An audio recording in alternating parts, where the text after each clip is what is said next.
welcome to Teesside Karting. We're in the cafe, my favourite place, where I've been joined by the latest star of film, after her MBKC Paddock Show debut, Gracie Mitchell. Gracie, not on track today, not even in the paddock. I've had to nick you out in the kitchen. Let's start with the food review. What's been selling well? You've been making it. I'd say chicken wraps have been doing pretty well. Chicken burgers as well. I think drinks wise, I'd definitely say Oreo milkshake. Well, that's on an Oreo milkshake. He had one at about 9:30 this morning. Interview-wise, we've got a few people. I'm going to let you pick someone. Go first.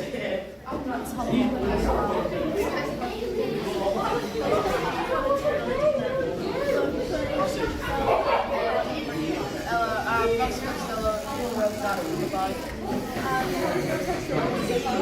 Not very good. I've been on the tyre pressure, so it's not very good.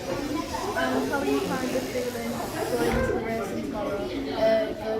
It's this track. Played last year, and that's about it. I broke out last year. Pretty decent. Thank you. You can't escape either. That's fine. First of all, get your hood down. That's better. Yep. I'm jealous of your hair. Thank you. Good. Introduce yourself to the cameraman. Right, I'm Overwalker, Junior Rotax, number 21. First time here at Teesside, I believe? Yes. Good. How are you? First of all, how are you finding the track? Yeah, it's pretty difficult, but it's good fun. A bit of elevation change, particularly through this first piece you came here. Yeah, it's track looks well rubbered in, got a drifting rubber down, so you finding it quite grippy? It is grippy. It's a fast flowing track, but see what it feels. It's not really that good today. It's slow. Might rain tomorrow. What we like in the wet? Horrible. I think if I'm in the wet, I'm getting lapped. That's a fair and honest assessment. We like that one. If it's dry, it's dry. Oh well, happy days. Now, I'd hand back to Gracie, but behind you I've spotted a little kid with Haribo, so I'm going to run you for Haribo. Are we sharing them? We're sharing them? Oh, happy days. I'm going to go with Cola Bottle. Cola Bottle for the win. Can we have a food review? Can you tell us about it? Why not? Which one's your favourite?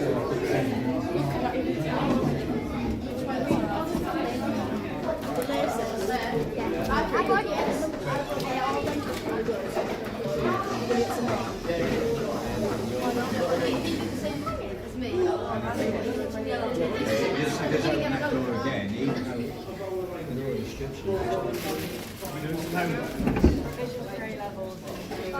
Anything interesting?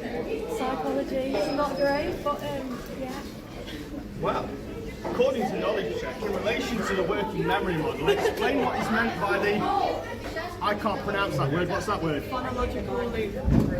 And episodic movement. There we go. Good, that's worth 2 marks each. Don't wheel yet, you've got to answer it. Oh, right now? Oh, so the phonological loop is subdivided into 2 parts.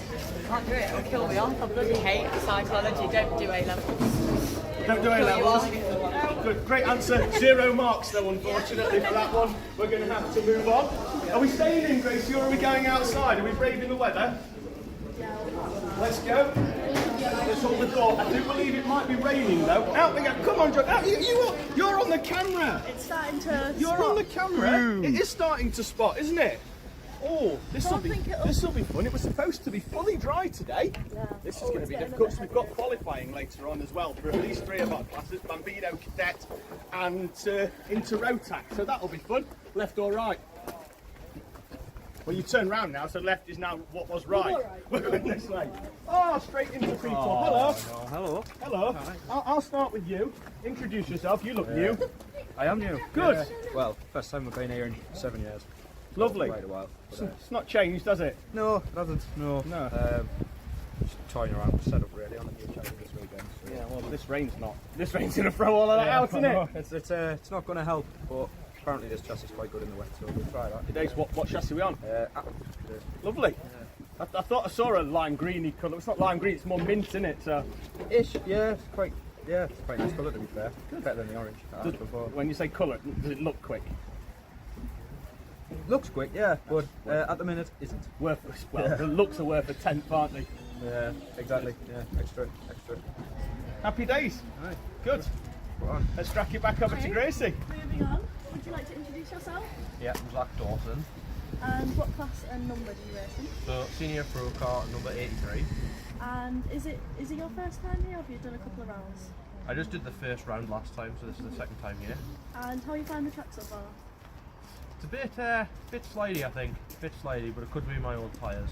Don't know. Have you experienced the slicks on wet? Oh yeah, I've done plenty of that before. I don't mind a bit of rain. Like 6 on rain, yeah. It's good, isn't it? Yeah. And how are you kind of feeling going into the weekend?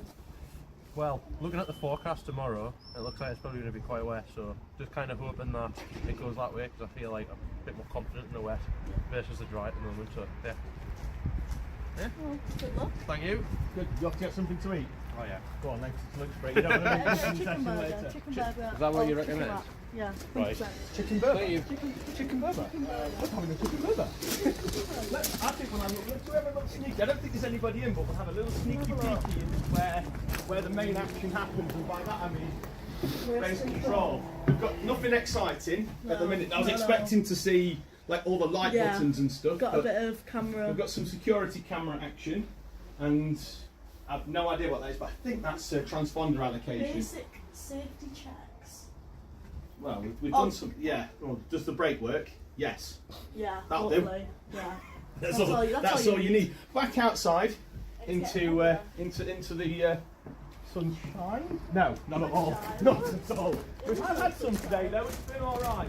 Hi, are we all right? What? You're looking at the weather. Can I make a recommendation? Look up. Good lad. So it's not dry, and it doesn't look like it's going to get drier. But it's all right. Again, Gracie, it's your call. Straight on, all right. So much choice. I think we should have a look over at the lights, the quite big awning there. They're quite big awning. It's getting bigger every round. I know, it's quite big parts there. Yeah, Barry Shields and Andy Fox Whiteley are expanding. Plus, if we go in there, it's dry, isn't it? Yeah. Let's ambush Wilson. Hello there. Hello, you alright? How is your mechanicing going today so far? No issues at the moment, so it's going alright. And how's Bella been getting on today? Alright, first time in about 3 weeks she's been in the car, but she's been alright this morning. Is she feeling quite confident going into the racing tomorrow? I think she's looking forward to racing with the mates again. Yeah, So, yeah. Oh well, good. Good luck to that. Thank you. You've lost the number, Dave. Yeah. Oh, you've lost it, which is, to be fair, not too bad. Normally it's wheels, so Head we'll over to take NRG your number. karting. Yeah, where you can buy your I numbers. think he was running a senior wide. Naughty. I'm gonna send you back to your cart. Thank you. Head over here to Mr. Bailey. I'd speak to your driver, but yesterday you said to me, when are we going to get a little bit of fame? Which I took to mean that you wanted to be on camera, not Definitely him. not, No. no. Well, Definitely him. that's unfortunate, isn't it? It We're is. having a chat. It's very unfortunate. Yeah, maybe I'm just buying time because it's raining outside. Who knows? You've done. Oh, it's just literally stopped. So immediately just stopped. So brilliant. You haven't been saved by the bell, unfortunately. I'm still going to ask you some questions. Fair enough. Third round here now. You dipped into one last year. You've done it through Q24 hours here. Obviously, you know the pressure's on you really to make sure it's set up for him to drive well, isn't it? Well, I wouldn't put it that way. He still has to drive it regardless. No, the pressure's definitely on you to give him the right setup. Yeah, no, it's quite difficult chasing it today, so working on Lucas to see where we can get to. So yeah, hopefully we should end up with a good result tomorrow. Good. Doesn't look like he's escaping an interview though. Gracie's stood by waiting. So, Cameron, how's your day been so far? It's been pretty good actually. Yeah. And how are you feeling going into yet another mixed grid here at Teesside? Yeah, I'm feeling good. It's going to be a good weekend. Have the results? Excuse me. Has the random grid been released yet? I don't think so. That's his job. Well, you're hoping for obviously as far up as you can get. And We had stinkers last week. oh, and how do you feel about starting at the back? Because I personally think it's a lot funner. Oh, yeah. Starting at the back is a lot of fun, isn't And obviously, we've had a look at the forecast. It's kind of already been seeping in. How are you feeling about it being a bit of a wet weekend? I'm Scottish, so I'm used to it. Oh well, thank you for letting us interview you. Good luck this weekend. Thank you. Thank you.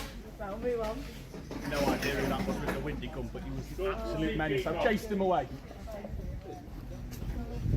Yeah, in fact, he's not even racing and he's still here. Jack Collinson. First of all, welcome back. It's been a while. Thank you. You're off exploring other things, including a new nationality. Yeah, Kind of. kind of. You've decided now we're going to race under a different flag. Talk me through it. So my mum is half Latvian, and this year I'm representing the Latvian licence. So, and then as well I'll be going over Latvia to do the championship and hopefully get a grand final ticket. So yeah, so we've raced for a couple of years under the British flag. Now we've gone Latvian. Arguably, it's made you a bit quicker as well. You've been quite good. Are we likely to see you back here at all throughout this year, or are you just enjoying turning up and watching Jared and everyone else? Yeah, just enjoying coming back and just a bit of a laugh and having a bit of a chill weekend. Good. Happy days. Well, you enjoy your laugh and your chill weekend. We're working. Good. Yeah, let's progress. I mean, we'd love to speak to everybody in the top paddock, but some of them don't want to have the same chat with us. That is some awesome hair. That's awesome hair. Let's chat with awesome hair. Hi. Can I have your real name, rather, or I can just call you A Hair, short for awesome? Okay, I mean, come with that if you want, but it's Owen. Oh, lovely. Does Owen have a surname? Marquis, yeah. Good, you do. You're in Senior Rotax. Yep. First main question. How'd you get helmet on? It's tough, but it's a struggle, but I get it on eventually, yeah. Obviously, I had awesome hair once. Yeah. It fell out very quickly. Yeah, like 25, it disappeared. It's sad enough. I had a couple of dodgy hairstyles. I think it fell out in protest. How's things going today? All right, getting there. You know. Good. Out with the juniors in practice today, which is good. So at least there's lots of you. Enjoying that? Yeah, it's not bad. Good. It started to rain. Are we looking? Have we got the wets out, or are we just sorting things out? Seeing how it goes, because it's stopped now, so it might dry up. Yeah, hopefully so. And we don't be ruining wets on damp tracks, do we? Good. Oh, let's carry on. Okay. Your dad's already left you. He's gone to cafe. He's not bothered. Wonderful. Now, there's not much going on in this bit. Should we do some prime filling? I think that we need to go to the Academy Island because at Wigan they all scurried. Did they? And I cannot let them get away with but that. the good thing is they're in a garage this weekend, So aren't they they? can't Which means it's got escape. sides and a back on it, which means they can't escape, which is handy. Once at the entrance is nowhere. Oh, Oscar. We spoke to Oscar actually at the MBKC round. Went well at MBKC, didn't it? Hey Oscar. Hello. Hello. So this is Oscar Waugh. He's a part of the Teesside Academy. He's racing in the Junior Rotax class. So Oscar, tell us a bit about how your day's been. Yeah, it's not been too bad, but been fast. But this rain might swell up a few things, so we'll see how it goes. And how do you think you're faring compared to others within the wet conditions? I think I'm just as good as I am in the dry, in the wet, so hopefully I'll be fine. Verity, this way. How are we finding that Bambino? You're almost big enough for a micro now, surely. Yeah. Good. Are we? Oh, we've got the lasers on it. Is that just that precautionary, or have we done something to it? There was a little crash in the last one with all of us, and the thing got a little bit bent. Oh, so we're unbending it. Yeah. Yeah, that's the best way to describe it. I do like your helmet rail up there. That's nice. I don't know if the camera can get round. I like what we've done there. We've added some hooks. There is many Crawfords. Many brothers, sisters, cousins, all that jazz. Whip ancestry out and figure it out at some point. Yeah, we've got a kid in the back of a boot. Let's spin the camera around. That is Jordan Cranston's little lad, isn't it? And he's currently in the back of a boot. Oh, absolutely, we need a food review. Hello. Hello. Oh, you see something with shot. Yeah. And how is that double decker? Have you been doing some colouring? Do you want to just show the camera? Yeah, colouring. I couldn't. Oh, there. Oh, that's quite good. I only got this one. And you got some stickers as well. Oh, This one got wet because got wet. it's more rain. Oh, It's but you. stick through everything now. Oh, really? Oh, you sheltered now. Do you think I could have a sticker? Would you like to I put... think we should stick up the microphones. Can we stick it up the microphone and you can stick it up your forehead, whichever is your choice. Forehead. Forehead.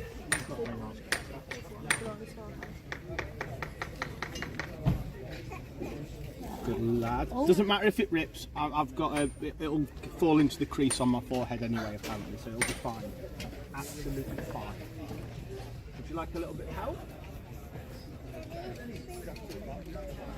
Like that, right. We've done that before, haven't we, kiddo? Good. There. Stick it right there. Right there. You think that's funny? Yeah, I do too. Right, But then keep that on again, now. I can't see myself. Right, off to Teesside karting we go, down to the academy. I'm going to have to explain why I've got a sticker on my forehead. You know, I've never interviewed Kat. Ever. Never. Never. And I'm going to interview Kat with a sticker on my head. Bluey. I've absolutely no idea who he is. It's Bluey. Is he? Bluey? Yeah, Good. it's a cartoon. Good. How are you? Busy down here, isn't it? It's very busy, yeah. Extremely busy. We're just trying to decide whether we're on wets or slicks because it's due to rain again another 30 minutes, which is about the time that the practice starts. Do you think that additional rain may wash the sticker off my forehead? Possibly, yes. Yeah. But it doesn't look very firmly stuck on, if I'm honest. No, that's because a lad who I believe is about 3 years old put it on. He was very gentle. Oh, okay. And then Gracie was Was less he in the boot gentle of a when car by he was in the boot of a car. And then Gracie was less gentle when she slapped it onto my forehead to make sure it was staying. Maybe you need to slap one back on Gracie's head. Yeah, well, she's over there. I think she's trying to get some interviews in. So, yeah, we'll go and do some proper She's interviewing. interviewing the board of trading TV. Right, so, moving on. We've got a bit of a different guest who isn't a driver, but is a gymnast. She is. So if you would like to show us her trick, Yeah, that would be fabulous. not a problem. Every team needs a mascot. Yes, 100%. This is the official Teesside Academy. And this is Phoebe mascot. Reynolds. Phoebe Reynolds, sister of Ava Reynolds, Here we go, Phoebe. and she You is a ready? gymnast. Off you go, Fee. What you get? Look at that. There's some Bambino strength in there. So 9 months spent in there. 9 months baby. Absolute warriors Teesside Academy. What's in the milk? Creatine? Well, no, it's not that. It's a training routine that Paul and Kat have got them on. It's very hush hush. No one quite knows what happens with the baby when we hand them over for that weekly session. But we think it's working. She's also seems to have changed the time on my watch. Apparently it's 9:29 at night and I can't change it back. And I have no idea how she's done it. I've lost my microphone. Yeah, we need I think I might upset her by stealing it I back. know. Shall we try? Okay. Can I borrow? Can I borrow? Oh, Where's the donut. distraction? So can you tell us yourself and your role with the academy? Hi, my name is Olivia and my role with the Academy is to download all the times from each session of karts and record them on the iPad computer. And it basically just allows, say, the drivers and everyone in the team to find out how well they've been doing and where they're losing time. And I think you've been working with the academy for quite a few months now, haven't you? When did you start again? I started working here at the track as a marshal in October. I'd say I'd been here in the garage since around December time. And you're enjoying it? How are you finding it with all of the different drivers to deal with? I'd just say it's a lot of fun. Just that. Yeah. Well, thank you for letting me interview you. Thank you. I'll see you in a bit. Go back on there, like. So we've morphed onto the dummy grid like magic. Because we are quick and we've run up here at the speed of And you light. can teleport. Yes, exactly. So we've got Bambinos behind us. They've all got helmets on. We've got absolutely no idea when they're about to go out. But we've got Honda Cadets waiting, so let's have a chat. I think I'll go straight to Henry Colborne. He's the first one. Because he can't run away because his cart's there. Hi Henry, how are you? Feeling talkative? It's a very yes or no question. We're feeling talkative. Answered superbly again, brilliant. First of all, tell me how your day's going. Good. We've had a drizzle, but now it's dry again, and you've still got your slicks on. That's handy. Confident going into qualifying? Yeah. Since we last saw you here last month, where else have we raced, and how's it gone?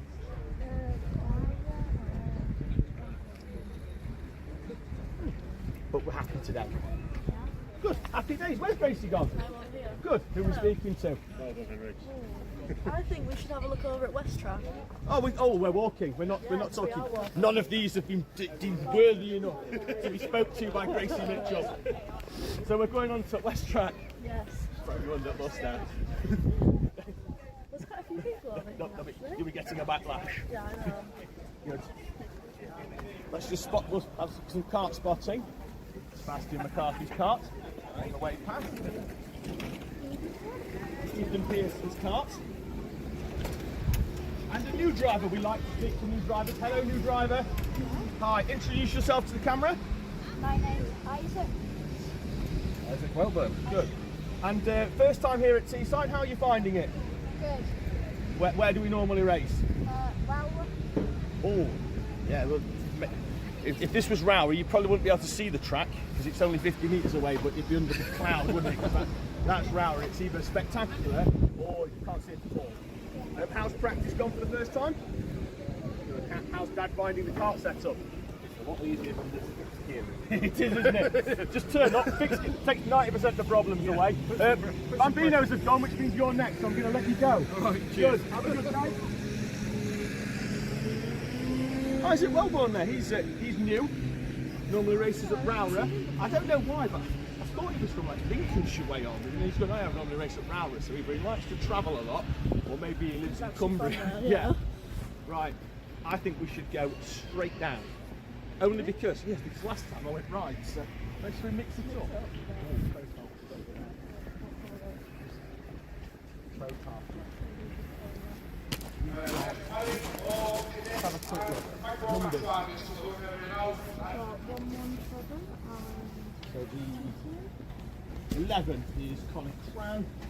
Can't remember who the 222 is. Me. And me. That's helpful. Do you want to throw a name on me? Macaulay Parham. That's it. Where is he? Here he is. More awesome hair. More jealousy from myself. Good. Stop here. Stop here. Hi. Hi. Good. How many sugars in that? Just one. Good. How many sugars in yours? One.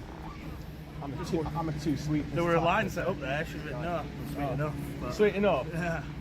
Yeah, but you're on camera and we can't lie. Sorry. There's no hiding that. No, there's no hiding that. Good, good. So, yeah. So it's one sugar all round. Good. Speaking of all round, turn round. Gracie's going to speak to Courtney Barrett. Hello. Hi. Do you just want to introduce yourself? I'm Courtney. I'm Senior Pro Karts. Number 117. Is it your first time here? Technically, yes. Why technically? I came last year in my old kart and I did absolutely terrible. I did terrible, but I'd only had my daughter 5 months previous to that, so yeah, this is my first proper full weekend here. Not going too bad at the minute though, so 2 seconds quicker. Making progress? Yeah. So it counts. It is. So I assume that you raced Pro Karts the last time you were here? I did, yeah. And have you done anything beforehand? I raced at Unwell. I won a WK plate at Unwell last year. So I just need to get used to driving with other drivers. Yeah. Well, better drivers. How are you faring with the wet conditions? Because obviously with the Senior Pro Karts, they don't get wet, so it doesn't exist in the class. No, it doesn't. There's a lot of technicality to it, I believe. But I think I might be a bit better in the wet than I am the dry, so it might work in my favour, hopefully.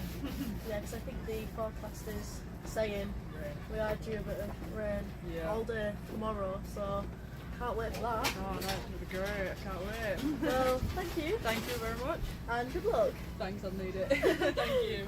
Moving on. I went and hid in Yeadon's awning. I'm thinking that, but then your interview with Courtney lasted for about 20 minutes, so I came out of Eden zoning because I got bored. I thought if I hide in there and I could go, oh, I'm hiding, but then I thought actually you can't hear me. We've got no earpieces, we can just hear each other. Granted, look, naturally I'm very loud. Yeah. That's a big plus.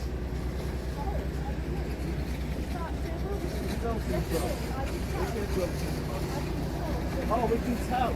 I can tell from this Scuff on that corner. from his lack of skill of driving. Gracie, he's done this corner as well.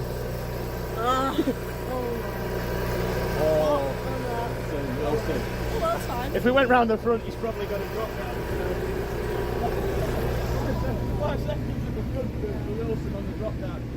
It's got quite sparse up here now, isn't it? There's not many people.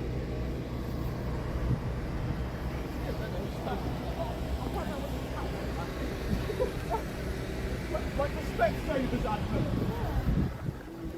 Oh, how are you today? Thank you. Moving on.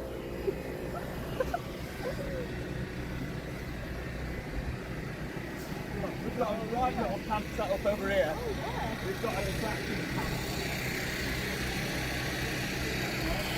Hi, welcome to the Teesside Cadet Show. How are you? Good.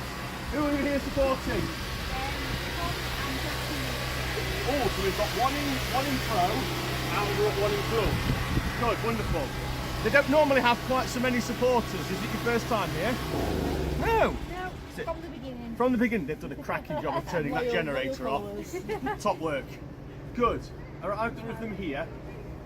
Tom's here, Huh. but Jack is going to Isaac or Good. Well, Grace is off in search.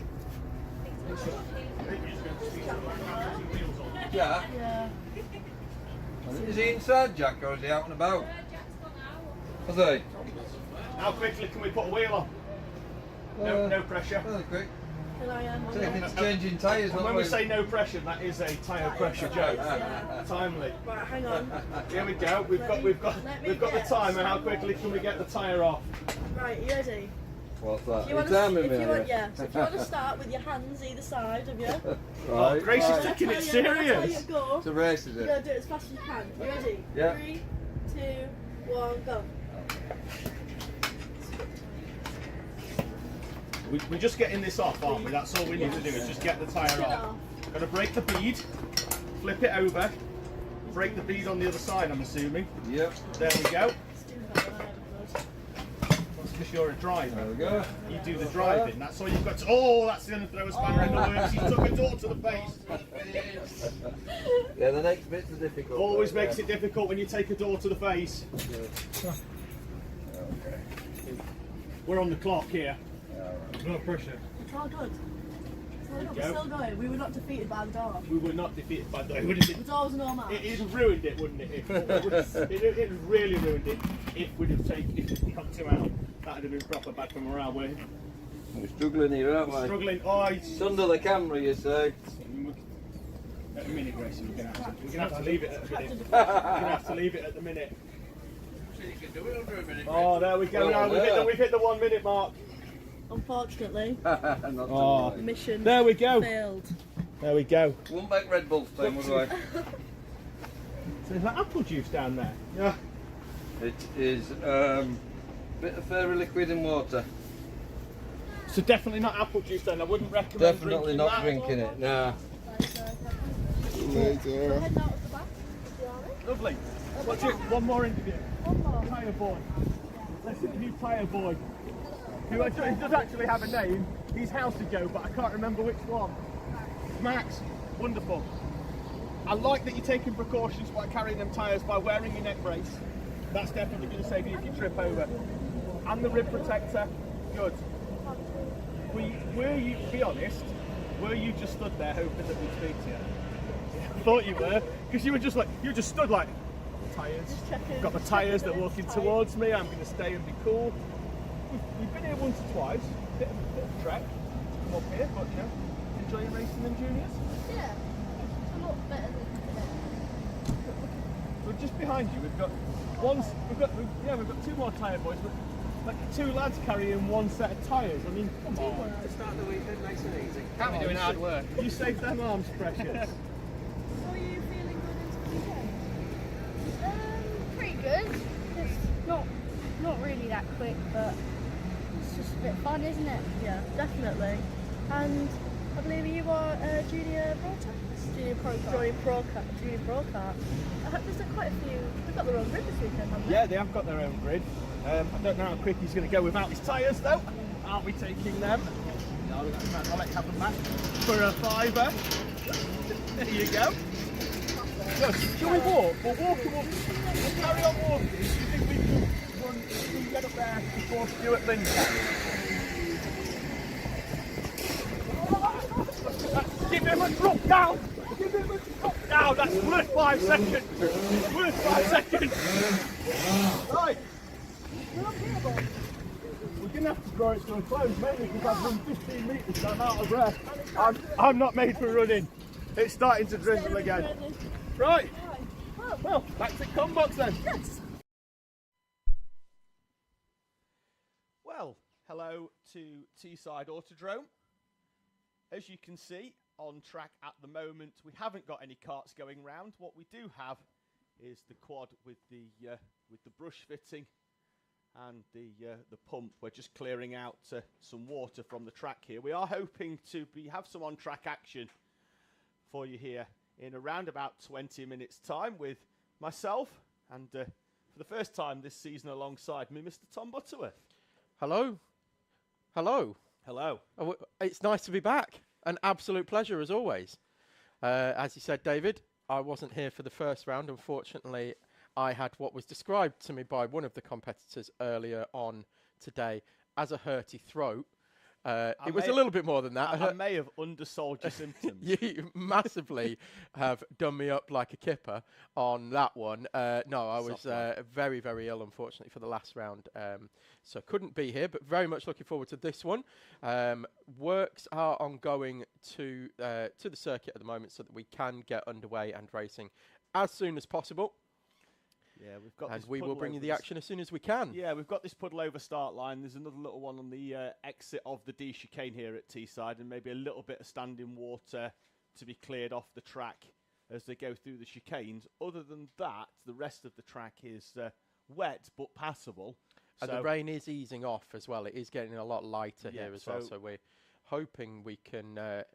We're winning the battle at the moment, I think is the best way to put it.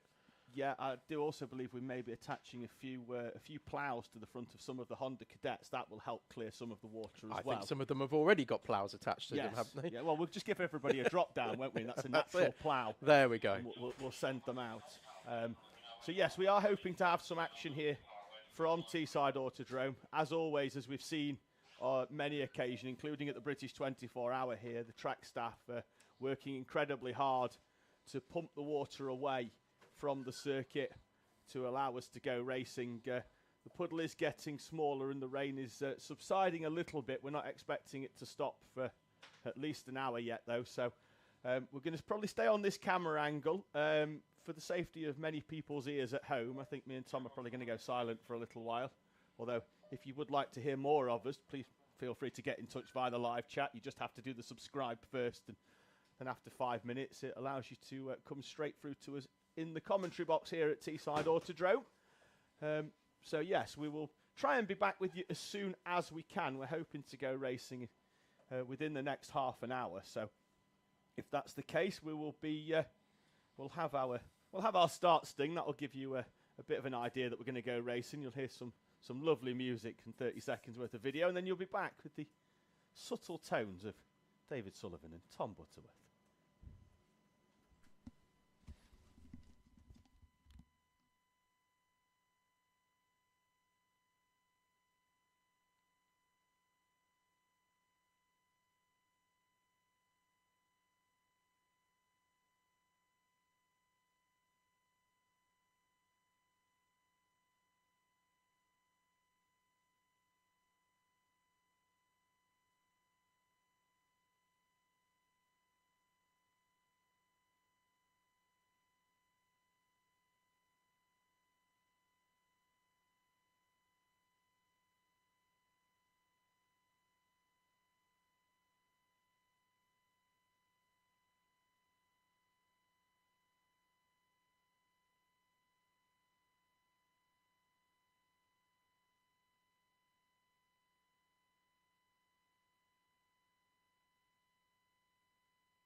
Hello and welcome to a very, very wet Teesside Autodrome for round 2 of the NRG Karting Owner Sprint Series. 2 laps of Senior Pro Kart practice to go before the first race of the day here. We are aiming for 3 heats and a final, the original schedule as planned. We have merged one of our grids together. That'll help and save a little bit of time. And we are racing 2 timed races rather than laps, so that too will help to try and keep us on schedule. Apologies for those of you that have been sat tight waiting to go on the live stream. The marshals have been working incredibly hard to clear standing water away from parts of our track to allow us to go racing here today at Teesside and get round number 2 underway. Final lap at the moment for the Pro Karts, who, as always, Tom, will be enjoying themselves out there on slick tyres. We will indeed, and it's lovely to be back. I'm not sure whether people heard earlier on, but yes, guess who's back? Back again. Tom is back. Tell a friend. And if you'd like to tell a friend, that would help our viewing figures. Please like, share, and subscribe our stream. There we go. Got the plug-in already. Keeping it nice and professional and on brand. But no, it is really, really good to be back here at Teesside, despite the weather conditions that we've got here today. The marshals have done a fantastic job clearing the circuit, and we are ever thankful to them for being able to go racing at all today. Such were the conditions certainly when I arrived around about 3 hours ago. So yeah, they've worked very, very hard to get the track clear. Checker flag is out now for Senior Pro Karts warm-up. And we were about to get racing underway with our first race of the day, which is going to be Bambino's heat number 1 very, very shortly. So yeah, weather conditions look like they're going to be improving throughout the day. Slick tyres, of course, on these Senior Pro Karts makes it look a lot trickier than it actually is for pretty much everybody else who's going to be on wet tyres or the other classes. But we might end up seeing some of the other classes on wet tyres on slick tyres a little bit later on in the day. Yeah, well, if the weather conditions continue like this, I think it's going to be unlikely. We are due for the rain to subside in the mid-afternoon, but then it's how quickly the track dries. We've got a little bit of a recovery going on at the moment, Tom. We've got one driver pushing his kart back in. I believe that is the number 9 of Chris Pebbody, who, oh no, it's not actually, it's Jordan Cranston in the 94 pushing the kart, and had some problems yesterday in practice as well, so it's been hardly a trouble-free weekend for Jordan Cranston. And we have another kart just being recovered out of the gravel, has gone straight on at South Bank, and up. I'm having a look at the sticker kit, it looks very Danny Beanie. And the number 23 on the back confirms it. It's an unusual place to go off, is that, as well? I mean, there is gravel there for a very good reason, but it's very unusual to see any of our karts in there, never mind you mean the good reason being Senior? The good reason being to normally stopping cars on test days. Yes, exactly, yeah. Going straight up over the bank and ending up in red car. Yeah, you don't normally see karts going straight on up there, but Danny Bean has found a new place. Unfortunately, the stall selling buckets and spades up there is only a summer tradition, so he's had to just drag his cart out and take it back to the pit lane. So we are expecting Bambinos out very, very shortly, and we're about to go racing here today for round number 2. Yep, they'll go straight through the D chicane, so no straight down. Qualifying for our qualifying classes, which was Coma, Bambino, Honda Cadet, and Inter Rotax, took place yesterday. In fact, just to interrupt you, David, there, you can see on the shot on the stream right now just how wet it has been there with that puddle on the inside of the National Loop, and as you can see from the puddle as well, it is still raining here as well. So just wanted to bring that to you. Sorry, David. They'll be going so wide, we've added a few extra O's into the loop. Yes. And you were saying about yesterday? Yes, yesterday we had qualifying sessions for our 3 qualifying classes. All of our senior and junior classes have random grids. Qualifying yesterday for Coma Bambino saw Tommy Burgoyne take a first pole position here at Teesside after his maiden outing here at round number 1 in March. Calais Tennant will start alongside on the front row And if morning practice in the wet weather is anything to go by, Calais Tennant would be the one to watch. 2.5 seconds quicker than any other Como Bambino on track this morning. Oliver Bullock and Verity Crawford will go off row number 2. Sullivan Crawford and Phoebe Rogers off row number 3, with the debutant Charlie Swift in the 65 Como Bambino going off P7. Track is clear, and Comas, Tom, are making their way out onto track, as we can see. Hooray! Here we go. Round number 2 here at Teesside, about to get underway proper. The problem that I've noticed already is we're down a few. We've only got 5 out on track when we did have 7 scheduled. Missing Charlie Swift at the moment, as Verity Crawford joins us on the track from the pit lane. So we are up to 6. Still missing one other, which will be the 65 of Charlie Swift. And, as we know, Tom, the Como engine, the throttle cable goes up and actually into the top of the engine where the coil is. And if you get a little bit of water in there, it is pretty much game over. A lot of people try and find a way of sealing that to stop any sort of ingress. But once the coil gets wet, it doesn't work. And it takes a few days to dry out. So unless they've got some spare engines, that might be why we're missing 1 or 2. But Swift did finish the practice session, but doesn't appear to be out for the first race. So we're down to 6 Comas. Already a nomination for word of the day as well, with the word ingress being used by David. The one thing that I have noticed here, Tom, there's a fair few people with umbrellas on the start line, of which none of them are using. Charlie Swift is with us. We're back up to 7. Yay! Here we go then. A full grid of 7 karts will eventually take place if Charlie Swift was pushing a little bit hard on the outlap.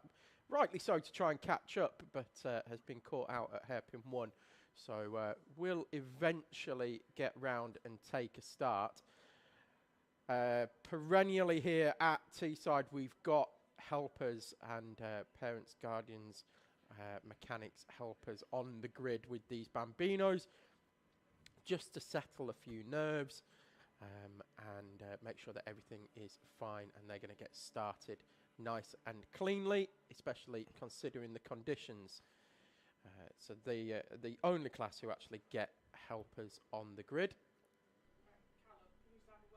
We're looking like we're about to get going. Just waiting, as we said, on Charlie Swift forming up at the back of the grid. And for the very first time this year, I get to use our very own catchphrase here that David and I have in the commentary box. Looking forward to this one. Final runner rolling in. He'll go to the inside line. And we've been referred to, Tom, as the dream team in the live chat by Rob Berryman. Well, who's referred to? Rob Berryman? Rob Berryman. Rob Berryman. I love the idea of that, but yeah, you're... absolute legend, although I don't even think our wives, Tom, would... No, that's what I was going to say, yeah. He's a hella wrong with that one, but thanks very much for the comment, Rob. We do appreciate it. Anyway, for the first time this year for me, the green flag is in hand for the starter. It is up, it's down, and we're away and racing here at Teesside for round number 2 of 2024. Tommy Burgoyne bogs down off the pole position berth and has to slot into P3. Great start by Calais Tennant and Oliver Bullock as they sweep round the outside of the stricken 68 machine, which is now up to pace, but was very slow getting away. Was Tommy Burgoyne, and Calais Tennant will lead us through the chicanes for the first time, followed by Oliver Bullock, and then it's Tommy Burgoyne with the 20 of Verity Crawford. Sullivan Crawford following just behind. And then Phoebe Rogers and Charlie Swift, your 7 runners in this 7-minute plus 1 lap opening race as they head out down the back straight. Puddle on the inside, which is where we'd normally see the Como Bambinos go. Just about to say that, David. You read my mind. Yes, that is going to very much cover the normal line. I don't think we're going to be hearing the line migrating to the inside today. They will be able to do it further down the straight, but certainly not as they usually do, coming straight out of hairpin 2 and chopping across. Not unless they want to get very, very wet. and probably stop as well. They're only going to be doing 35 mile an hour or so. I think Water might win that fight. Would you like to tell the viewers at home how you described the weather to me over text, just as I was pulling up? Grim Deanna Jones. Grim Deanna Jones is brilliant. It's genius, and it perfectly sums up the weather here today. So, over the line for the first time here this weekend, we have Callie Tennant from Oliver Bullock, from Tommy Burgoyne, then it's Verity Crawford and Sullivan Crawford, Freebie Rogers and Charlie Swift. We're just awaiting coming over the line for the first time, and there is Charlie Swift now. First time here, Tom, for Charlie Swift, and treacherous conditions for a Coma C50 Bambino.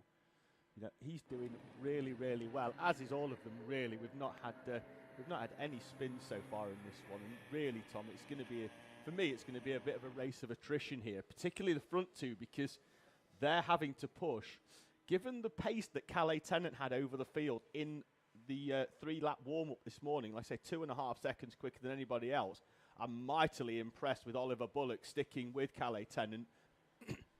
Obviously, Tennant sort of showing the line, and Bullock just slotting in at the moment and going with, and I think he's just going to grow into this one as Calais Tennant goes round at the D chicane, and Oliver Bullock will inherit the lead. Calais Tennant with a graceful spin. It started on the exit and almost ended in the pit entrance for Calais Tennant, and Oliver Bullock now will have clear track in front of him for the first time, and rather than having wheel tracks to follow, now he's going to have to forge his own path. We'll keep an eye on the lap times, because he set the quickest one on the previous lap using the line that Calais Tennant was sort of forging for the both of them with a 1:11.254, and now he's out at the front, and it's going to be very interesting whether he can keep up that pace when he's the one having to sort of be the first through each of the wet sections of this Teesside Autodrome circuit. Yeah, it's whether he can, as you said, keep that pace, and what has Calais Tennant got left in the pocket, because was obviously pushing very, very hard, leading this one, and lost it coming out of the D chicane. So it's how much has that impacted Calais Tennant's want for more pace? Still put in Calais Tennant still put in a personal best. Oh no, it's actually now been corrected. Yeah, lost about 5 seconds, 4.6 seconds behind now is Calais Tennant. So we'll keep an eye on that gap as they come across the line for the next time. What was the personal Oliver best? Bullock did go quicker that time around, so still a new fastest lap of the race set last time around by Oliver Bullock. So we'll keep an eye on both the Bullock and Tennant times, and of course Burgoyne not far off the back of Tennant. In fact, looks like they're closing in as well. As they are heading around South Bank. 3 minutes to go. Burgoyne's not dropping off the back. Didn't have the best of starts by any means. Was around about 3 seconds, I think, at the end of the first lap. We've got Charlie Swift stopped on the inside of hairpin 4. Yeah, we'll pick it up as we follow Verity and Sullivan Crawford round. You'll see the stationary cart there on the inside. Marshall's going to try and get that cart started. It's the Sullivan and Verity Crawford go quite tight to the stationary cart. It's now being pushed away to the sanctuary of the Marshall's post. Oliver Bullock took another 8/10, not only out of his own fastest lap, but Calais Tennant was only able to match Bullock's fastest lap from the previous lap. So we lost 8/10 there from the back of Bullock, and Burgoyne still going with Tennant here and not dropping off. No, great driving from Oliver Bullock. We were, I was at least, Tom, sceptical. It's, when you're sort of following somebody and you can sort of see the line, but when you have to be, then take over the mantle. Didn't think Oliver Bullock would sort of go quicker. I thought he'd maintain, but he's taking 8/10 a lap out of everybody else. And Oliver Bullock is well on his way to a victory in heat number 1. I thought he'd be one of the favourites for the championship. We had Abel Hutton here at round 1, who was supremely quick. Now, Oliver Bullock as a driver has a problem in the way that he's in a Bambino, but he is the tallest 6-year-old I think I have ever seen, Tom. So the way the cart's set up is to sort of try and get him as down behind the steering wheel as much as he possibly can, because like he's on a sun lounge. Well, there's not a lot of power in them, of course, and the taller he is, he's a bit of a human windbreak, so to speak, in such a small car. That, down today, I don't think it will cause him so much of a problem. But on days where the wind is, coming at him down that back straight, obviously he's trying to force his way through that gap. Another 10th quicker, and it's another 10th taken off his own fastest lap there by Oliver Bullock, but matched this time by Cadet Tennant.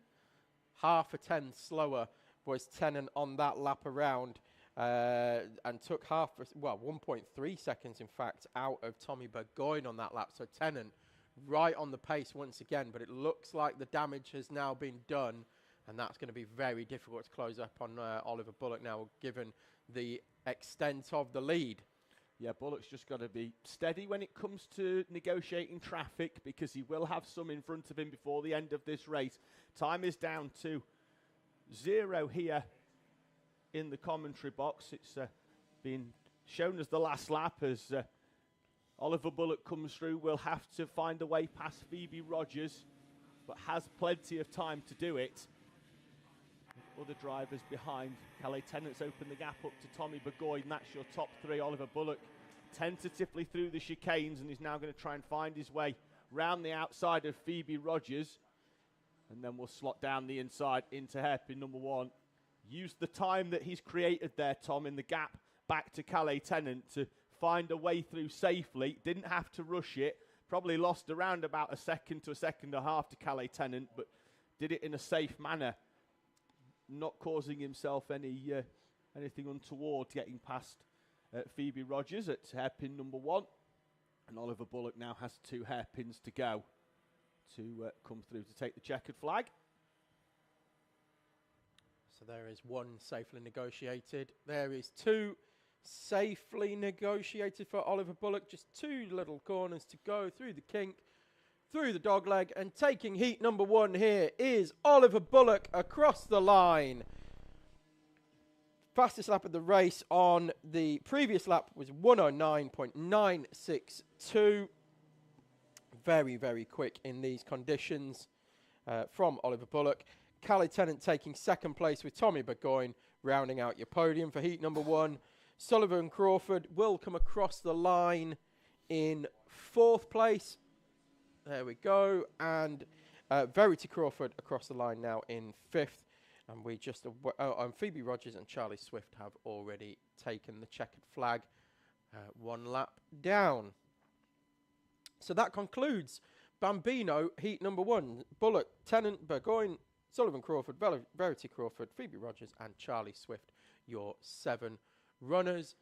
And we will just await them coming into the pit lane before we move on to heat number 1 of Honda Cadet.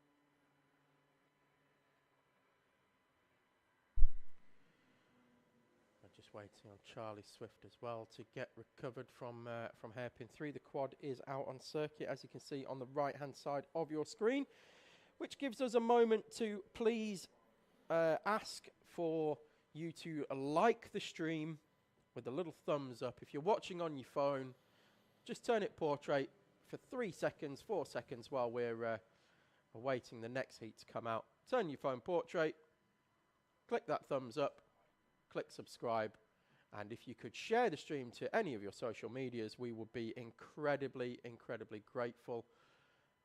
Every viewer makes a difference here. And please as well, keep your comments coming in. We do have, of course, the YouTube stream is able to take comments. All you need to do is subscribe to the TSK-Media channel. Then stick around for 5 minutes. Stick around for 5 minutes, and then you'll be green lit, and you can leave us some comments, some feedback, and also show your support for drivers out there as well today.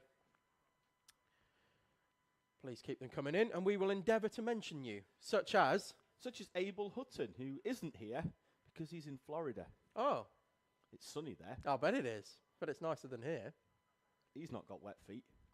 No. I mean, unless it's at Wet and Wild. Exactly. He could be at the pool. I don't even know if Wet and Wild still exists, but it was a massive water park that they used to have in the sort of Orlando area. I don't even know where in Florida Abel is. Yeah, so just shout out to people that have commented already. Sam Hayes Racing, Rob Berryman, Ange Volkus, God of Fortnite. I'm making a massive guess that that isn't on your birth certificate. It's further up is who it is. I read earlier on there's somebody called God of Fortnite, but they said who it is. Yeah, like I said, I'm fairly sure that's not on the birth certificate. No. First name God, middle name of, surname Fortnite. Catherine Potter as well, and Richard Hutton, Melvin Whitehead as well. Honda Cadet, Tom, will be out in a few moments' time. Some stories in that Honda Cadet class that we'll run through in a few moments. Well, let's do it now. Well, pole position yesterday was taken by Luka Bachuev. In terms of on track, the second time he's been on pole position here at Teesside this season. The first one, however, was taken away from him as he was half a kilo underweight. He had to start from the back and came through to finish the day on the podium. He'll start on pole position with Max Taddy alongside, the current championship leader after round number 1. Hugo McCluskey always goes well in the wet. Look for him today. He qualified third yesterday in the dry with Joshua Sullivan alongside. Aaron Berridge, P5 with Tom Nichols, who I called the surprise package at round number 1, has done well again here at round 2 to qualify on the third row. Morgan Cooney and Rocco Geraghty, row 4. Noah Clark, who was very quick in the practice session this morning, with Ollie Carter alongside on row 5. Then it's Peter Webster and Scarlett Whittaker-Dunn with Dexter Petty and Henry Colborne on row 7, Sebastian McCarthy and Ollie Crumpton on row number 8. Piers Whitehead in the 27 starts 17th with Sam Dixon in 18th. Then it's Ethan Pearson and Tristan Gilfillan in 19th and 20th. Isaac Welburn, the debutant, starts 21st. Jake Gibbon alongside Jensen Whitehead and Florence Wilkington, 23rd and 24th. Bradley Swift and Andrew McCrossan round out your 26-car grid.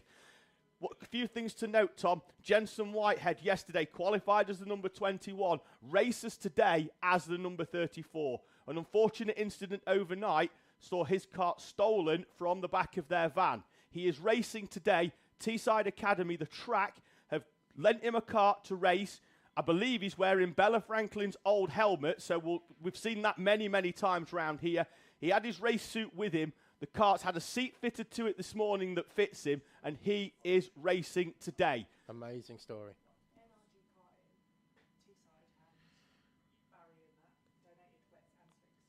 Also, just note as well, people in the paddock, including NRG Karting Teesside, Barry Shields, the usual top from the top paddock, have donated wet tyres and slick tyres if he needs them. Unlikely today, but still there in case he needs them, to get him out racing. That is special. Well, it shows the strength of the paddock Tom. here. It shows the strength in the community spirit that we have here in the Teesside paddock. I mean, that is just incredible that unfortunate and, well, I mean, what can you say? That's a horrific incident to happen to anybody, especially somebody so young. But to get out and racing again here is monumental. So good luck to you today, Jensen. Yeah, I think we've just had a bit. I think the results from yesterday have him as number 27, and now he's turned up in 34. So they're just popping him in the right position down there. So there's the cart. So he's in a completely different cart for him as well, Tom. So he's gonna, it's not gonna feel the same as his old one, but he is here and he gets to go racing. I'm just waiting on the last couple of runners to take position. Can't quite see it on the camera there, but there are 2 more runners just taking their place right at the very back, through the cut through, almost into hairpin 3. And start line marshal making their way to the front of the grid. The green flag is in hand. It's up, it's down, and we're away and racing. Good start from Aaron Berridge, Tom, off the inside of row number 5, and he's going to sweep through Tom Nichols as well. He's through down the inside, up into P4 for Tom Nichols. Great start. Max Taddy, though, has swept past Luka Bachuev to lead us through the chicanes at the first time of asking. See whether everybody makes it round. Oh, we've got Morgan Cooney taking a scenic route. He's on the grass, and he's going to rejoin all the way down. We've got drivers round Florence Walkington and the 34. That is Jensen Whitehead round at hairpin number 1. And it looks like Andrew McCrossan. Is it in the 36? Yeah, had a little spin in sympathy there, I think, from McCrossan. As the leaders are already heading their way round hairpin 4 for the first time. Keep an eye out for me here, Tom, on the T-plate of Noah Clark. Practice this morning, he was the fastest driver by a decent margin as well. Has done a lot of testing on these new Vega wet tyres. It's obviously we're on to Vegas rather than Dunlops now. And certainly use them. But at the front, Max Taddy has bolted. Yeah, it's Taddy from Batuev, from Nichols, Sullivan, Clark, McCluskey, Berridge, Geraghty, Carter and Whitehead, your top 10. We've got yellow flag as we've got one round in the D chicane. It looked like, is that the 80? It might be Bradley Swift. Yes, Tom, I believe it was. Another driver who's done a bit on these wet tyres is Tom Nichols. I know he's had a few sessions at least. He's up into 3rd place. This is going to be his best result so far. Although having said that, down the inside of him goes the 13 of Joshua Sullivan. Tom Nichols is straight back at him, and they'll run side by side round hairpin 4. Nichols is back through, and Noah Clark's going to try and sweep round the outside of Sullivan. They slot back in. It's as you were. Yeah, so Taddy has, like you said, David, bolted, but likewise Batuev. Oh, Clark's round, Tom. Clark is round at the National Loop just off this camera shot. And Noah Clark, who was charging up onto the back of Tom Nichols and Joshua Sullivan, is going to fall right down the order. We've got 2 more off as well. It's Isaac Welburn on the outside with his arm in the air. Scarlett Whittaker Dunn, I think, is that no, the 7? it's the 24, is it? We'll keep an eye out as they come through. I will have a quick spot. It's the 76. I think that's Sam Dixon, who was round as well. Cart still stationary of Isaac Welburn on the outside of the National Loop. At the front, though, Tom, expect the gap to come down from 9/10 because Luka Batuev is right on the back of Max Taddy. Yeah, coming across the line, he's taken 3/4 of a second out of Max Taddy, set the fastest lap of the race in the process.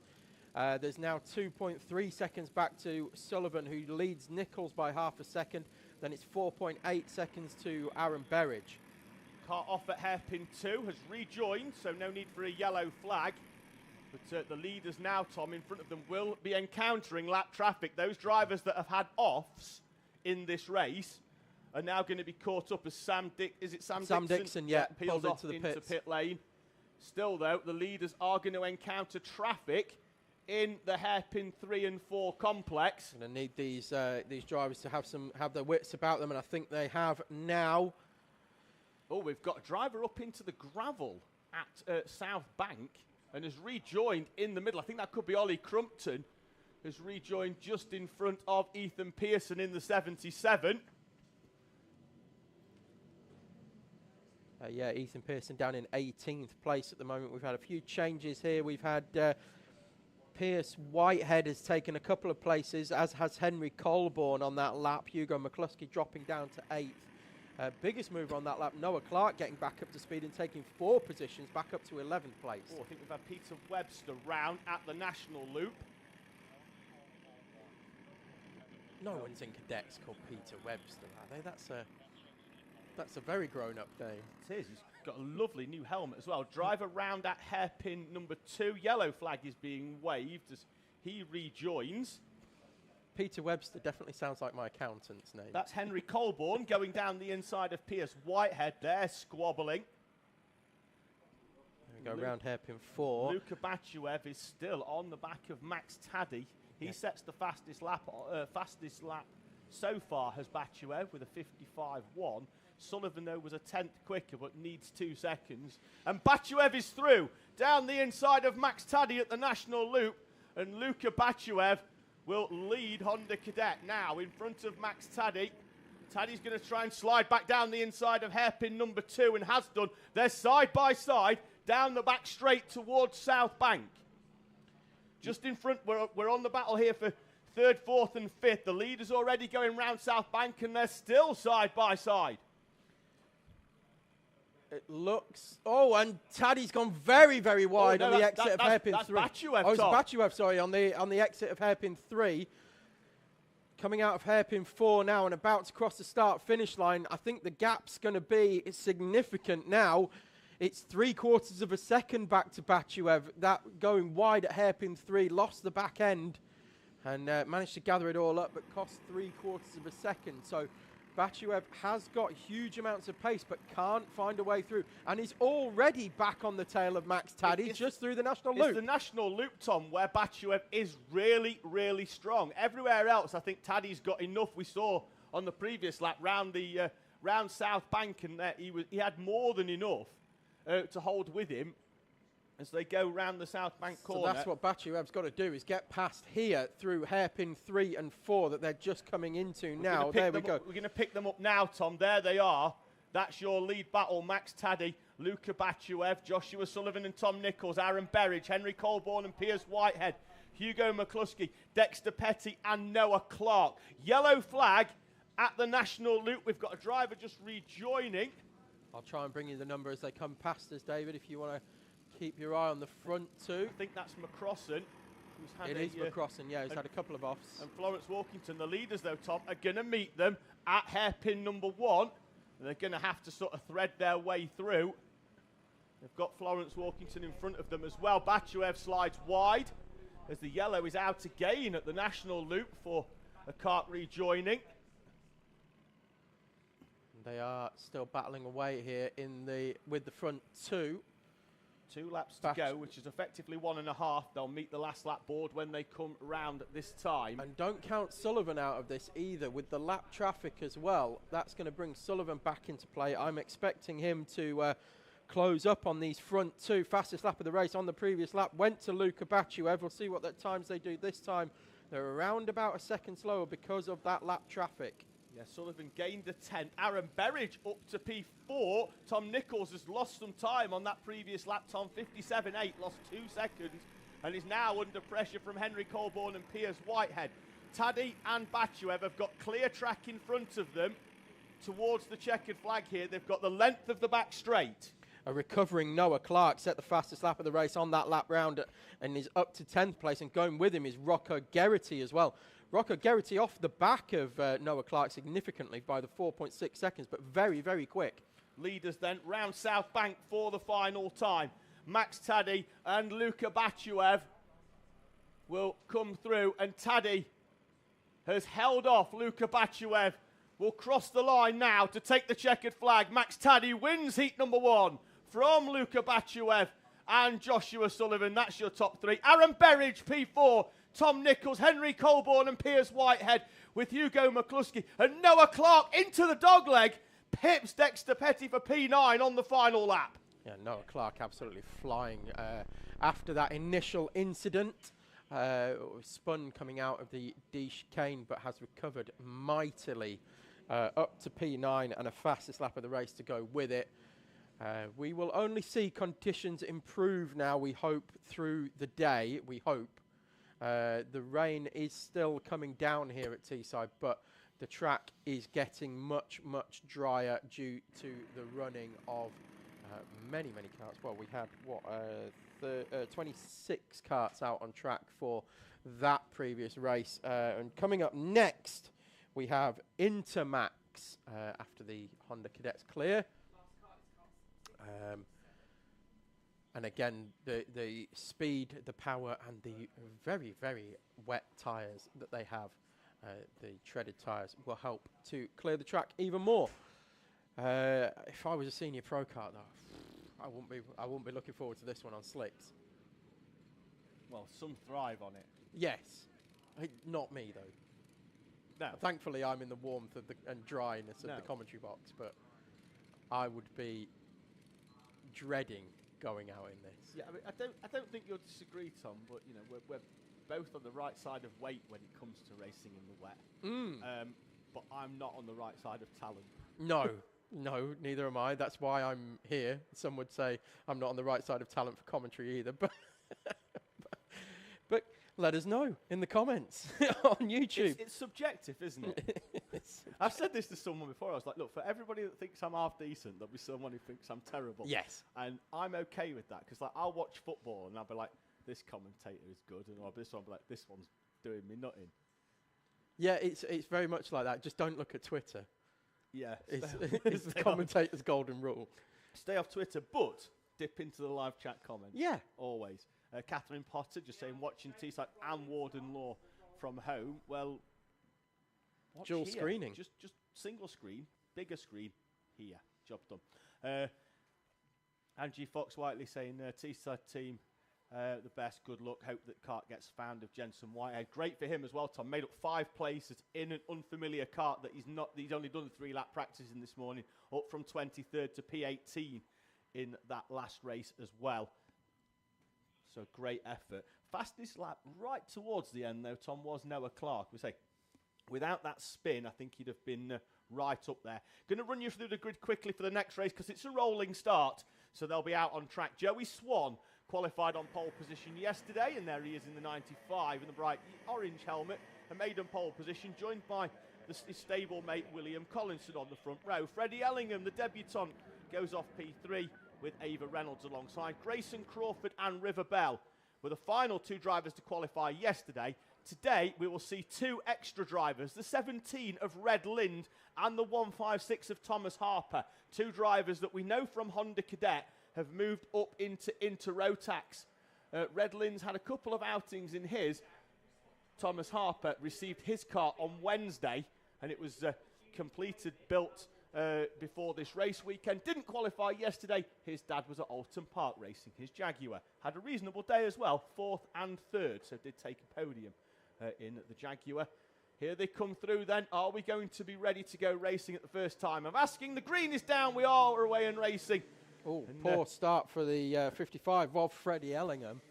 Just pulled over to the side over the start line. Looked like might have bogged down a little bit. Was very tentative in the morning practice, Tom, this morning. Not been here before, and as such, won't have been here in these weather conditions. And Thomas Harper already wiping his visor as he makes his way through. Wide into hairpin number 1 goes River Bell. And Joey Swan as well went very wide, but managed to get the drive off the corner and maintain the lead. Up into second place, though, is Ava Reynolds, who was very, very quick in the wet practice this morning. Went off and had some clear track. And if she can find a way through on Joey Swan, I think there's a decent chance we could see her gapping the field. But she has to find a way through. Joey Swan didn't take part in the practice session this morning.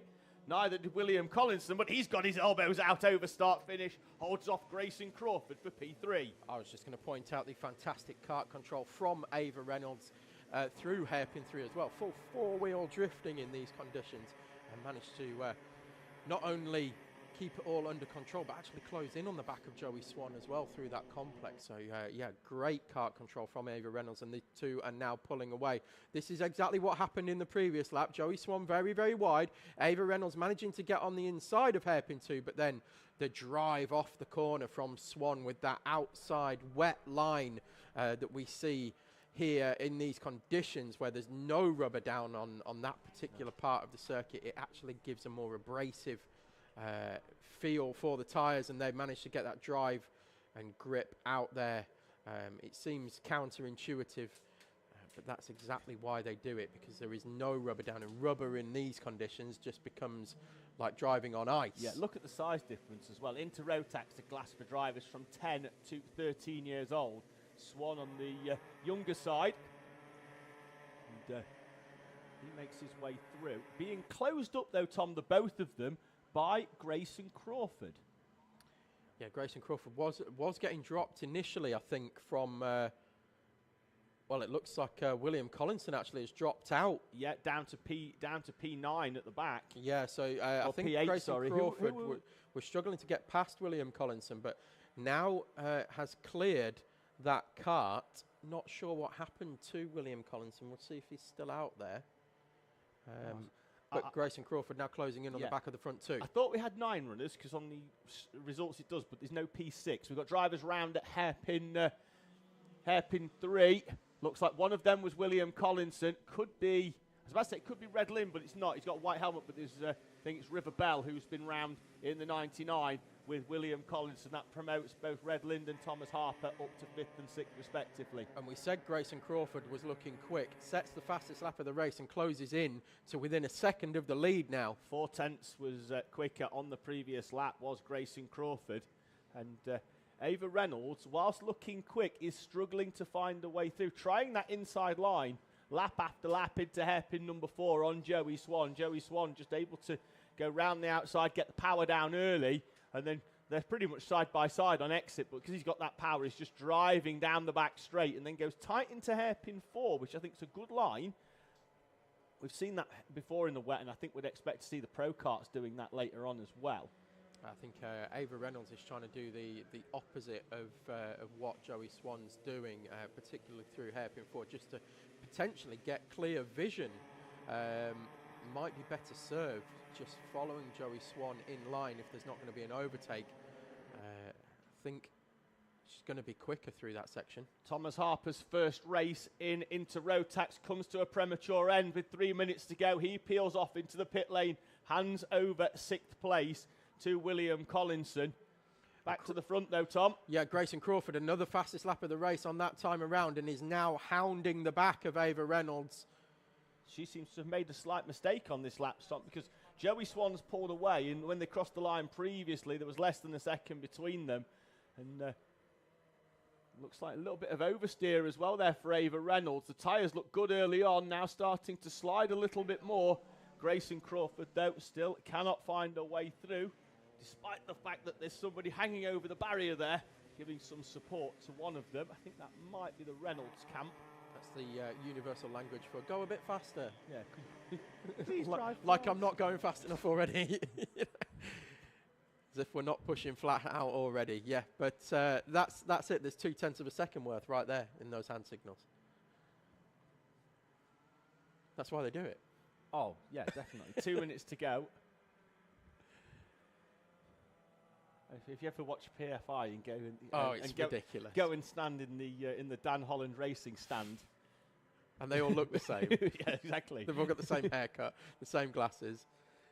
They get given a same pair of shorts. Exactly. All karting mechanics get given a box on their first day, and it has a pair of clippers that are set to a specific size, sunglasses, shorts, matching trainers. And that's it. That's what it takes to be a karting mechanic. I mean, I'm sure there's some knowledge of setup and things like that goes into it as well. You've got to have the obligatory 13mm and 10mm spanners. Out onto the back straight with 1 minute to go is Joey Swan. Gap out to 1.7 seconds now as Ava Reynolds becomes preoccupied in battling Grayson Crawford. Joey Swan, now that he is clear of Ava Reynolds, set the fastest lap of the race that time round as well with a 54.7. I'm interested to see if he's still taking that wider line round hairpin 2 now, or whether he feels he's able to come to the inside. We'll see if we can follow it round as Grayson Crawford slides down the inside of Ava Reynolds into hairpin 4, and Grayson Crawford takes second place with 30 seconds and 2 laps to go. Grayson Crawford is through. I believe Joey Swan's going to have too much of a cushion now, but I would expect Grayson Crawford to maybe start pulling away from Ava Reynolds, who was strong in the early part of the race but has fallen away, and Grayson Crawford's going to need a monumental effort but has found a way through for second place at least. Gap is 2.222 seconds. It's a great feeling that when you have pace in hand and you can't quite find a way past somebody, when you do eventually get through, and all of a sudden it feels like the kart's alive underneath you again. You've got the extra grip, you've got the pace that you didn't have when you were behind somebody, and now you're able to use it all again, and it just feels fantastic. And we'll see now what Grayson Crawford has got with a lap of clear air. The gap was 2.2 seconds as they came over the line. Already 0.3 faster than Joey Swan that time around, and the fastest lap of the race to go with it. So Grayson Crawford starting to move towards the front, but is he going to run out of time? Ava Reynolds not being dropped, is going with Grayson Crawford here as well. Yeah, I think we're on. just going to run out of time, unfortunately, for Crawford and Reynolds. But Crawford is now motoring up to the back of Joey Swan. Yeah, 4/10 quicker on that previous lap. I think it's going to be significantly more than that this time around. As they cross the line, there is going to be the checker flag going out. It looks at the moment as it's going to be Joey Swan, but he's got to keep it all together as he comes round hairpin 4 for the final time. Through the kink, through the dog leg to the right-hand side. And Joey Swan, for the first time here at Teesside Autodrome, will take a victory in a heat. Joey Swan in the 95, wins from Grayson Crawford and Ava Reynolds, who sets the fastest lap of the race on the last lap, 54.203 for Ava Reynolds. Freddie Ellingham comes through in 4th place, having dropped back at the start, has fought his way back through up into P4. Redland, Riverbell and William Collinson, who started off the front row and had good pace early on until he had a few pirouettes. And then it's going to be Thomas Harper, classified in P8, having completed 4 of the 9 laps in heat number 1 for Inter Rotax.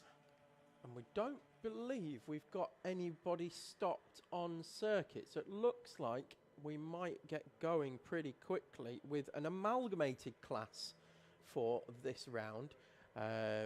We didn't have a huge amount of Senior Rotax runners, and of course because of the delay that we had to the day, we've actually amalgamated the Junior and Senior Rotax runners together on the one grid. And what we'll actually have is the Juniors going off first with the Seniors at the back of that pack.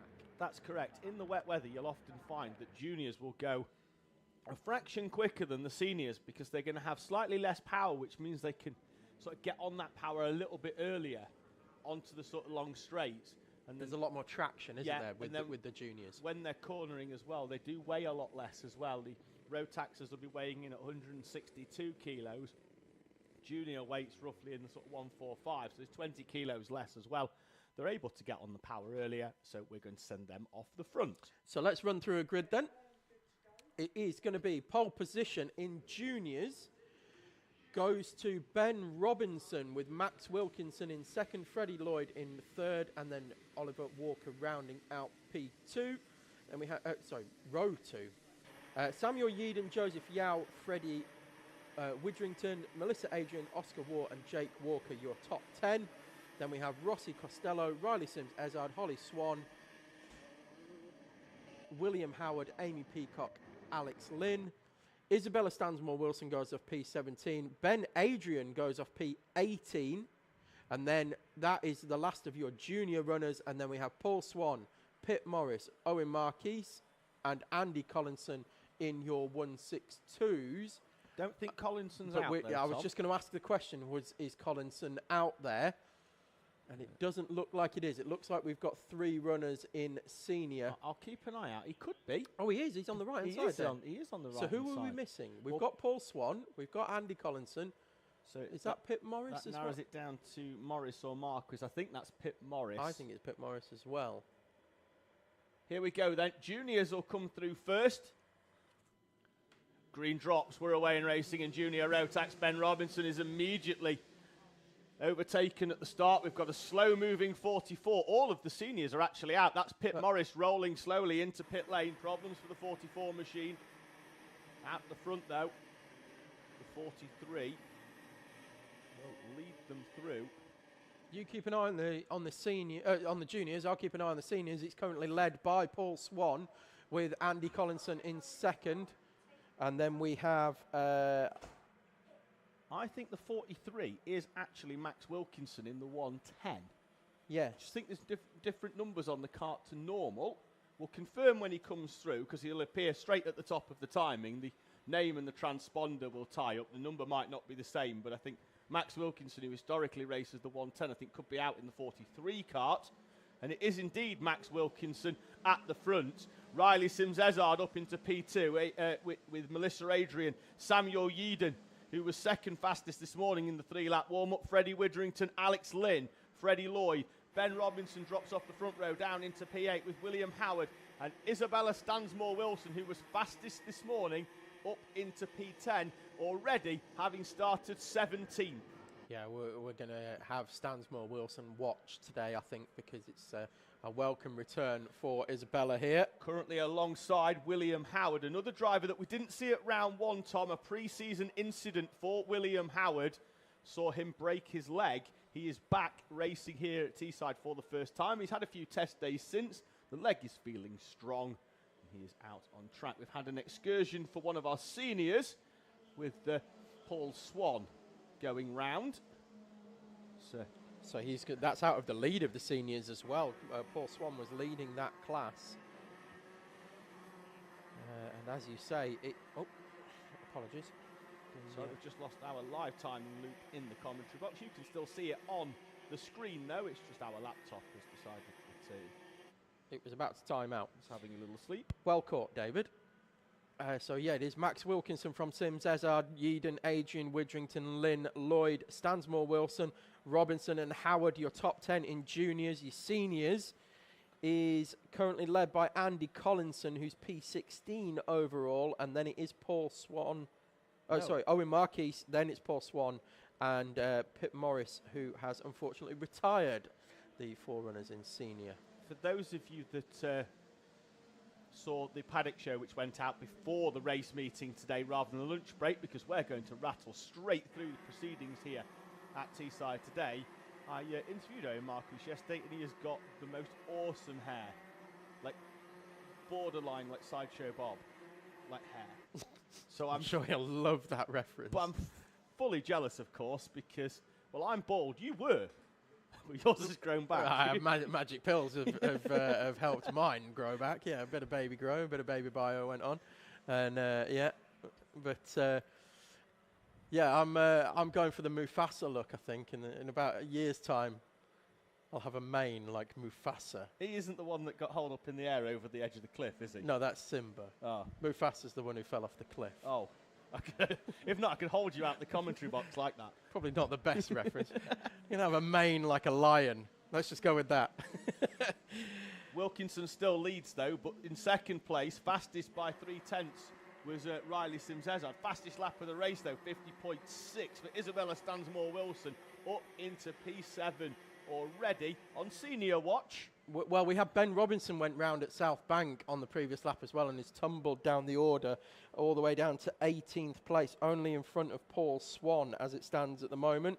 Stansmore Wilson, as he said, fastest lap of the race in P7. And P6 now, Tom, right the way round the outside of Alex Lynn there at South Bank. Still holding it round the outside, and now on the inside for hairpin 4. Sensational move by Isabella Stansmore Wilson. Doesn't appear to have lost a huge amount of time in going the long way round. Next in front is the 19 of Freddie Widrington. She absolutely rails that inside curb going through the D chicane. Clearly the fastest line. Tarmac slippy, concrete grippy. And Isabella Stansmore Wilson is on a charge. Yeah, you pointed it out in practice that you could see the difference between the ones who have grown up here at Teesside, for want of a better phrase, who have spent years and years honing their skills around this track, to the ones who have essentially entered in the junior ranks for the first time, just in the difference in lines and the knowledge and experience of where exactly to put the inside front wheel, the outside rear wheel, as they go 3 wide through hairpin 4, and that's Stansmore Wilson taking another place. Melissa Adrian falls behind. Yeah, Freddie Widrington and Stansmore Wilson have passed Melissa Adrian through that complex. So Stansmore Wilson now up to 4th. Andy Collinson, meanwhile, leading seniors, is up to 9th overall in this one. And I think he's just out there having some fun at the moment. Yes, finding his way through. He's the only one that's sort of matching the sort of junior times, although the front runners, Collinson did set the fastest lap, but it was only a fraction quicker than what our front runners have done in our juniors. So it's the reason why they've gone off the back. And I'm sure, to be fair, I'm sure he's enjoying it more than what he would do if he'd gone off the front and just drove off into the distance. So giving Andy Collinson something to do. Isabella Stansmore Wilson has found a way past Freddie Widrington, and she will be up into 4th place. At the front, personal best for Max Wilkinson. He's opened up the gap by 0.7 of a second to Riley Sims-Ezard and Samuel Yeadon. That's your top 3. Isabella Stansmore Wilson has got a big gap to close up in the remaining 2 minutes, 45 seconds plus 1 lap. She needs to find 4 seconds, or just, around about 4 seconds. It's 3.3, but there's no overtake. And down the back straight, Tom, just out of camera shot there, in front of where we are. We've got Sims Ezard and Yeadon battling it out. Yeadon had got through, then Yeadon goes wide round the South Bank corner, and Samuel Yeadon, just to the right of the camera shot there, we can see coming through, and Samuel Yeadon in the yellow car is up into second place. Sims Ezard back down the inside, and you'll see him come through. Over start finish, and Sims Ezard's round. Yeadon as well, and first, second, and third are both off track. Stansmore, Wilson, and Yeadon then rejoins in the middle of the D chicane. Everybody misses, and Riley Sims Ezard got it all wrong. Went sideways through the puddle, over start finish. Yeadon was an unfortunate high-speed passenger, and second and third are going to drop down the order. Yeadon will slot back into P4. Sims Ezard is well down the order. You'll see him, they crossed the line. How they picked up on timing, I've absolutely no idea, because they were both on the grass in front of the commentary box. They were 3 meters off the actual tarmac, but they have picked up on the timing loop. So they're classified as second and third. Yeadon will come through in P4. Sims Ezard will be well down the order. I think he's going to be around about 16th or 17th. Yeah, just while that's been going on, Ben Robinson has pulled into the pit lane as well and has retired from this one. But Yeadon, I mean, we saw in morning warm-up, we were watching out the commentary box, and Yeadon had probably the save of the season, I think, as he went round in exactly the same place that we've just seen them go off, but managed to gather it up and carry on going, but not able to do it that time, unfortunately. But we will get them over the line, and we've got 45 seconds to go here. And heading down the back straight, trying to see who that is that we're looking at there. Oh, has we got one round again? Oh, that's Amy Peacock. It was taking evasive action. Yes, and went off onto the ground. You're right, it is Amy Peacock. I missed the helmet and colour scheme there, unfortunately, but managed to get going again, but lost another few places there. Dad Darrell will burn off a few calories jumping up and down at that one. Yeadon's obviously had the red mist come down now. Is back up to 4th place and set a personal best on that lap as well. Only a 1/10 of a second off the leaders. So maybe getting a load of grass in your wet tyres actually makes you a little bit quicker. It was Collinson that went off the leader in 1:62 in front of Amy Peacock. He around lost 5 South Bank, seconds. Yeah, I was looking out for the yellow suit, and then it's easier to look on timing and see who's lost. If you do want to have a look at live timing as well as the live stream, you can find that at live.alphatiming.co.uk/SGP. I know a lot of people on the bank, whilst even watching the racing, will also be watching the live timing as well. Final lap has already been taken by Max Wilkinson. He has a gap of what I guess will be around about 9.506 seconds. From Stansmore Wilson now. I think she was under pressure from Freddie Witherington on that last lap, and they were both. In fact, she's had a bit of an excursion, Tom. 54 seconds to Witherington's 51.5. I think Stansmore Wilson has had a bit of a... And it's brought Yeadon back into play as well. So this battle for 2nd, 3rd and 4th, we've got them on camera. That's Stansmore Wilson at the front. Then we've got Witherington and then Yeadon at the back of that 3 in the fluorescent yellow cart. That's Yeadon in 4th at the moment. But there is a podium position up for grabs with 2 corners to go.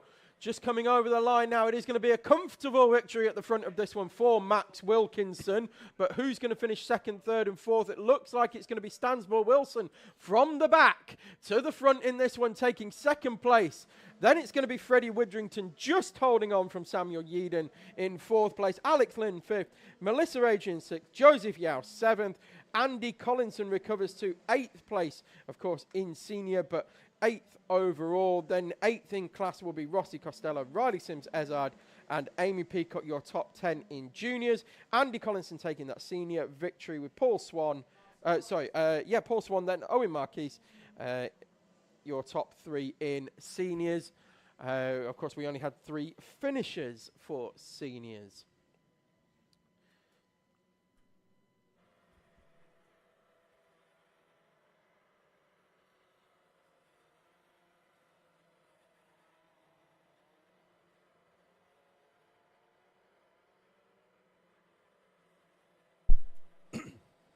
Tom and I there, just in the commentary box, just winding the live stream back slightly to relive the Sims Ezard and Yeadon off. Yeah, it could have been a lot worse, that one, couldn't it? I think if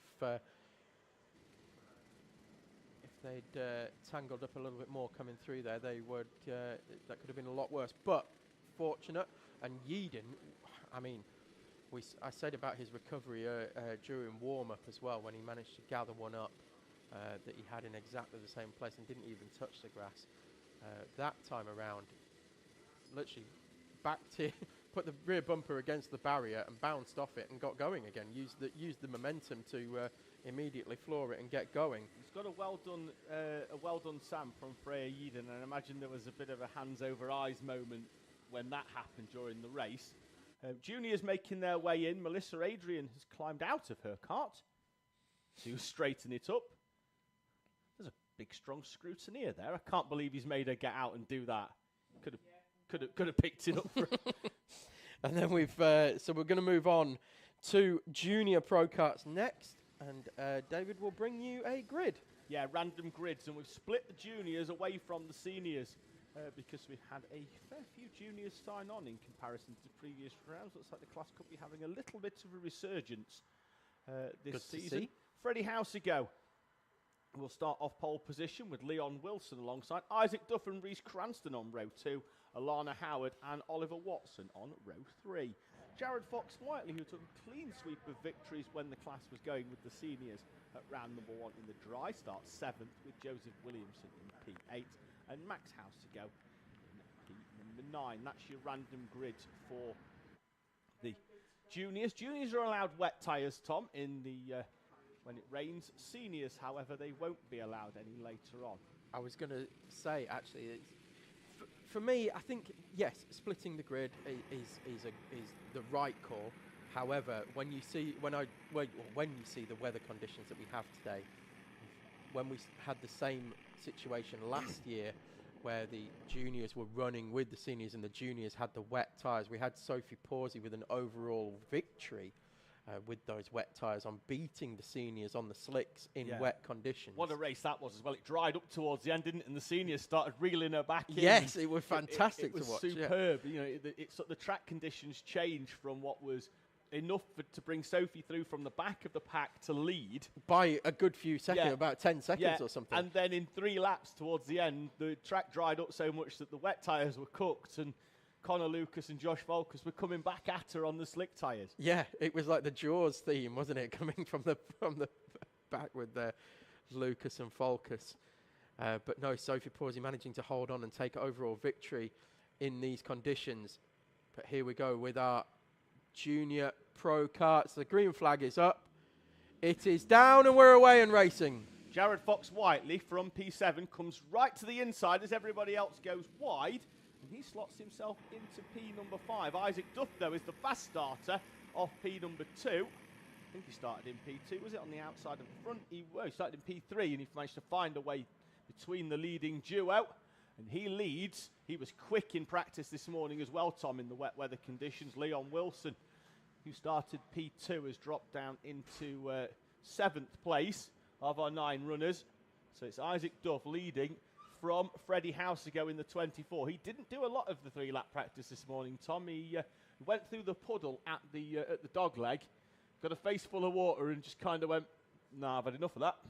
And peeled straight off into the pit lane at the end of the first lap. There's Fox-Whiteley going for second at the inside of hairpin 4 with an up and under. Switchback move to take second place already for Fox-Whiteley. Heading round the national loop for the first time proper. We see them sliding through there. We'll run through the order. It's Duff from Fox-Whiteley, Housego, Freddie that is, and then Oliver Watson, Reese Cranston and Joseph Williamson, Leon Wilson, Alana Howard and Max Housego round out your top 9. We see the juniors sliding it through over start-finish. On a scale of 1 to very, how excited are you, Tom, for Joe Grinsell in Senior Rotax? Senior Pro Karts, sorry. Yeah, off the scale. There are no words for how excited I am to see a fully sideways Grinsell. I mean, look, the conditions are so wet here and the tyres so slick that Grinsell's going to be scoring drift points around here.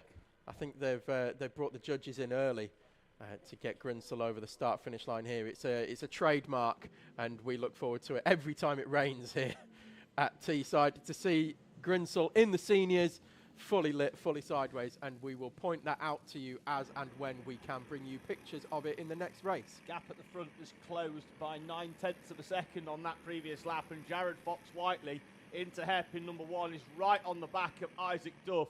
They'll be heading towards South Bank in a few moments' time. There's an up and under. Fox-Whiteley tries a straight line into 2. Duff sees it coming. He's got it scouted, and they'll head down towards the South Bank corner. And Fox-Whiteley is closed up very, very quickly. He takes a wide line, goes in deep, gets on the power earlier. And see that? It opened up, and then it closed up again, and then now he's going to try and find a way through. And this is another one, Tom. That was me sucking my teeth there, because I was a bit worried that Fox-Whiteley wasn't going to get that stopped and go straight into the side Again, of Duff. He's closed up, Tom, but now in that sort of crossing over of lines, it's not just a case. You can't just send it down the inside in the wet, because then you're going to run slightly wide. So slightly.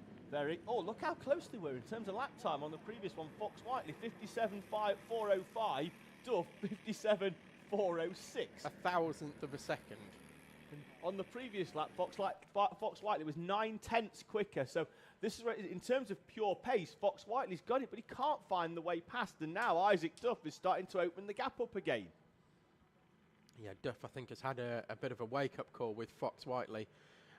With a half pass, essentially. He led for about 4 metres through hairpin 2 on the previous lap. But Duff has gathered it all together. And Fox-Whiteley taking a more traditional... you can tell he's got the Rotax experience here. That's more of the Rotax line. He tried to get the essentially the slide job move through on hairpin 4, but found Isaac Duff coming at him from the side very, very quickly, and rightfully backed out of it. Yeah, Duff turned in, closed the door. I felt there was going to be a little bit of contact there as the two of them sort of came together as the lines crossed over, but you see that they were a second slower than the previous lap that time around as well. Fox-Whiteley's down the inside again at hairpin 2. You could just about see it there as we cut back to where we were, and he's through again, takes his lead for this race up to 8 metres. Couldn't quite park it on the apex. You could see him trying to get it stopped, but actually what it's done then is cost him momentum down the back straight because he couldn't quite get it done.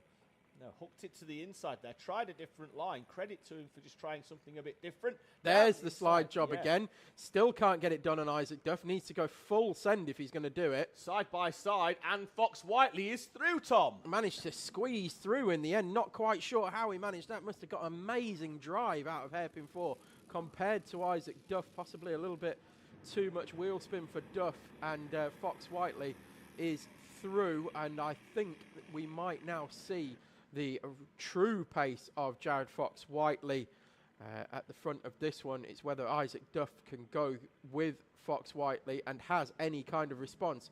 Ducks to the inside of hairpin 2 and gets good drive out of there as well.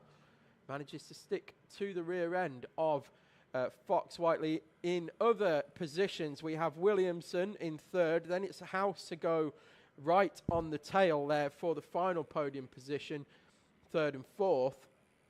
Then we've got Reese Cranston, Oliver Watson, Liam Wilson, Alana Howard, and Max Houseago, your 9 runners. Yeah, Fox-Whiteley has opened the gap up slightly. I think it's going to be about half a second. It is. Fox-Whiteley sets a personal best now in clear air.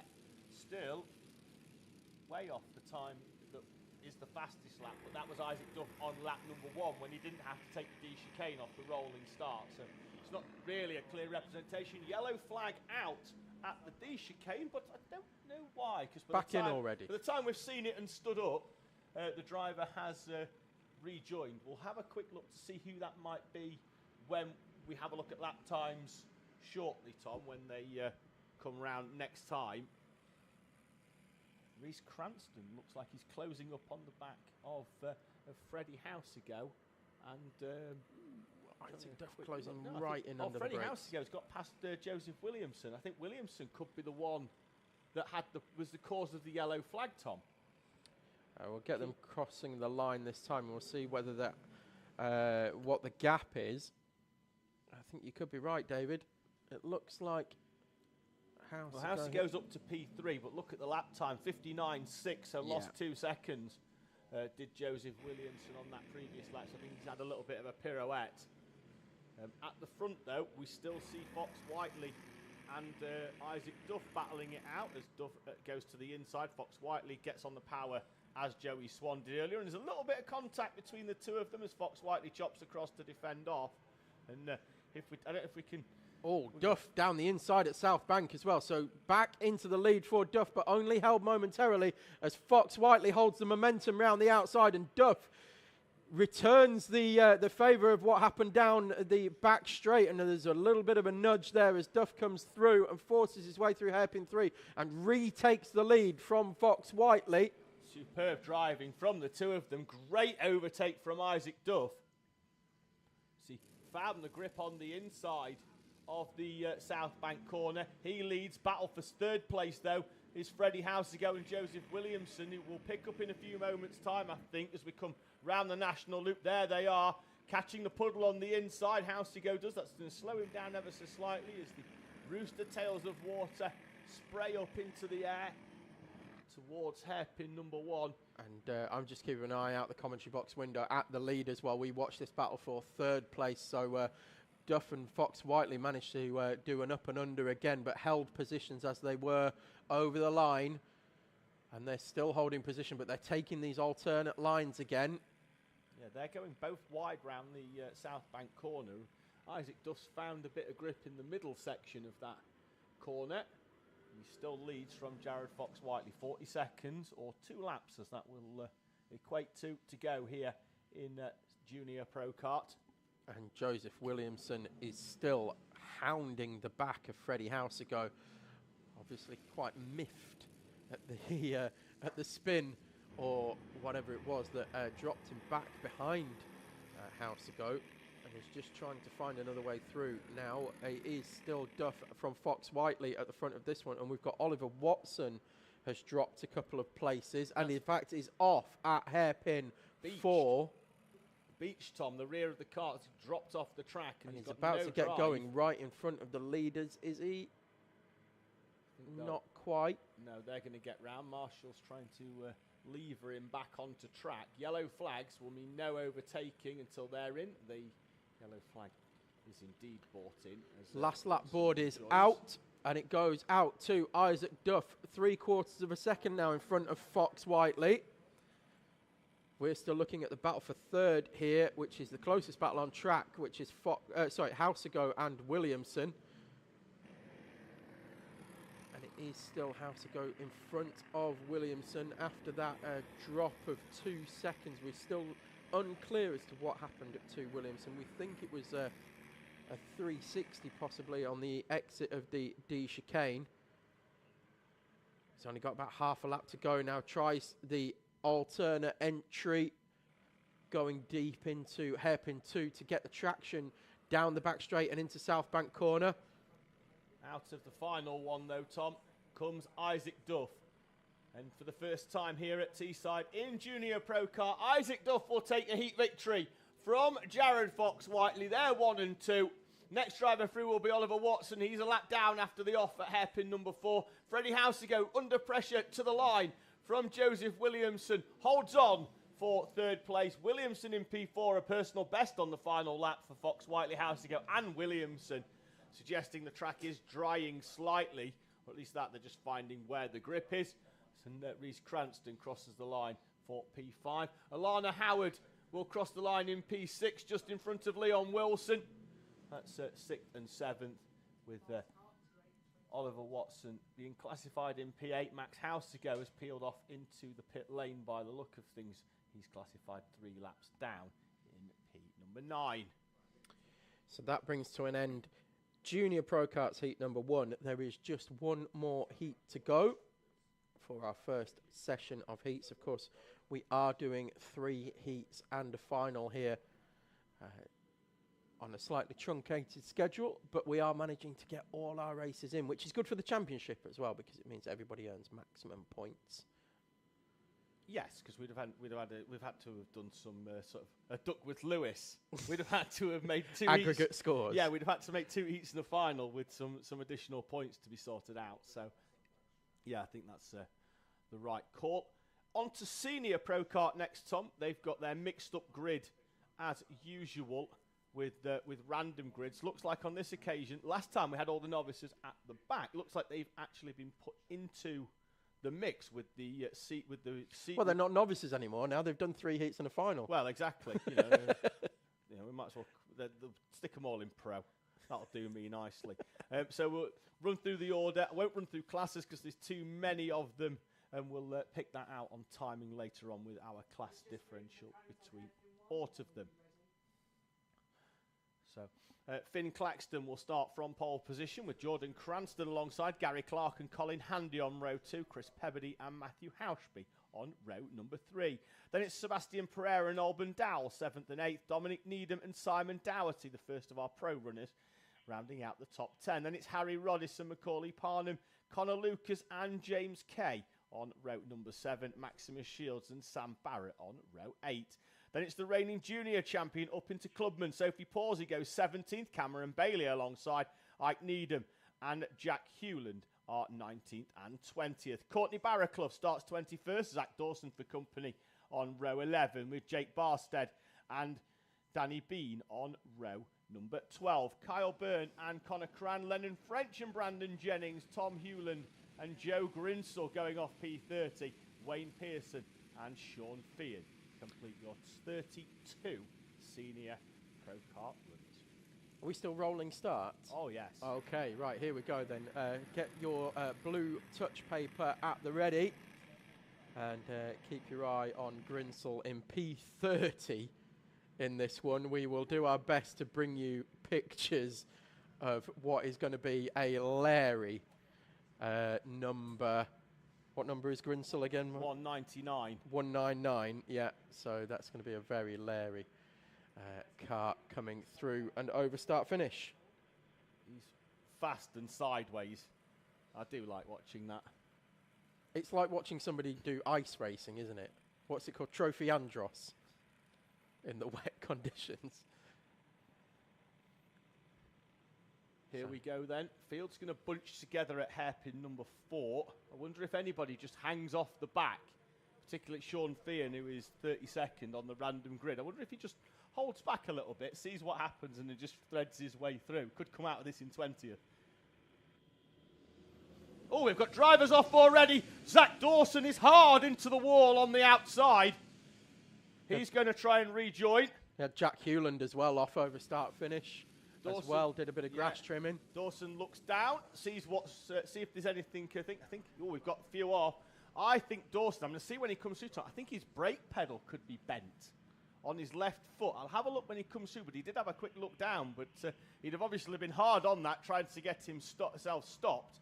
Great opening lap though. By the look at it though from Connor Lucas, Tom.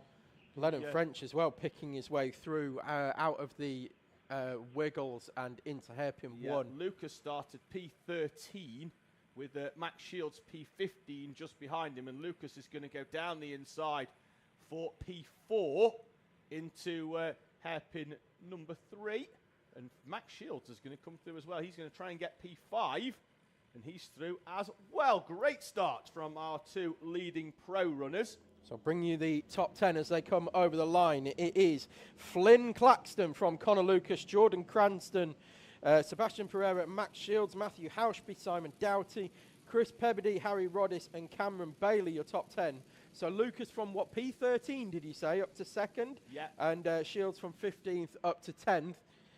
Grinsell, watch, he's made 10 positions. So Shields was up to P5, but he's gone missing. He's there, David. He's just coming out of hairpin 2. Yes. So he's had an incident and dropped back. Yeah, he was up to P5 on that opening lap from 15th. Made a 10th-place game, but has now dropped down the order. It's down the inside into South Bank goes Connor Lucas, and he leads from Flynn Claxton. As they head round hairpin 3 and 4, you can see the lack of grip that they've got in these conditions. Of course, all these Senior Pro Karts on slick tyres as Max Shields goes very wide at hairpin 4, completely lost the rear end. Brandon Jennings is off. That's the drive with the orange backboard. And we've got another driver rejoining as well, but that was where Oliver Watson went off and got the kart beach down there off the track. It sort of drops away. So Shields has fallen outside of the top 10. He's P12. Yeah, a couple of mistakes on that lap for Shields, and a contact warning going out for the 69 as well of Dominic Needham.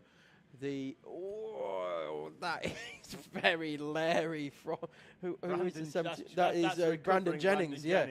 And that was very Larry as well, coming over the line in front of the commentary box. I thought he was going to join us in here. Popping in for a quick interview. Yeah, we'll have to get him a spectator pass, I think. If he carries on going, if he goes any further wide. Connor Lucas is gapping the field at the front here at a fair rate of knots. Impressed though with Finn Claxton, the clubman runner, in second place. Yeah, holding on very well in second place at the moment. Jordan It's still Cranston, early doors. Sebastian Pereira and Matthew Houshby. 3-place gain on the previous lap by the Scottish driver Cameron Bailey. And Max Shields gained 4 on that lap as well. So Max Shields now up to P8. Third in class behind Simon Doughty, now on track as well. Spoke to Cameron Bailey yesterday, and Gracie Mitchell asked him whether he was looking forward to racing in the rain. He just replied with, "I'm Scottish." Okay. Which I believe is his way of saying yes. It always rains. Yes. So I think I'll be all right. Although for the last week it hasn't. It's been very bizarre. I managed to cut my grass for the first time since October, which is an odd thing to happen up on the west of Scotland, where I am based. So it is Lucas leading very comfortably this one. 3.6 seconds it was over the line last time around. That gap has gone out even further. 5.5 seconds now. Oh, Simon Dougherty off over start finish, and then proceeds to put the power down on the grass and finds every puddle and muddy only Peppa Pig has seen more muddy puddles than Simon Dougherty. Has managed to get going again though, and he's back underway. He's just in front of Sean Feehan in the 57. That'll put him in P20, just behind Joe Grinsell, who is up to 19th now.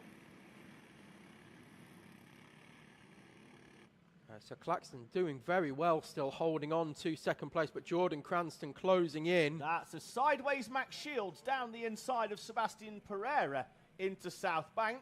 Those are two drivers that we've seen go at it plenty in the past. Raced together as well in the BPEC Endurance Series. As teammates, yes indeed they do. In the TSM kart, joined by Tom Braid as well. TSM standing for Tom, Seb, Max. Yeah. Yes, very. They put a lot of thought into it. Sorry, that was Shields as well. Was him going right the way round the outside of Jordan Cranston over start finish. Yeah, and taking third place now, Shields. Still 2.5 seconds, and there's Doughty off again over start finish. 2 laps in a row. I think Kat and Paul are going to be getting an invoice for lawn mowing services at this rate from Doughty. Simon Doughty trying to find some grip. Oh, we've got a driver off as well at South Bank, gone straight on up into the gravel. Going to try and pick out who that is. I think it could be. It's the 2-1. Is it 2-1-5? Matthew Houshby has gone it is straight Matthew on. Houshby, yeah. Gone with the straight novice plate on the back, already 1 lap, or 2 laps down, in fact. Well, he spent at least a lap of it trying to get it out of the gravel. Yes. So Lucas leading comfortably now. The gap almost 10 seconds from Finn Claxton, but 1.3 seconds faster on that lap was Maximus Shields in third place, pulling away from Pereira to the tune of 2 seconds. And then we've got Cranston, Bailey, Roddice, Bean, Pebbody, Needham and French. Yeah, out onto the back straight goes Finn Claxton. He's been closed in at a fair rate of knots by Max Shields, who was 1.3 seconds quicker on the previous lap. So just in front of where we are now on screen, that's Sebastian Pereira. They'll be going round South Bank now, and just on the exit of South Bank, we'll pick up. There's the battle in front, the two drivers. Behind, though, that's Cameron Bailey and Jordan Cranston going at it for 5th place. Cranston back down the inside of Cam Bailey. Bailey having taken the place, and Bailey's going to run him tight, and they're both off, Tom.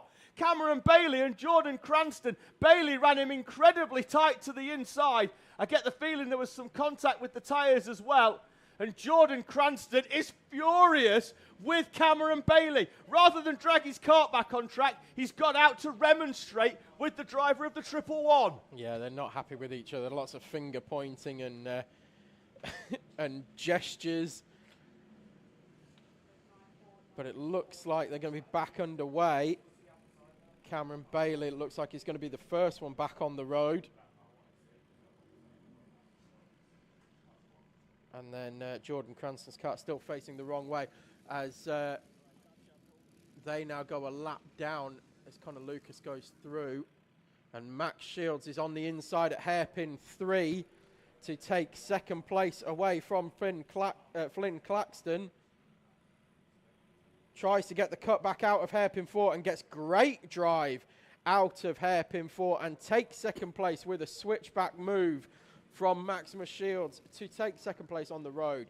So it is Pro class leading 1st and 2nd on the road. Then we've got your Clubman class leader, Flynn Claxton, from 2 seconds away in front of Seb Pereira.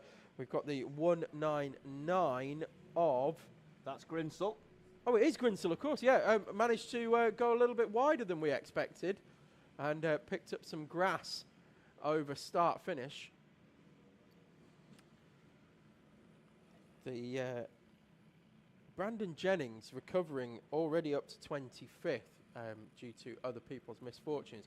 But Brandon Jennings is one to watch over start-finish as well. He's got it fully sideways as well as he comes over the line. Last lap board has been taken already by Lucas.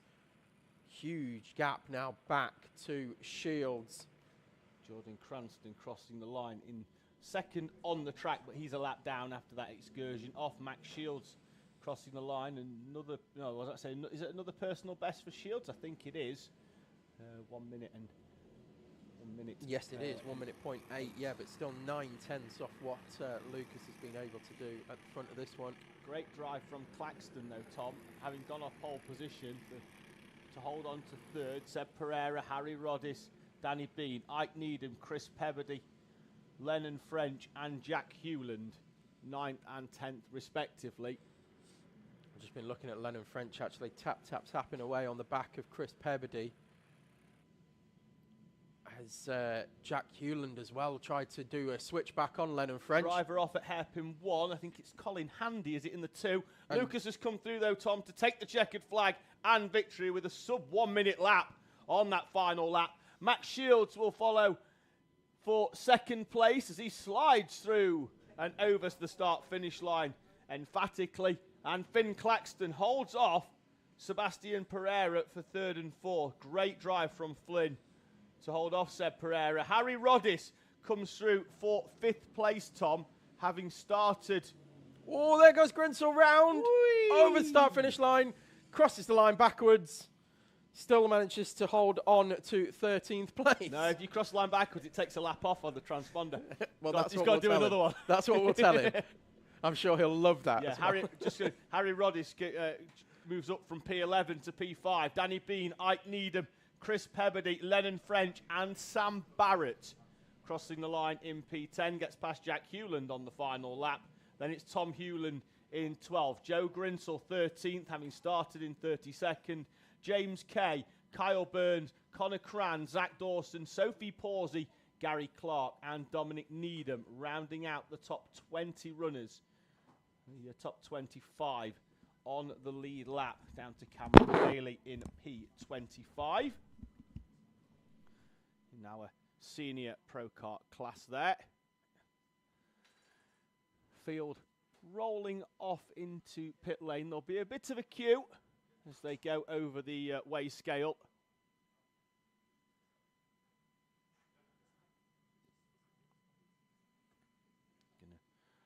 refresh my results because now we've had that sorted. So I'm going to have a quick look.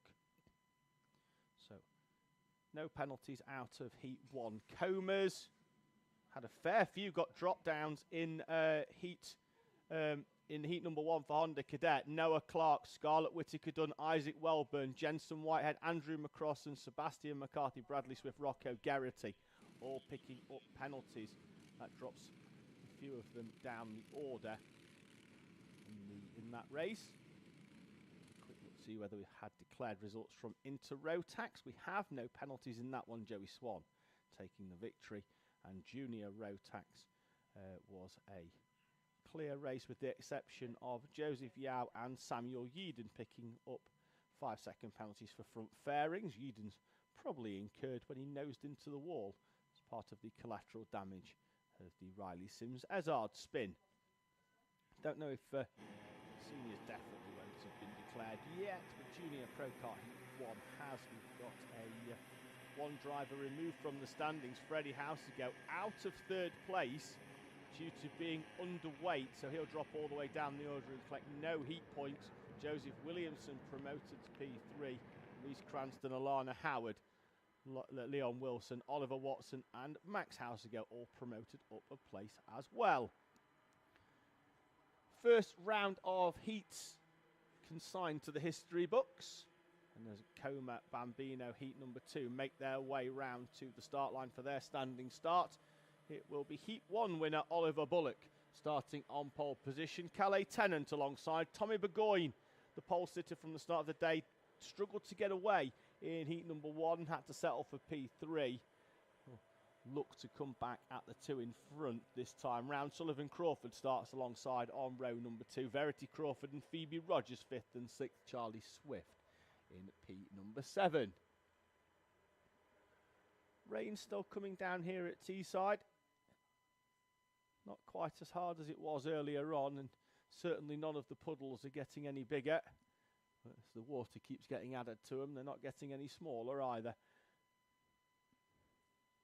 So the thing here for Oliver Bullock, he's off the racing line and he's right on the inside, and what's happened as drivers have come round, there's muck on the track and it's going to be quite dirty for those drivers on the inside. They're going to have to rely on, maybe that might actually just give them a little bit more grip than being on the outside. Tom's back. I'll turn this headset back on. See, just looking at the com box here, Tom, there's a lot of gravel on the inside where the pole sitter and 3rd place are. And I know we like to say that, you know, in the wet, it's all about being on the dirty side of the track, but that's taking it to the extreme. Yeah. We'll see whether it hampers either of them getting away. I was going to say, I don't want to jinx it, but I'm going to. It's getting brighter out there.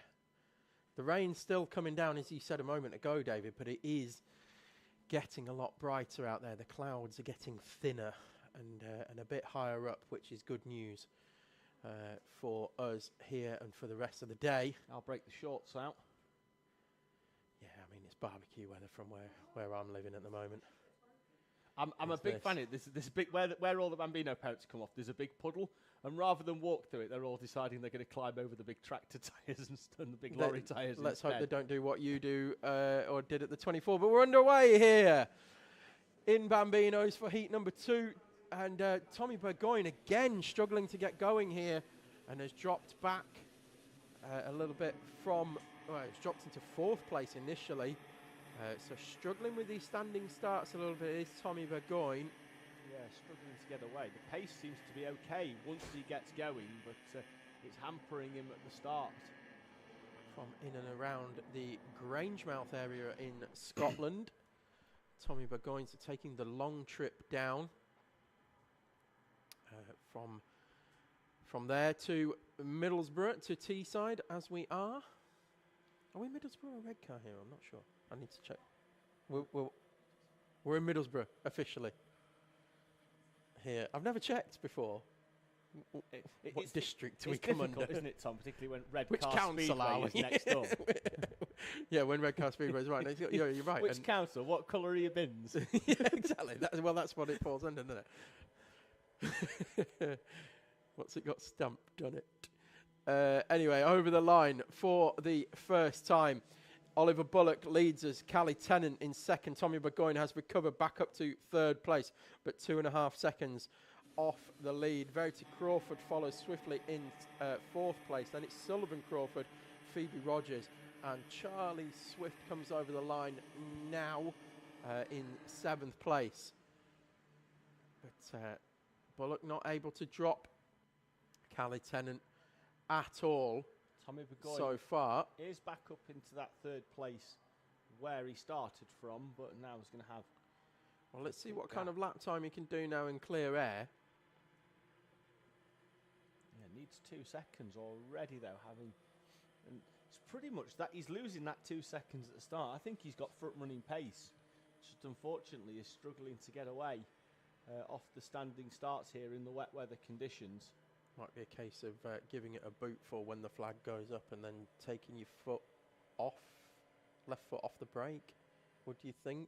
I'm not sure how they get away from standing starts in Bambinos, whether it is you rev it and take your foot off, or whether it is just you take both feet off the pedals and then slam your foot on the road, slam your right foot down.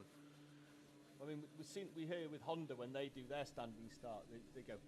They effectively try and get it to, the clutch to engage. Their clutch engages at 2,200 RPM on the white spring, and the engine note rise, and they're holding it on the brake, and then they just lift off the brake and plant the throttle at the same time. Yeah, that's what I'm trying to get at. Whether the Bambinos are the same. You would think it would probably be that way with what we see.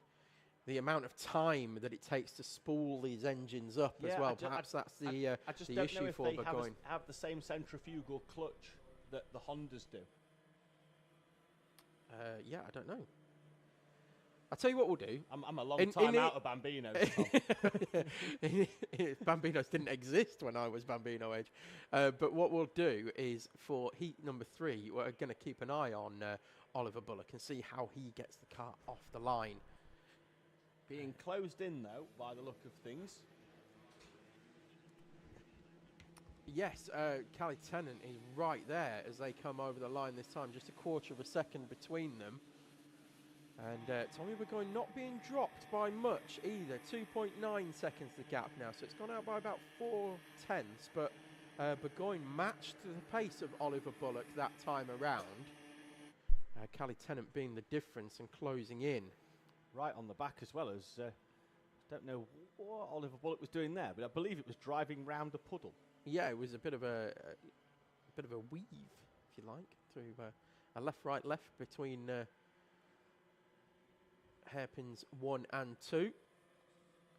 Callie Tennant looking very racy now, really closing in on the back of Oliver Bullock. I'm going to be able to carry the speed around the outside. Lap traffic in front, Tom, may well come into play because they should catch D chicane and round the national loop, which is where you want to be as tight to the inside as you possibly can. They may end up having to sweep round the outside of the lap traffic in front. It's Charlie Swift, who does set a personal best indeed on that previous lap, so continuing to improve in the 65 machine, and it has been. The two leaders, Tom, are going to meet him as they come through the chicanes, and they're going to try and sweep through. And Bullock has found a way through, but Calais Tennant can't. And the gap now, Tom, is going to be massive as Burgoyne closed up, and then Burgoyne spins into hairpin number 1. Yeah, I'm not sure how he's managed to spin there, it's Burgoyne, but gone round, as you said, into hairpin 1. Holy moly. The cake is here. Cake has arrived. We'll discuss that later. What I think happened there, Tom, and I may be wrong with Tommy Burgoyne, but what he's seen is Calais Tennant being held back up, and he's gone, excitement. And yes, a little bit of over-enthusiasm with the hands on the wheel, and round it goes. We're going to have to interview Kat Franklin shortly to find out what these cakes are. That's school cake. We know school cake. Yes, and normal cake with I've called dibs on school cake. Yeah, the other one, the one on the right's brownie. I have no idea on the middle two. I think that's Rocky Road. Banoffee pie slice, and that's a Bakewell tart. Oof. I imagine David's all over the Bakewell tart. Negative, Ghost Rider. Oh. Don't like. Banoffee? Yes. Okay. I'll tackle that. All right. Okay. Well, we've got ourselves hashtag cake chat coming in. Also, hashtag 22, which is number 22, Sullivan Crawford, has got himself a warning for contact. See, we may be on a new broadcast here. Of course, bringing it in-house. Some things don't change, but Tom. some things never change. Like my body mass index. Oliver Bullock now well clear of Calais Tennant due to that lap traffic that caught up Tennant, and in 2.3 seconds clear. Tommy Burgoyne, of course, with that spin, has also dropped off now 10 seconds off the lead and only just in front of Sullivan Crawford. Verity Crawford, of course, has lost a little bit of, has lost a position on that lap from Sullivan Crawford, and that would be what the contact warning, I imagine, is. So things in the Crawford tent could get a little bit heated post-race. Oh, heated, frosty. There'll be temperature changes one way or another. Detective Butterworth there figuring out what's happened. 2 laps to go as the timer's down to 0. So when they come round next time, it will be the final lap for Oliver Bullock, who he was fastest car on circuit that time around as well, just gapping everybody at the front now. Yeah, Calais Tennant, who did look quick earlier on, but then couldn't find the way through the lap traffic through the chicanes. Oliver Bullock was straight through down the inside. You know, I said it was getting brighter and I was going to jinx it. You did, didn't you? You can see the rain on camera there. It's getting heavier once again, but I'm hoping this is the dark before the dawn, if you like, and it is going to brighten up here. So it gets worse before it gets better. Yeah, that's it. Yeah, we've been through an eye of a storm, and now we're catching the end of it, and hopefully that's going to be the end of it, and we're going to have some sunshine, some slick tyres on everybody by the end of the day. As long as it's not like Twister. We've got cows. Yeah. I actually used that the other day. I used that. I can't remember why. Oh, I know why. Did you go past the field of them? No, my stepbrother ate a giant steak. I'm going to try and pull a picture of it out. Well, I'll let you talk through the closing stages of this one. I hope your stepbrother doesn't have a drum kit, and for those of you that have seen the film Step Brothers will know what I mean by that. Last lap for Oliver Bullock. He has 2 more corners to negotiate as he makes his way up towards hairpin number 4, has a glance over his shoulder to see where Calais Tennant is, and Oliver Bullock will come through to take his 2nd race victory of the meeting in heat number 2. Brings the 18 car over the line to take the checkered flag in front of Calais Tennant, and Tommy Burgoyne will round out the top 3. That's not a steak, mate. That's a paving slab. That is, I'm just showing David a picture of it here. That is a 35-ounce tomahawk steak that my stepbrother Jordan demolished. And he demolished it with, he didn't just have that. He also had 2 sausages, 4 lamb chops, 2 pork chops, and a burger. But he doesn't have 2 slices of cake, a Bakewell effort, and a brownie. No, but we do, and we do. Yes, but he is a big lad. To be fair, he's a big lad. Not in a like, you know, diabetes friendly way. He's like in a, as in like a. Oh, he's a rugby player type. Oh, he's a farmer. Oh, is the best way to put it. Yeah. Bench presses hay bales. Good lad. Yes, he's a big boy. Is JB. Right, Oliver Bullock then takes the victory in Coma C50 Bambino from Calais Tennant and Tommy Burgoyne. Sullivan Crawford sets a personal best on the final lap to be classified in P4. Verity Crawford, Phoebe Rogers and Charlie Swift round out your Coma C50 Bambino grid.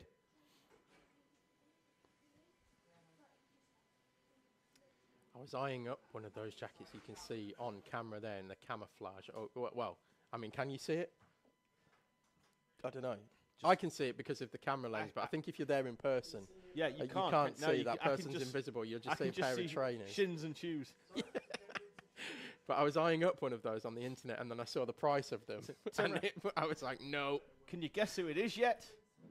It's Gracie Mitchell. It's our star of the paddock walk. If you missed that at the start of the day, Don't rewind.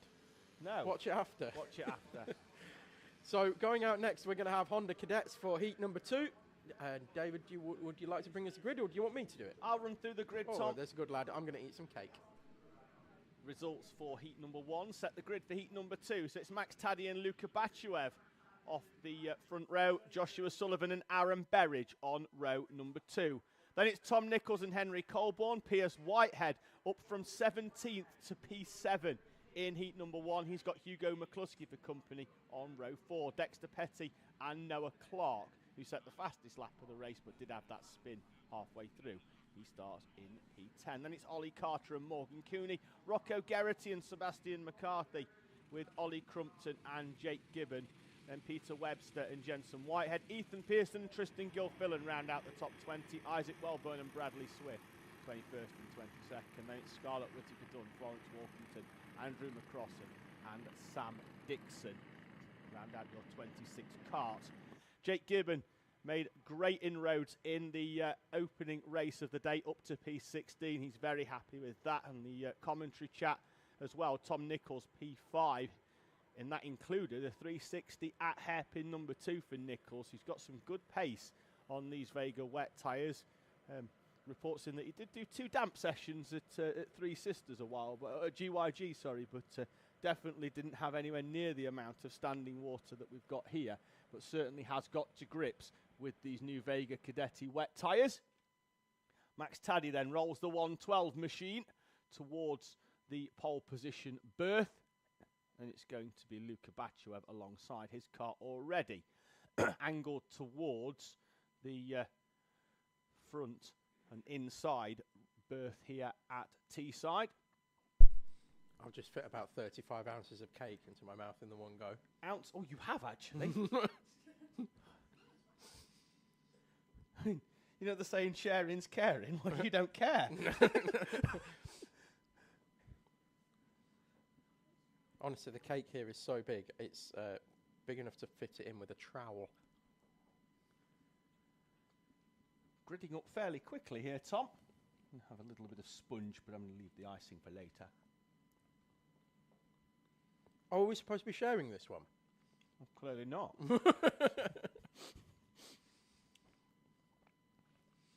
Last couple of runners heading into place.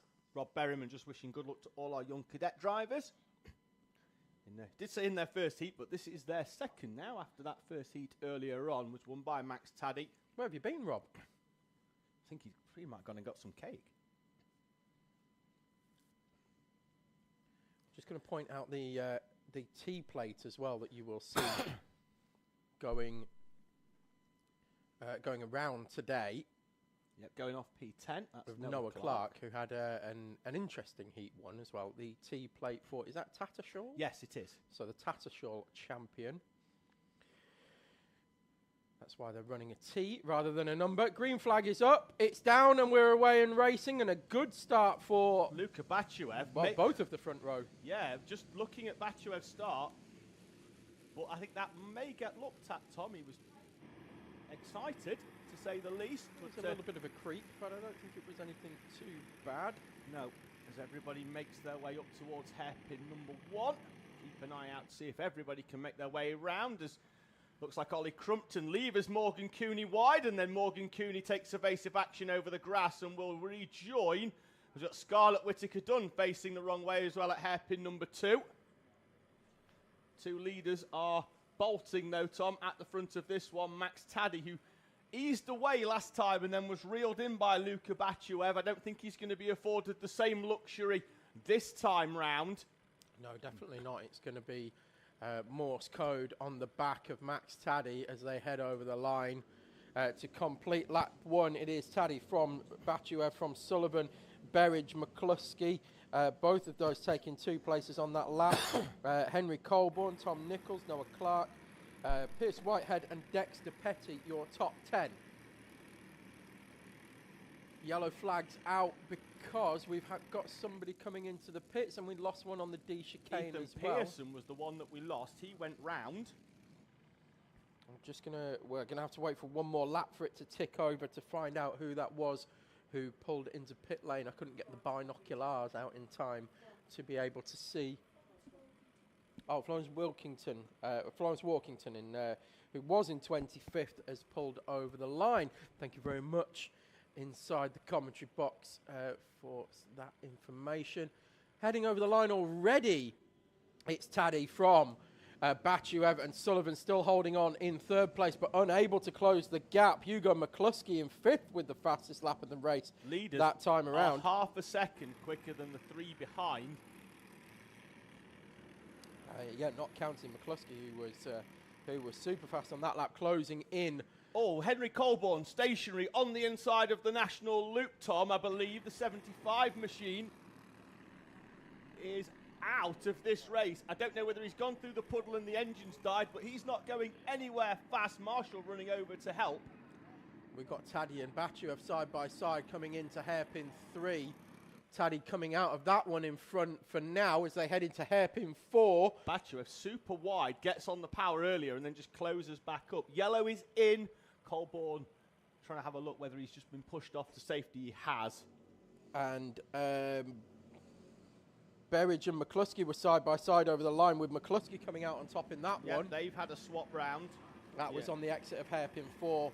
McCluskey managing to get that one done. Still holding fastest lap of the race as well for McCluskey. So he's got 4/10 to catch up to the back of Joshua Sullivan. Ooh, he's gone in deep into hairpin 1 though, as down the inside of Max Taddy for the lead goes Luka Batchev side by side down the back straight. Batchev looks over. Taddy got on the power earlier. Batchev might have to slot back in and does. Yeah, so Batchev looking very, very racy here. He's just got the shape of Max Taddy blocking him off as they go side by side into hairpin 3. They're going to try the switch back at hairpin 4, but can't quite get it done on the inside. He's now going to have the outside run around the dog leg over start-finish line, and it's as you were.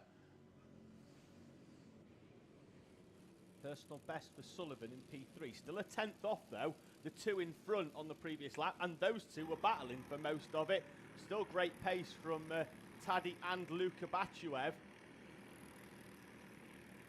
Batchev looking incredibly racy. And that's what I was saying. He just can't quite find a way through Taddy, and you've got to think if he does find the way past, that he would gap Taddy. We've got yellow flags out again. Tristan Gilfillan round at the national loop in the 59. But yes, Batchev just got the blocker of Max Taddy in front and can't find a clean way past. No, they've got some lap traffic. But Taddy positioning his kart very well to not allow Batchev through. Change for P5. Noah Clark has found a way past Aaron Berridge. Fastest lap of the race for Max Taddy, 54.3 on the previous lap. Dragging Luka Batchev along with. Aaron Berridge was quick as well, Tom, as well. No, it was Noah Clark. He did a 54.3 as well. It was a little bit slower than the leaders. There were only three karts in the 54.3s, and that was Taddy, Batchev and Clark. Sullivan, 0.4 of a second back from that in terms of pace. So Sullivan struggling in this one. Leaders round the outside of South Bank. There's lap traffic in front of them. And there goes Batchev through. Taddy immediately with the cutback through hairpin 3. Great awareness, great switch back, and has actually gapped now Batchev because of that. It was full send from Batchev. Couldn't get it stopped on the apex. And Taddy just cutting back and retaking the lead there. So Batchev has actually led in this race, but not officially over the start-finish line. No, minute and 20 to go. Currently lapping in the 54s, so 3 laps left in this Honda Cadet second heat. I get the feeling that isn't going to be the last time that Luka Batchev's going to have a nibble at the lead. I get the feeling that Noah Clark could end up third in this one as well. He's currently very quick, isn't he? In 5th place, but has already closed up onto the back of McCluskey, who has also closed up onto the back of Sullivan. Ethan Pearson round at the D chicane, yellow flag out, and we've got a stationary kart on the outside of hairpin number 4. So yellow flags out at hairpins 3 and 4. No overtaking until they're past the incident. I think that could be Tristan Gilfillan. We'll confirm in a few moments, yes. Yeah, it is, because there was Tristan was round earlier on, and it's the same car. They are as you were for the front Oh, five. Sullivan wide into the D chicane, and Hugo McCluskey tries to go down the inside. Sullivan recovers it, and McCluskey has to get on the brakes just in front of the com box. As Gilfillan stopped again, Tom, he has on the outside of hairpin 4. Yeah, so didn't quite manage to get going, Gilfillan, in the end of that one. I'm looking at the two leaders as they go side by side down the back straight.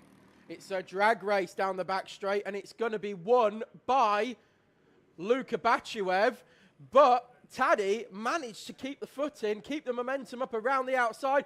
Bachuev's got the inside for the for hairpin 3. Taddy around the outside for hairpin 4 with a cut back and manages to hold on to position. Clark's gone down the inside of Hugo McCluskey, Tom. Last lap board out. Yeah, for 4th place.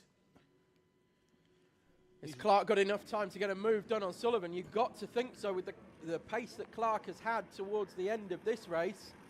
Last lap board is out then. It's Taddy from Bachuev, Sullivan, Clark, McCluskey, Berridge, Petty up to P7, Whitehead, Geraghty and Nichols, your top 10. So I'll keep an eye on the front two, David. You keep an eye on the second pairing. Roger that. It is still Taddy as they head down the back straight for the final time. Into South Bank corner for the final time, and it is Taddy from Bachuev. Has Bachuev got anything left in these last two corners? He goes up the inside. This is what we've seen before. Taddy around the outside of hairpin 3. Forces him wide into hairpin 4. Holds position, holds the line. It's a drag race now over the line. It is going to be Taddy holding on to the lead and taking victory here in heat number 2 from Luka Bachuev. Fantastic kart positioning from Max Taddy and Joshua Sullivan. Noah Clark just holding on to P4 from Hugo McCluskey. They went side by side over the line, and there was 0.014 of a second between those two over the line for 5th place. They came out of hairpin number 4. Clark tried to switch back on Sullivan. Sullivan moved across to the inside. Clark went up and over the curb, and Hugo McCluskey used that to his advantage and drew alongside over start finish. There was hardly anything between the two of them, between 4th and 5th. Then it's Berridge. Piers Whitehead gets back up to 7th on the final lap. His battle with Dexter Petty. He's going really well, Tom, today in the number 16. Rocco Geraghty and Tom Nichols rounding out the top 10. We had a message earlier on about Piers Whitehead, didn't we? Yeah, he went 17th to 7th in heat number 1 and has held 7th again. Held 7th, yes, in this one. So, yeah, good driving as well from Piers Whitehead. And then, as he said, Dexter Petty, Rocco Geraghty and Tom Nichols rounding out your top 10. Then it was Sebastian McCarthy showing well as well in 11th place. Ollie Carter, Peter Webster, Ollie Crumpton, Jake Gibbon in 15th. Then it was Isaac Welburn, Morgan Cooney, Jensen Whitehead, Scarlett Whittaker Dunn and Bradley Swift in 20th. Then it was Sam Dixon and Ethan Pearson, the last of your runners on the lead lap. Andrew McCrossan ended up 1 lap down. Tristan Gilfillan retired, as did Henry Colborne and Florence Walkington. So we've got recovery underway for Tristan Gilfillan and the kart. That should be recovered fairly quickly, and you can see in the puddle down the back straight just how much the rain is coming down here still at Teesside. It doesn't look as bad in the puddle on the front straight though, David, but it really does in that one on the back straight. They're not filling up though, that's the thing. They're sort of staying the same level, which is handy. So, you know, with them Has the temperature increased a bit, do we think? It was about 3.5, 4 degrees when I arrived here this morning. Yeah, it's up to 4.1. Oh, is it? Okay. It's still not. So it's gone in the right direction at least. Yeah. Let's stay positive. Tristan Gilfillan on the receiving end of the complimentary recovery. Back into the paddock. Keep an eye out on any post-race penalties for front fairings as the driver gets nudged off the weigh scale there by Ethan Pearson. Crack on. Yeah, got no time to wait. We've got Inter Rotax coming up next. Get off that weigh scale. Tristan Gilfillan is being returned to pit lane. Does also have a front fairing push in as well for Gilfillan. So despite the fact he didn't finish, there'll be... a 5-second penalty. Yeah, it'll be a DNF +5. Joey Swan, then, the Heat 1 winner, will start on pole position. Keep an eye out, though, for Grayson Crawford, who was the fastest driver towards the end of Heat number 1 into Rotax. Then it's Ava Reynolds and Freddie Ellingham with Redland and River Bell on row number 3. William Collinson and Thomas Harper complete your grid. All 8 are out. That's handy. And as you can see on the camera lens there, rain is still pouring down here. I mean, we've been looking at the weather forecast throughout the day, and it's been wet. Yeah, well, it's been looking like it's going to improve. Are you all right there? I didn't know whether I could use that fork to get through the brownie. Well, you tried snapping it with your fingers and then put a fork into it and then hoped for a better result. Like, if it won't break with your fingers, I'm just not very strong. What do you think the fork's going to do? Anyway, over the line for your Intermax second heat, and it is a what? Oh, hang on, are we going round again? I didn't see a green flag drop. No, we are going round again, but I don't think the drivers are aware yet. They're going to get it. They're going to get the flag now as they come through the wiggles. Yeah, they were a little bit out of sequence. So we're going to go round again. Oh, Redland's still racing here, Tom. He's just gone from 5th to... now he's going into the lead. And now he's realised that yes. it's a false start. There we go. He's going to slot back in. I'm going to try this one again. So a lot of drivers moving up in class this year as well. From Honda Cadet, we've got Joey Swan, of course. We've got Red Lind, who was in Cadets last year. Grayson Crawford was in Micromax. Yeah. Thomas Harper, William Collinson, all moving up from Honda Cadet as well. Yeah. And we are still going round again because we can't quite get ourselves sorted here. Why don't we just stop them on the back straight and then reorder them? So we're going to go round again. Just can't seem to get themselves into formation. Yeah, I think we're going to try and stop them on the back straight, if possible here. And they've driven straight past the marshal who was trying to stop them. We've got a red flag out now on circuit. Yeah, I think we're just going to reorder at hairpin number 3 and make sure they're in the right order, and then send them round hairpin 3 and 4 towards the start-finish line.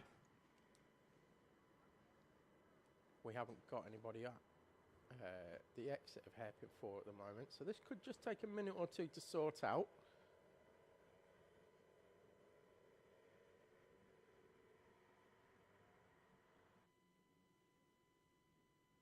There we go, and we are coming to a stop. Oh, we've got the 99 of River Bell peeling off into the pit lane. So that's River Bell pulling off into retirement, we believe, and won't be allowed back out for this heat, even if repairs are completed before we get going again.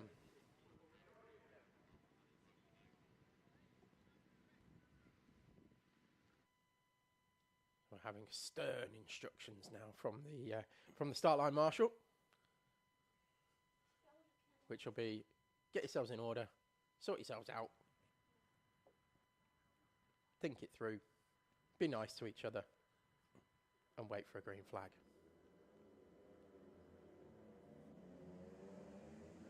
What words to that effect? No, I think you were absolutely bang on there with lip reading. Not bad to say he had his back to me as well.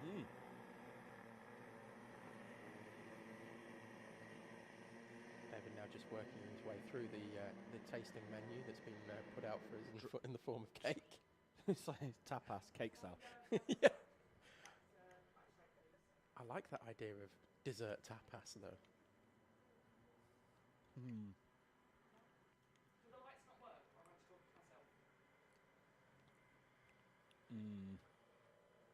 What? The banoffee one. Bang on. Oh, is it? Okay. So here we go for the third time of asking, the actual fourth lap they'll have been round, but this will be the third time of asking for Inter Rotax, Intermax, and we're still not quite in order,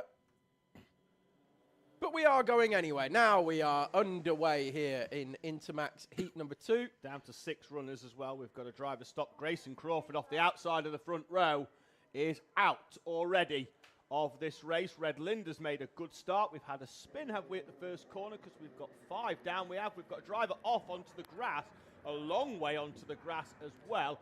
That's Ava Reynolds, who's currently trying to valiantly drag the kart back through the muddy and saturated grass. Marshall now over there to help, but he's had to put in 50 or 60 metres to get to her. He's pushing the kart. She's going to be almost a lap down, I think, by the time she rejoins. He's going to charge Ava Reynolds to get back in, I think. It's gone that far off the circuit. Yeah, Joey Swan then leads. Red Lind up to second. Thomas Harper up to P3. Freddie Ellingham and William Collinson complete the line as they head over timing for the first time. William Collinson getting a bit squirrely there up onto the back of the 55 machine of Ellingham. Yeah, it is Joey Swan comfortably in the lead. It wasn't a comfortable start for Joey Swan, but now moving away at the front of this one. Red Lind and Thomas Harper side by side as they went down the entry to the back straight off of hairpin 2. Harper got some good drive there out of 2, but at the front though it's Collinson as Red Lind goes way wide. Yep, taking the car park route for Red Lind. That's the drifting line. Hope he's got enough fuel if he's going to do that line every lap. Especially with the amount of restarts that we've had back here. Through up into second place though. He's gone a much tighter line down the inside of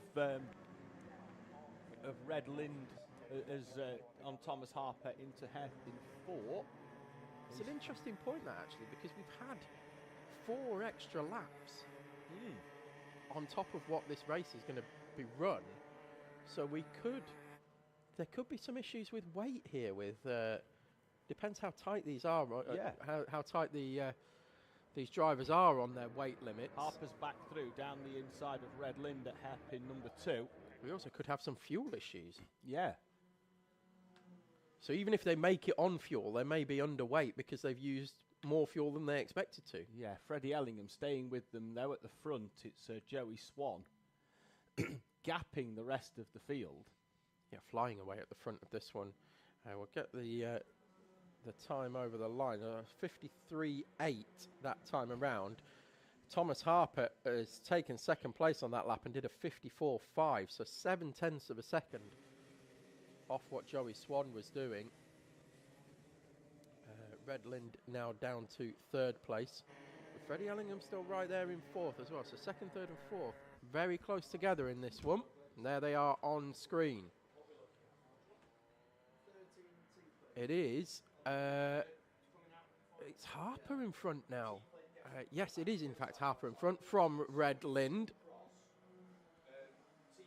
So he drifts it wide around the outside, and Red Lind taking advantage of that and moving back through it into second place. We had the 74 there, William Collinson round at South Bank as well. Just picked up the end of that on the camera as well. So good camera work there to pick that one up. It's Joey Swan, 4.5 seconds clear now of Red Lind. Thomas Harper dropped to third with that excursion right around the outside of South Bank corner, dropped to third place, but Freddie Ellingham still right there in fourth as well. As they head through hairpin 1 more time and into hairpin 2. I think we're going to have to name these corners. I was having to think on the way down what we should name hairpin 1 and 2. I think they need some names, so we'll take suggestions in the YouTube comments as well. So suggestions for the names of hairpin 1 and 2. Please keep it clean. Don't want, there's kids watching. So we don't want any lewd suggestions, but some suggestions for hairpin 1 and 2 names. We may just take you up on it. Red Lind now starting to move away from Thomas Harper. So the earlier challenge from Harper seems to have been tyre pressures very, very good for the opening lap. Perhaps they were cold tyres, of course, with the warm-up laps that they had here, or the rolling up laps. The tyres weren't anywhere near up to temperature or pressure, and was able to take advantage of Red Lind not quite having those tyres up to temperature. Yeah, Swan's just dropping away at the front, isn't he? Best lap, obviously lap 1, but we know that anyway because that's that rolling up lap. Yes, where they don't use the D chicane. Yeah, and on the previous lap, they're still half a second quicker than everybody else at the front. Great little battle going on, though, for second place as Red Lind gets a little bit of oversteer. Thomas Harper just drives out the corner, then gets a bit sideways on the way out, but does get the power down. Probably a little bit quicker than Red Lind. It was half a second quicker that lap round. Can't get through, can he? Well, he's finally gathered it up together again. He was in front of Red Lind, and sorry, for those not aware, David just stepped away from the mic a little bit, so I'll bring him back up to speed. So Red Lind was overtaken by Thomas Harper, and then Thomas Harper went very wide around the outside of South Bank, and Red Lind got back through and then started to pull away, but Harper's now reeled him back in. I was speculating about tyres and tyre pressures as you came back into the box there, David, but Harper seems to have dispelled my theory and is right back again on the rear end of Red Lind and potentially moving through here as he's going to go for the cutback through hairpin 4. Gets good drive and gets it done. 3 and 4 is where Lind struggled on the previous lap, wasn't it? As he sort of got a little bit of snap oversteer, and Harper got the power down out of hairpin number 4 last time and managed to clear Red Lind. What can he do now with clear track in front of him with 26 seconds remaining? I think Swan's got this one wrapped up if he can just keep it facing forwards, but Harper then will go off the front row for heat number 3, although retired from heat number 1, so we'll be still down on points in the final. Yeah, with a great colour scheme for Tom Harper as well, Thomas Harper. With that, I won't say the brand, but it's I think early 90s Le Mans Jaguar purple and white with a bit of yellow in it. That's the theme of the colour scheme, and it's excellent. It's really, really nice looking car. They've had it for a few seasons now, haven't they? This sticker kit style. Yes. As William Collinson goes round once again, exactly the same place as before. Well, his dad drives a Jaguar, and his final lap is already. Oh, his dad okay. Yeah. Well, that explains a lot then, doesn't it? In a very, very similar livery. You didn't. You did mention earlier on about the Jaguar. I didn't put 2 and 2 together. I did 1 and 1 and made like 1.8. I was probably thinking about something else, as usual. Last lap board is out and already out of hairpin 4 for the final time is Joey Swan with a very comfortable victory in the end. It took a while to get going, but Joey Swan has made it look easy here in this one. Thomas Harper does come across the line in second place, eventually getting through on Red Lind and making it stick. Red Lind taking third. Freddie Ellingham not far off in fourth place, but did drop off the back a little bit in the closing stages of Red Lind. Then William Collinson in fifth will come across the line in a moment. And Ava Reynolds. Oh, in fact, Ava Reynolds might move through here because of Collinson's spin on the previous lap. No, Collinson's over the line now, Tom, here. Okay, there goes Collinson to take fifth, and it's going to be Ava Reynolds in sixth. Unfortunately, only 6 finishes in that one. A few of our starts failing to get going, and it was detrimental to a few karts out there. We lost Grayson Crawford down at hairpins 3 and 4, and River Bell, when the red flag came out, she came into the into pit lane. Yes, indeed. So they peel off into pit lane now, and we will welcome our amalgamated grid once again for Senior and Junior Rotax. If you missed the news before, we are running on a truncated timescale here this particular round because of the weather conditions that we had this morning and continue to be pretty poor. So the track was flooded. So what we've done is, due to there being only 4 Senior Rotax karts signed on, rather than give them their own race, we've essentially cut an hour out the day by mixing them up with the Junior Rotax runners. So they're going to go Junior Rotax off first, which David will bring you the grid in a moment, or David will bring me the grid if you like, and then we're going to have the Senior Rotax going off the back of the Juniors. So it's Jake Walker on pole position by virtue of winning heat number 1. Nope. No, it's a random grid. But I don't think he's out. He didn't do heat 1 and he was on the bank earlier. So So we may not have Jake Walker. Okay, we'll see. Then we're going to have Rossi Costello, Riley Sims-Ezard, Holly Swan, William Howard, Amy Peacock rounding out row 3. Then it's Alex Lynn, Isabella Stansmore-Wilson, Ben Adrian, Ben Robinson, Max Wilkinson, Freddie Lloyd, Oliver Walker, Samuel Yeadon, who had some adventures in heat number 1. Joseph Yao, who also had some adventures in heat 1, goes off P15 right behind Eden. Then we've got Freddie Woodrington, Melissa Adrian, Oscar Wall, your junior runners. So 18 junior runners, potentially. Might be 17. We will wait and see if Jake Walker makes it out. Then we've got Owen Marquise, the front of the senior grid with Andy Collinson, Paul Swan, and Pip Morris.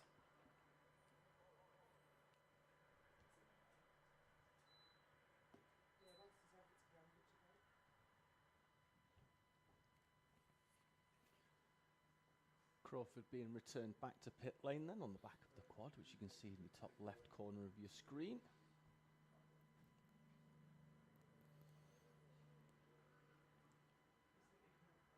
So senior and junior Rotax. Then we're going to have junior Pro Kart after this, and then senior Pro Kart after that one.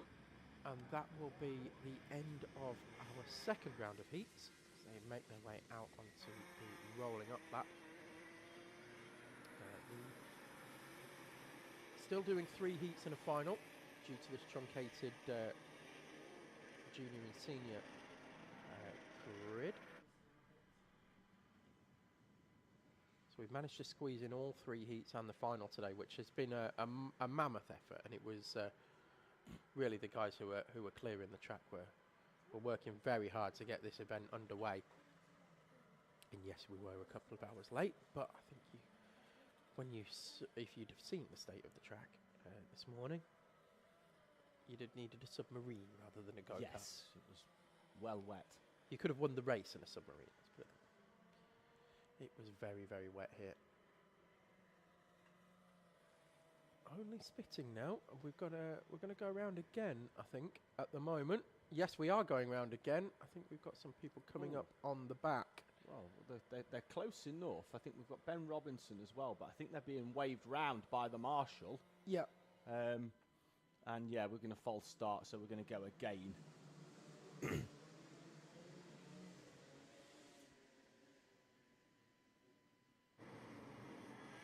we got catching up?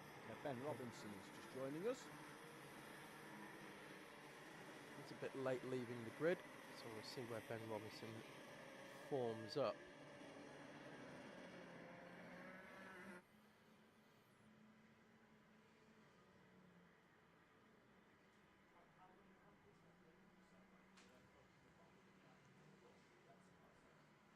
Oh, and we've got our seniors out now. And our seniors are out. That's why we went round again. We had no seniors. No seniors. Or as I like to call them now, Senior Rotax.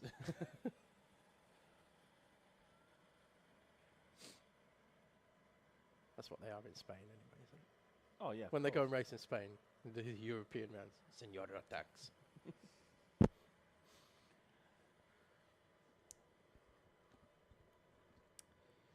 So yes, it would appear then that we don't have Jake Walker because Rossi Costello is on the pole.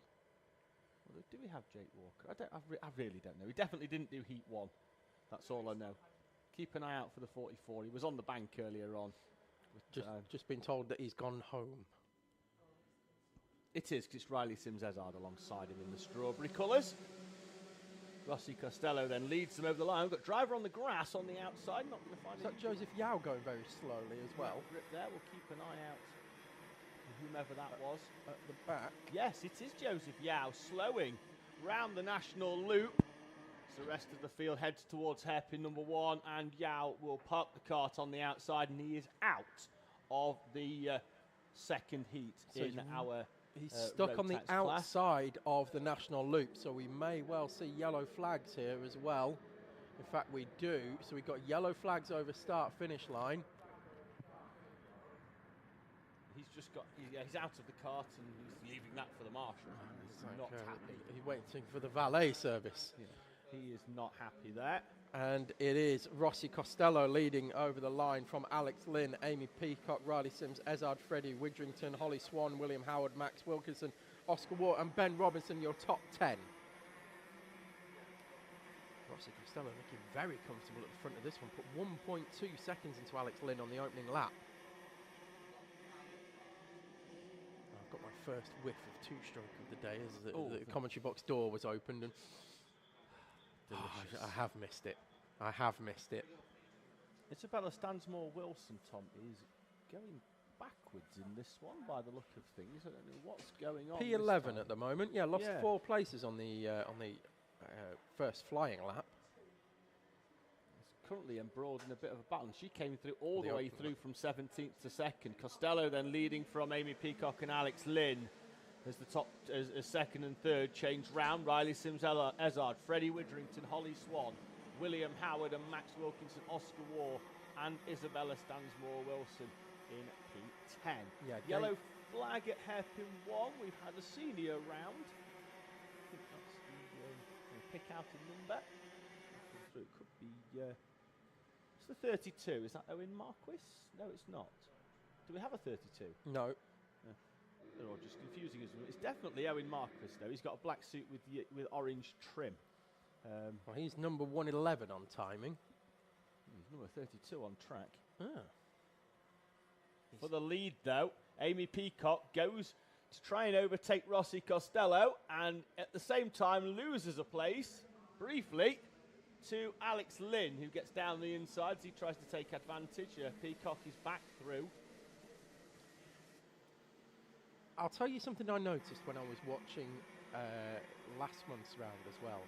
How impressed I've been with Amy Peacock getting her elbows out and making overtakes. It was something that she kind of struggled with last year. Yes. Well, as well, and to an extent in Honda Cadet as well. She just needed that little bit of robustness. Yes, particularly in Honda Cadet. But yes, needed to get the elbows out, and it seems like she's come out fighting this year, and it's great to see. I think there's a switchback coming.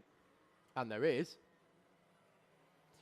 And there she goes straight through. That knows my onions. And Rossi Costello now into second from a very comfortable lead over the first couple of laps. Tom, I'm going to invite you to have a look at Alex Lynn's nose cone when you come round, because that's taken a whack. It's like a scoop. Oh, yes, it is. It is a scoop. But it's aerodynamic. Yes. Oh, yeah. Plus, if need be, you can just lift the driver in front out of the way with that. Yellow out at hairpin 1. Oh, Riley Sims Ezard is backwards and into the tyre wall. He's gone a full 10 metres off the track. He's lucky there was a tyre wall there, otherwise he'd have been in hairpin 4. Yeah, and he's rejoining, and the steering wheel is taking a beating. Damned good thrashing. The steering wheel. Holly Swan is round. Holly Swan round on South Bank corner, managed to get back underway again. As Amy Peacock now gaps Rossi Costello by almost a second on that lap. So as I said at the start of this race, Rossi Costello was looking very comfortable at the front of this one, but has been quickly reeled in by Amy Peacock, moved through and is now pulling away very, very quickly. Alex Lynn in third place as well. We've got a battle for 5th place on the road as well. That's just gone the way of Isabella Stansmore-Wilson, overtaking Max Wilkinson. No, it's Oscar War, Tom. Was it Oscar War? Already passed Max Wilkinson. No, he's in. Yes. Yes, it's Freddie Widrington now in front, but Isabella Stansmore-Wilson. We were talking about Amy Peacock getting the elbows out. She wasn't shy then down the inside of Oscar Ward at hairpin number 1. Yeah. And then basically gave him 2 choices. It was let me have the place, or you're probably not making hairpin 2. It was your chances of holding on to this position are no chance and no chance. Bob hope and no hope. No hope and Bob hope, yeah. That's what I was originally going for, and then I ended up saying chance instead of hope. Anyway, moving on. Freddie, they've got this battle. I think if we pick them up as we go down the back straight, there's your leaders. But there's a great battle going on for P4, which we may well try and pick up in a few moments' time, just behind this one. There's Peacock leading the way with Rossi Costello and Alex Lynn. Then we're going to try and wait to pick up the train of 3 karts as they come through. There they are, and you'll see them there in the background. There's a battle going on with Freddie Witherington, Isabella Stansmore-Wilson and Oscar Ward. There they are coming into shot, and we will pick them up and follow them up towards the timing line. And Stansmore-Wilson, very quick, but struggling to find a way past Witherington. He sets a personal best on that previous lap. Alex Lynn's fallen away off the back of Rossi Costello. He did a 50.5, lost a second on that previous lap. As Stansmore-Wilson straight lines it into 2 down the inside of Witherington. And, now we'll have Oscar Ward coming through as well. Will Oscar Ward try and get past Stansmore-Wilson? Oh, he's going for double bubble, is Oscar Ward. Stansmore-Wilson right the way around the outside and holds on to 4th place. Great by Stansmore-Wilson. That's going to be a 2nd and a 4th if things finish as they are. And that's going to give her a reasonable chance, Tom, with these random grids. We've got one off. That's Riley Sims-Ezard has gone off again, trying to make up for the earlier off at hairpin number 1. Has pushed it too far again and has gone off in a similar place. Oscar Ward now well seasoned in the Junior Rotax category. Stansmore-Wilson 4/10 faster than Alex Lynn on that previous lap, and that included that overtake and then the defence on Oscar Ward. This could be quite tight towards the end for P3. With the lap and a half. Is that Witherington going wide? Yeah, very wide. Max Just had Wilkinson, no front end. No, Max Wilkinson dives down the inside at South Bank. Peacock will come through to commence the final lap with a gap of nearly 2 seconds. In fact, it goes out to 2.2 to Rossi Costello. Alex Lynn is in 3rd place, but Isabella Stansmore-Wilson with a personal best takes almost a second out of Alex Lynn, needs 1.3.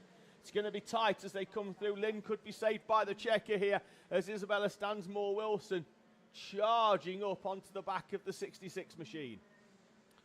Yeah, I'm going to give a big shout out to Amy Peacock coming through South Bank now for the final time. If she can hold it together for these 2 corners, it's just going to show, Amy, what you can do when you get your elbows out. Very proud of you for this one. It's been a long time coming in terms of getting these overtakes done and moving away. We know you had the pace, and there you go, taking the checkered flag. We know you had the pace here in the commentary box to get these victories.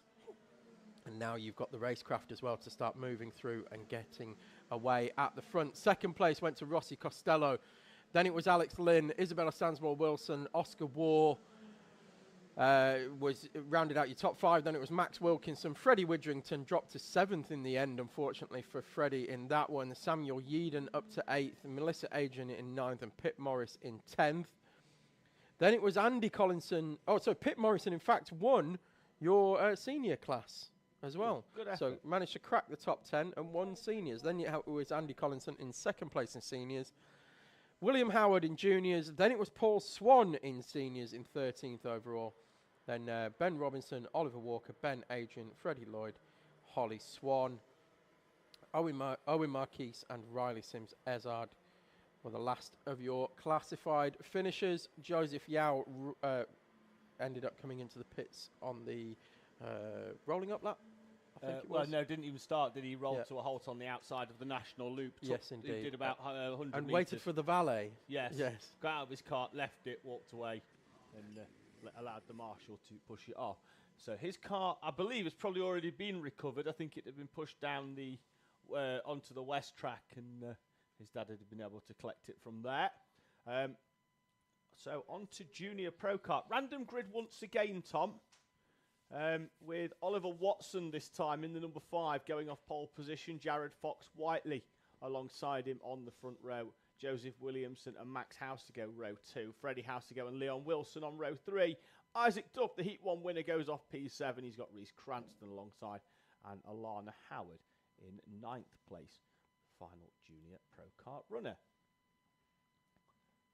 There's Pip Morris going over the weighbridge. Paul Swan's already out of his kart. He pushes it over, and Andy Collinson as well. With Ben Robinson, Riley Sims-Ezard, is that behind? Nope, that's the 21, that's Andy Walker. I can hear the deep rumble of Junior Pro Karts heading their way off the dummy grid and round the national loop on their rolling up lap.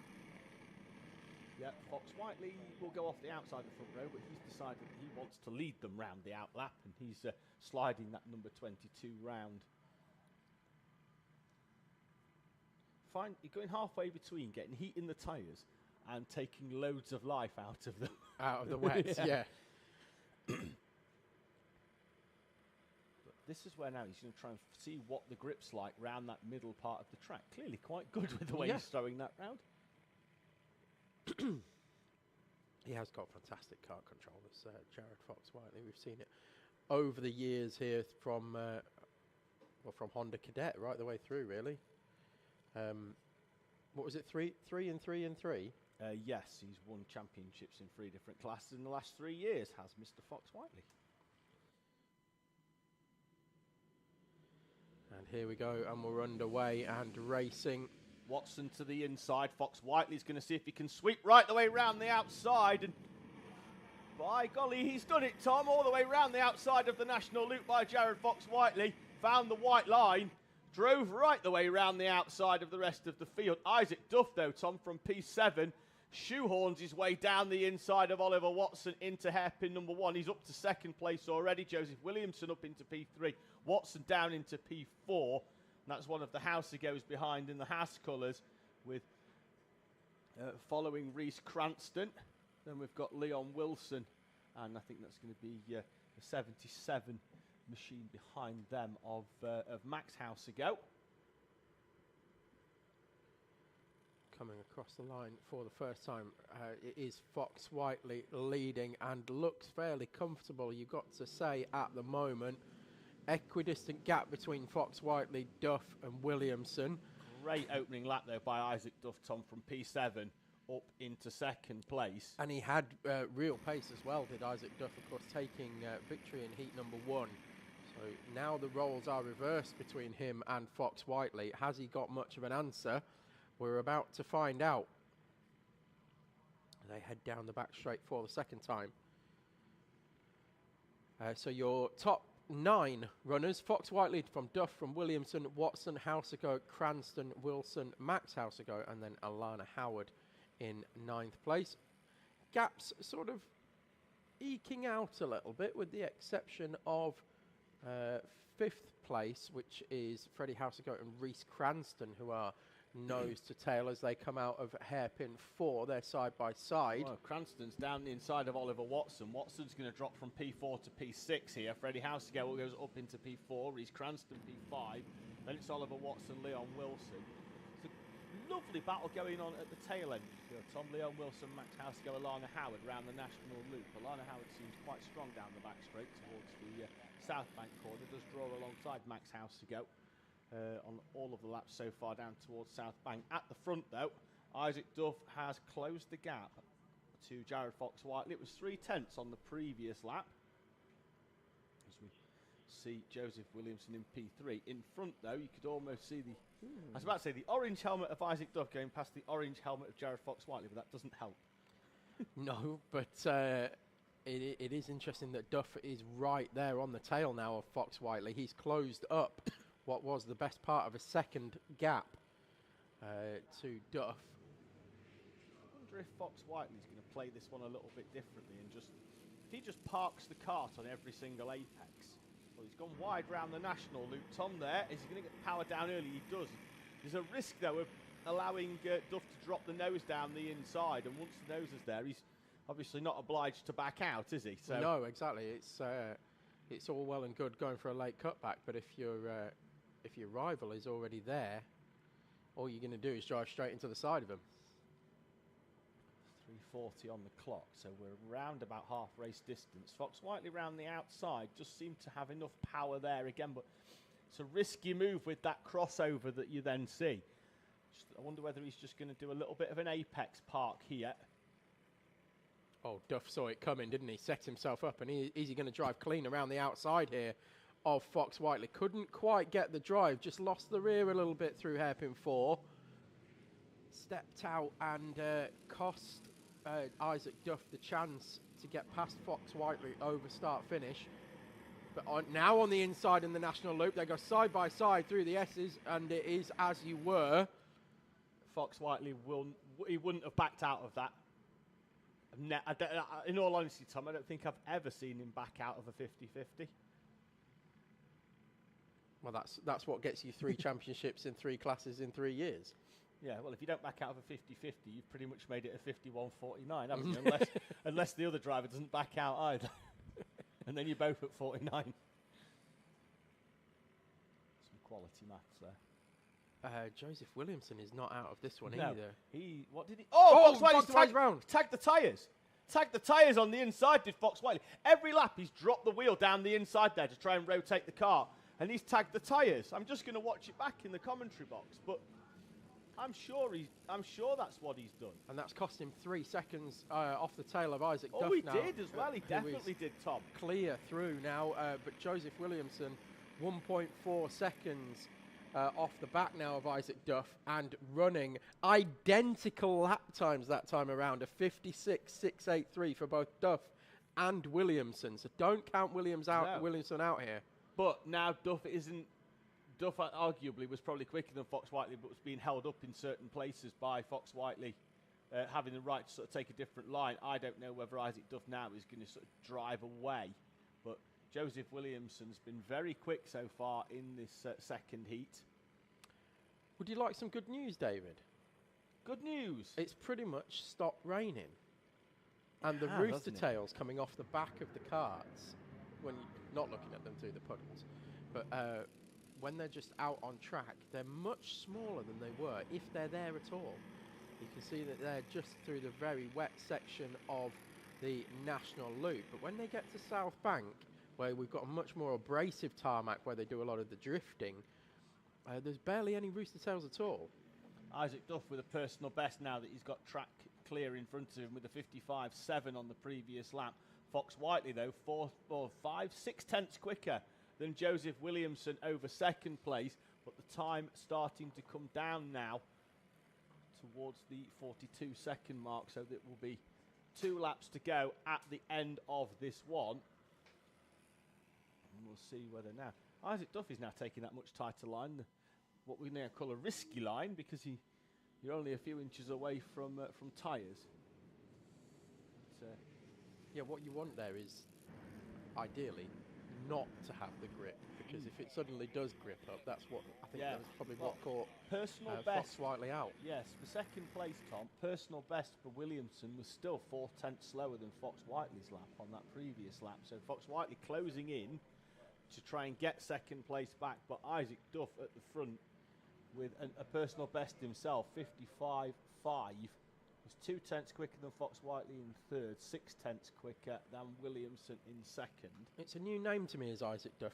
Have we got much history? He's been here plenty of times before, but obviously when it's such Was he in cadets before? No, he's straight into juniors. I've not seen him in cadets, but what I do know, obviously, when they're out there and there's 40 of them, it's difficult to pick some of them out. Very on a true. My apologies, regular Isaac. I'm basis. doing you a disservice. But certainly likes it in the rain. Final lap. And likes it when it's a separated grid. Yeah, and here he is. There he is. We'll pick him up later on. There we go, round the second half of the National Loop. Williamson matched Fox Whiteley on that previous lap to give himself enough cushion around this final lap of the Teesside National Circuit. Although it does get a little bit squirrely around hairpin 2. Don't think Fox Whiteley's going to be close enough though, Tom, and Isaac Duff at the front has got a strong gap now, 3.3 seconds. Yellow flag is out. We've had the driver off. That's, I think it's Max Housego, because Alana Howard was 8 seconds off the back of him, and now she's about 2 seconds off the back of him. So I think Max Housego in the 77 has been round. And that lap over the line though, Tom. Isaac Duff taking victory and peels immediately into the pit lane Joseph Williamson takes second place and goes round. Fox Whiteley takes third and pulls into pit lane as well. Freddie Haltigo with a personal best on the final lap of the race takes fourth place, and it's Reese Cranston and Oliver Watson. Leon Wilson potentially coming over the line in seventh and does, followed swiftly by Max Haltigo. Or potentially. There we go. There's Max Haltigo. And there is Alana Howard as well in ninth. 105 for House to go on that final lap. So it was indeed him that had that off at the national loop that caused the yellow flag. So it's Duff Williamson, Fox Whiteley, Freddie House to go, Reese Cranston, Oliver Watson, Leon Wilson, Max House to go, and Alana Howard rounding out your Junior Pro Kart grid. Seniors up next, and that'll bring us to the halfway point of our second round here at Teesside Autodrome. Sophie Pawsey will be on pole this time round, the reigning junior champion. She's skipped novice and gone straight into the clubman class, so she's going to go off pole position with Cameron Bailey alongside. He was quick in heat number 1 until obviously he wasn't, because he was on the grass with Jordan Cranston. Then it's going to be Isaac Needham and Jack Hewland on row 2, Courtney Barraclough and Zach Dawson on row 3, Jake Barstead and Danny Bean row 4, Kyle Burns and Connor Cran on row number 5. 11th will be Lennon French, Brandon Jennings for company in 12th, Tom Hewland and Joe Grinsell 13th and 14th, Wayne Pearson and Sean Feehan 15th and 16th respectively. Flynn Claxton, who finished top 3 in heat number 1, starts 17th, Jordan Cranston in 18th, Gary Clark and Colin Handy are 19th and 20th, respectively. Chris Pebbody is in P21 in the number 9 machine. Matthew Hauschby alongside Sebastian Pereira and Alban Dowell, as Jack Hewland is round from P4. He's got a long way to go to get his original starting berth back, because he's down in 32nd place at the moment. Dominic Needham starts 25th, Simon Doughty 26th, Harry Roddice, Macaulay Parnham, Connor Lucas starts 29th, James Kay 30th, Maximus Shields 31st, Sam Barrett in 32nd. Will Jack Hewland get any... No, he won't. No. He's sitting at the back, isn't he? No. But he's not going to get his places back. No. Oh, he is sitting at the back now, yes. He is just sitting at the back. He did absolutely nail it down the back We're going to need to tighten this up, Tom, if we're going at the first time of asking. This is a massive field spread. No, we're too quick. We're going. Oh, we are. We're going. Cammy Bailey's on the grass. Quite surprised we went going there, Tom. There was quite a big field spread, but we've got a yellow flag because Joe Grinsell is trimming daisies. Sophie Pawsey and drops leads. Down to last place because of it. Sophie Pawsey leads then from Danny Bean and Isaac Needham. We've got one off, have we? Yes, we have. That's Dominic Needham on the grass.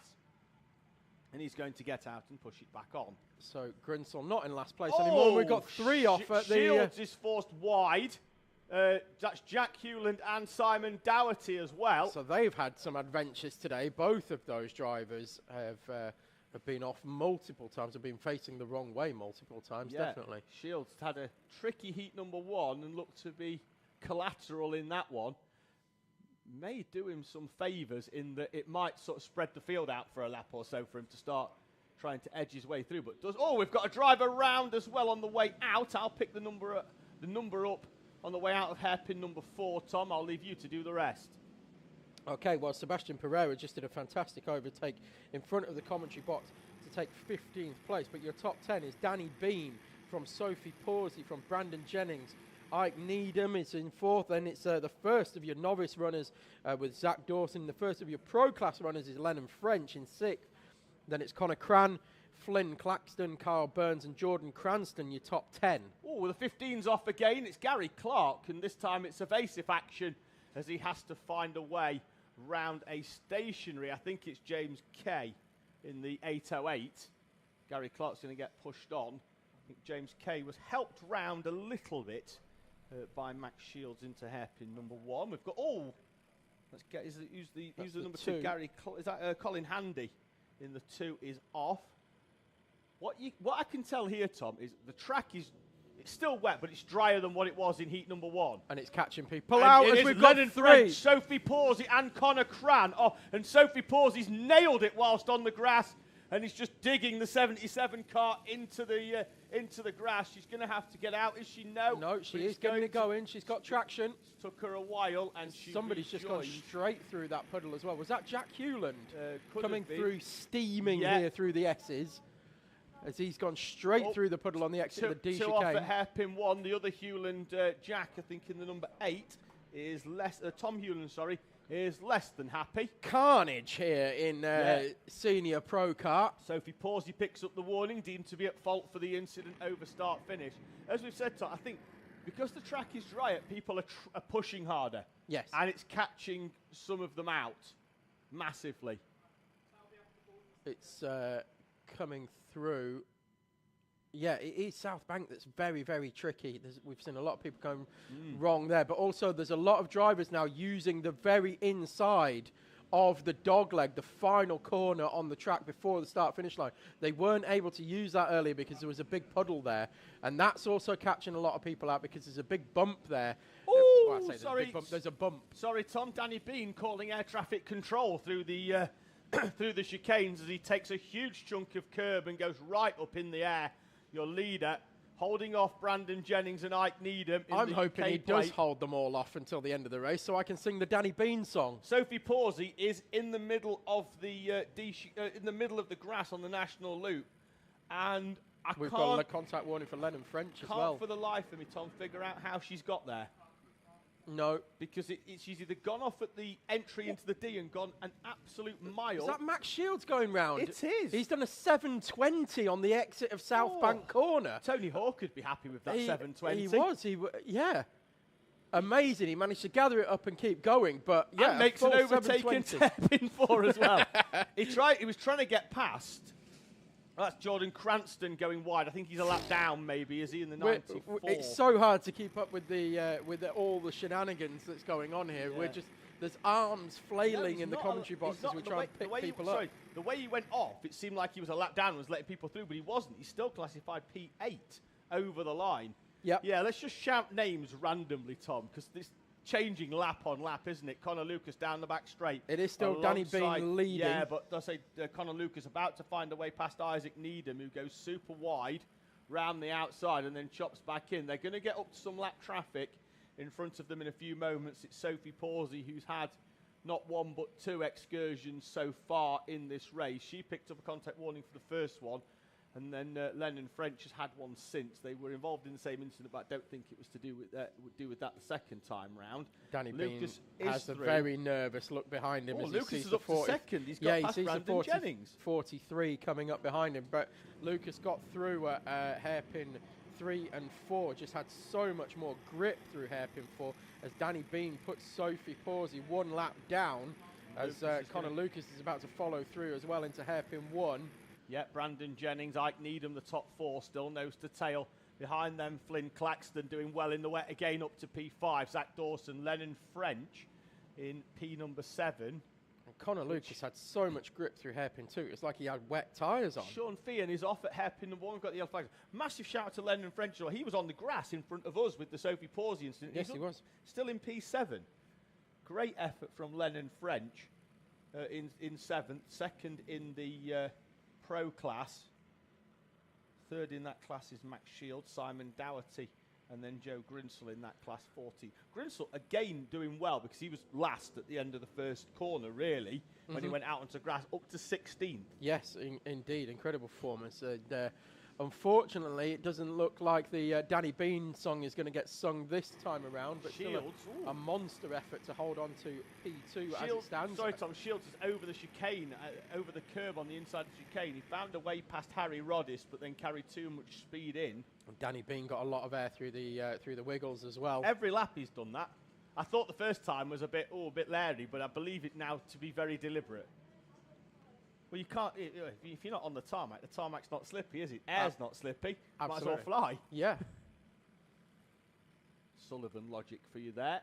He's still holding on to second place, though. Lucas Only is through, just. but Brandon Jennings is going to try round the outside, and Brandon Jennings is through. Then Danny Bean back down the inside into hairpin 4. Brandon Jennings on the power sooner and using the concrete side-by-side over start finish. And Jennings Slide job through into second place. Final lap there. This one's not over between the two of them. I'd love to be Isaac Needham in P4 because there's a fairly decent chance he's going to inherit something here if these two carry on the way they're going. You would have grandstand seats, and it is airtime again for Danny Bean through the third part of the Wiggles and into hairpin 1. Has he got any kind of response for Brandon Jennings? Had a look at the on the entry into hairpin 2. Jennings holds on. Lucas understeering in, getting it turned on a sixpence and getting on the power up towards hairpin number 3. Locks the steering right into 3, then left into hairpin 4, gets the power down, and Connor Lucas will win again here at Teesside Autodrome. Takes victory in the second heat. It's going to be Brandon Jennings, Danny Bean and Ike Needham, second, third and fourth respectively. Flynn Claxton in P5 with Lennon French pipped at the end. Where's French gone? He's dropped down the order. Zach Dawson, Sebastian Pereira, Cameron Bailey and Max Shields get past him on the final lap. Lennon French down to P10. And then 11th is Jordan Cranston, Harry Roddish, Joe Grinsell and Sam Barrett. Sam Barrett, Tom, a great effort there, 32nd to 14th as well. Bit of a shout out to Max Shields as well, 31st to 9th, including a couple of pirouettes as well in that. Grinsell up to 13th from last on the first corner, and we also had Bailey was on the grass, wasn't he, at the start? Yeah. Lennon French has been on the grass with the Pawsey incident. Oh, that's what I was going to say as well. Connor Lucas set the fastest lap of the race on the final lap, and he was just the 2 seconds faster than anybody else on track on that lap. On the last lap? On the last lap, 2 seconds faster than anybody else on circuit. Well, I mean, can't really say anything, can you, other than that? You can't really add any more superlatives. Oh, no, right, let me correct that. Max Shields in 9th place. Went sub 1 minute as well. Yeah, he was the only one to go sub 1 minute, and he was 1.2 seconds slower. So take Max Shields out of it, and there's 2 seconds. It's still 1.2 between Connor Lucas and anybody else on that last lap. It was pretty stellar stuff. Anyway, yeah, two heats, 2 wins for Lucas. Jennings taking your clubman win. Zach Dawson in 6th place overall, taking the novice class victory. That's pretty good going as well. And Danny Bean, unfortunately, I mean, he got on the podium, but I'm having to park the Danny Bean song for one more time. One day it's coming out. It's coming. But I'm not allowed to sing it until he wins. And nobody knows what the Danny Bean song is either. No, even I don't. No, you don't. No, but there is a Danny Bean song in my head, and it's ready to go whenever he wins. The form that Connor Lucas is in so far this weekend in these wet weather conditions, it's going to be very, very tough for anybody to think. But credit to Danny Bean, Tom. He's been very strong the last couple of weeks wherever he's raced. He was very strong towards the end of last season as well. He's had a bit of a step forward. He has Danny Bean, and starting to really emerge as a driver towards the front end. So coming up next will be our final heat for Bambinos. I'm going to read you the grid out for in a moment, just while they grid up. But I'm going to give a shout out, because we haven't done one yet, for our sponsors, who you can see along the bottom of this screen. So we have some new sponsors here this weekend for the first time sponsoring the series. So we've got Infratech and ARC Plant Repairs. ARC, I believe, is Andy Collinson. Yeah, and Infratech is that of our pole sitter, Mr. Oliver Bullock. Oh, well, there we go. So that's quite handy and quite good timing. Then we have, of course, Metro Plum, HRS Racing Engines for all your Rotax needs and supplies. Garage 29 Graphics, MS Karts, and NRG Karting as well, who have actually got a shop here at the circuit as well. Yes. Do you want to have a quick shout out to Medics UK, although hopefully you'll not need them? Yes. Yes, we do. We like to have them here, but we don't like to see them. Yes, it's a very good day when they have nothing to do. Yes. Things have gone well. But yes, NRG Karting as well, with the shop here at the circuit. And at various circuits around the grid, there's a mobile shop now that NRG Karting have put into place. Yep, not only here, but MBKC as well. And I believe from when I was speaking to NRG Karting that they'll be at all the rounds of UKC as well this season. So, your grid for Bambinos is headed by Pole Sitter, the aforementioned Infratech sponsor, bringing Oliver Bullock. Then it's Callie Tennant, Tommy Burgoyne, Sullivan Crawford, Verity Crawford, Phoebe Rogers and Charlie Swift. And I said I was going to have a look at the start of Oliver Bullock and what he does with his feet. And I'm going to look at Tommy Burgoyne and see whether he can get some launch this time. So we might be silent for the first 10 seconds of this race as Tom and I watch different things happening. Marshall, so Oliver Bullock just clearing it out a little bit, clearing the carb out with a little bit of throttle. Still got his foot fully on the brake, but he's just giving it a little bit of revs on and off just to clear it out. The green flag goes up and he is away and racing. Burgoyne again, Tom, struggling to get that kart going, and he's going to drop away from that third place again, this time down to P5 for Tommy Burgoyne. Needs to get that kart spooled up again. I watched exactly the same as what you did, but I was watching Burgoyne, you were watching Oliver Bullock. They did exactly the same thing for me. Well, I just can't figure out why Burgoyne's not getting away. Well, Bullock clears the carb out, and then he's fully off the throttle at the start, and then slams his foot down and releases the brake at the same time. Burgoyne did exactly the same thing, and I just don't know why that kart's not engaging for him, because he's got some really, Is he clearing the carb out like the others? I think Bullock's probably giving it a little bit more. He's kind of revving it while he's waiting for the starter. We're not trying to be biased in any way whatsoever. We just don't. I think it's an interesting technicality that we've stumbled upon. For me, we saw last time Burgoyne here for the first time stood on the podium, and he's got podium pace again. He's just having to come from 5th place, having dropped back every time. He was on pole at the start. Yeah, that's what I was going to say. He's clearly got pace. Yeah, and he dropped back to P3. Up to P4 now, having dropped down to P5. And Callie Tennant, once again, looking very racy early doors in this one. Right on the back of Oliver Bullock into the D chicane. Yeah, we'll keep an eye on what's going on with that Burgoyne start. It's brighter now, Tom, but the rain has drizzled. The drizzle is back. Snoop Dogg rain. So Oliver Bullock, Calais Tennant at the front.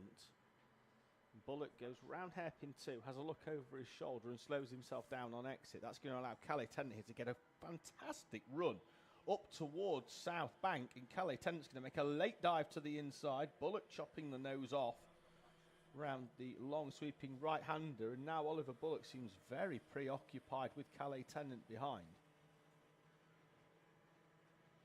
Yeah, lots of looks over the shoulder.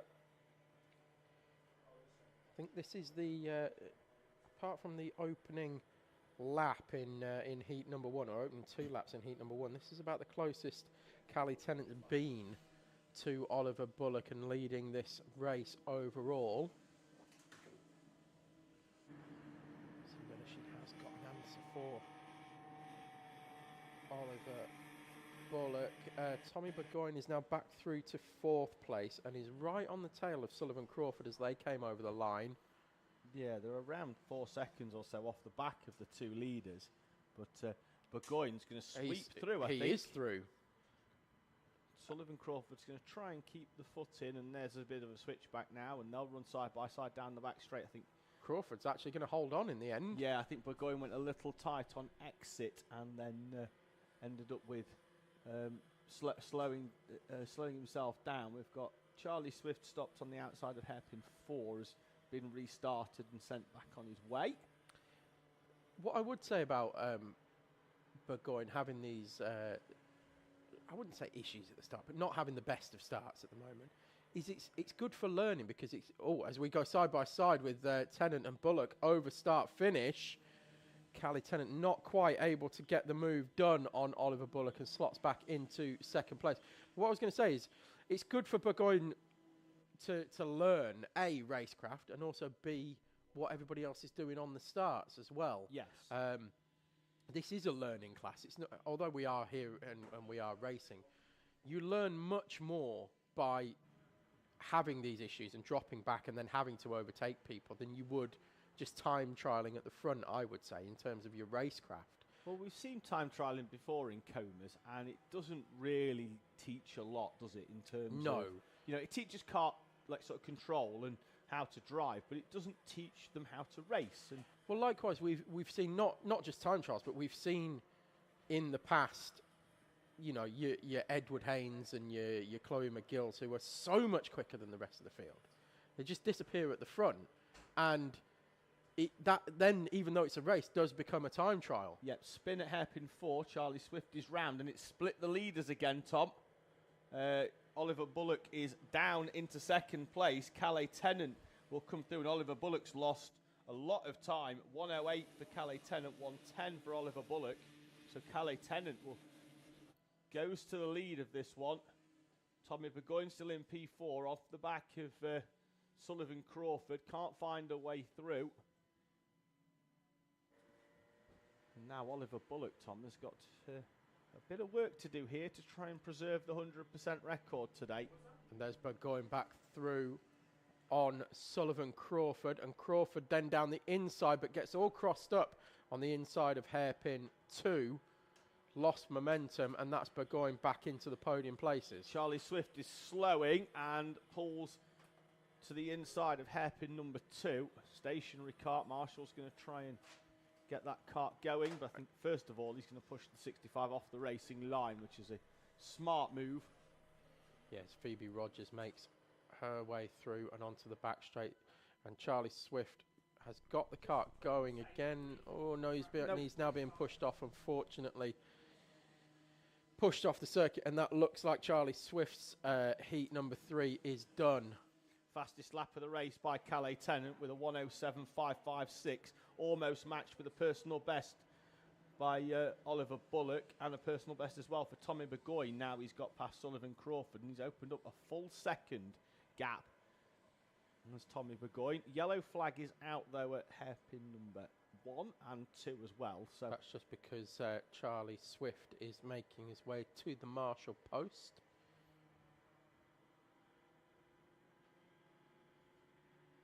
At least it's dry in there, Charlie.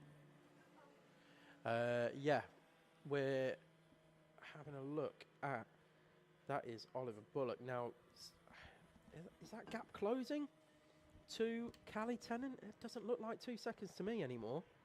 I'll let you know in 10 seconds time. There's almost 2 seconds. It looks like it's closing. On the nose, wasn't it? On the previous lap, 9 seconds on the board, so 2 laps to go. And it is down slightly, 1.5 tenths, down to 1.85. Yeah, personal best for Oliver Bullock that time around.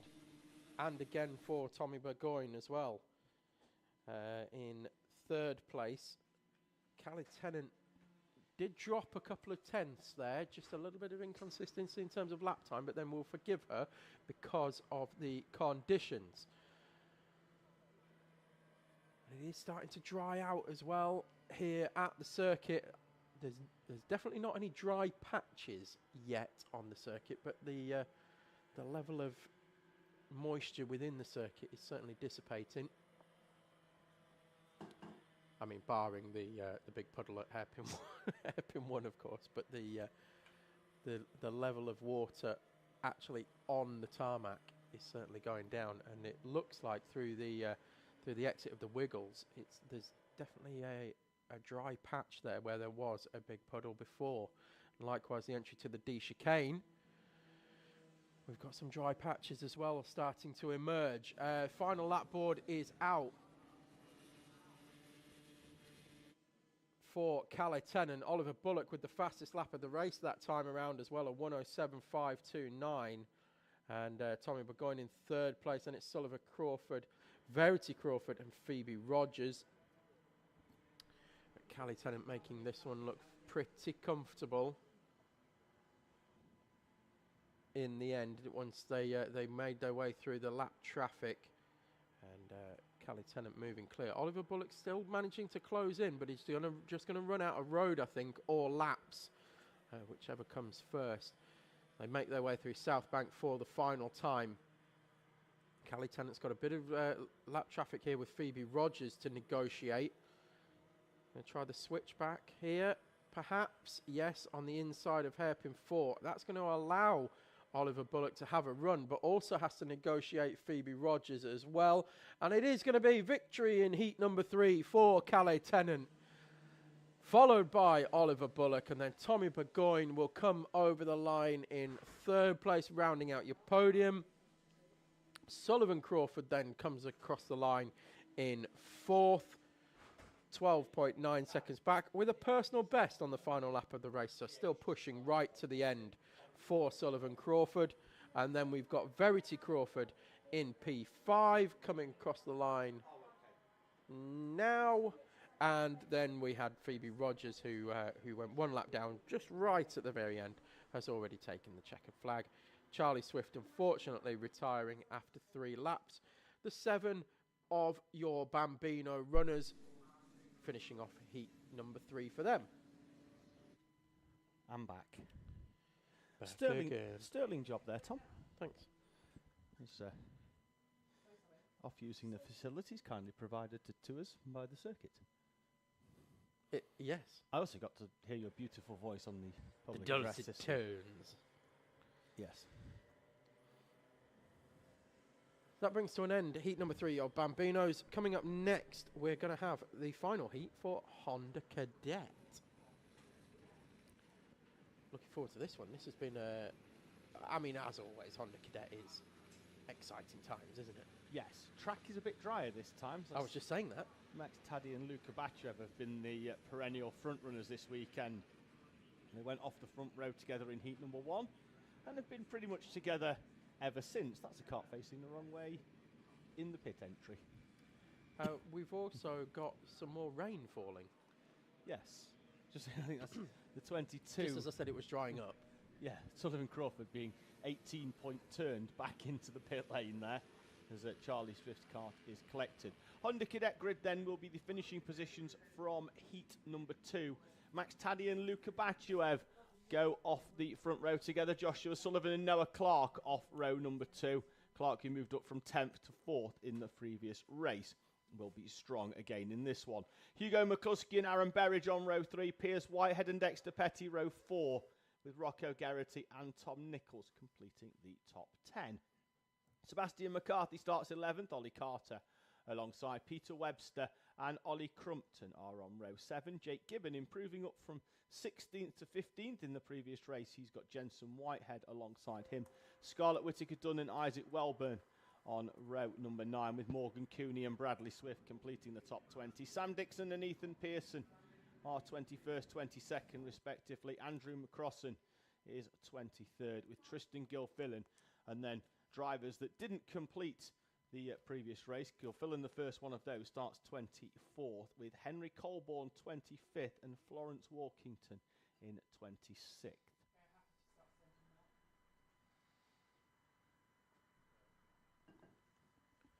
Looks like they're just about to make their way out onto circuit. Here they come.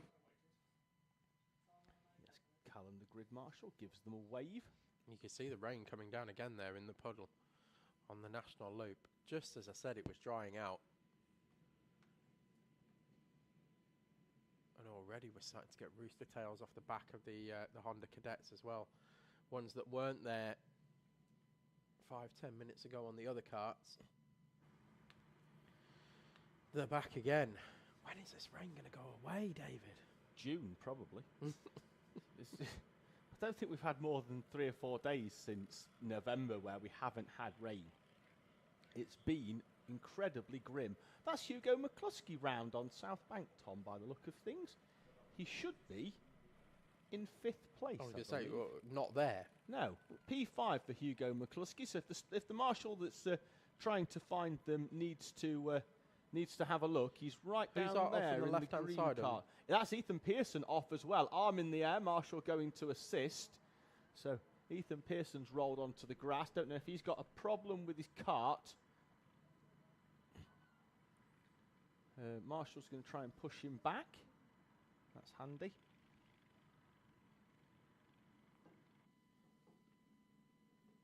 Piers Whitehead weaving his way into position, getting some heat into them tyres, and has arrived at the grid facing towards the outside of the track. It's what I would like to call a jaunty angle.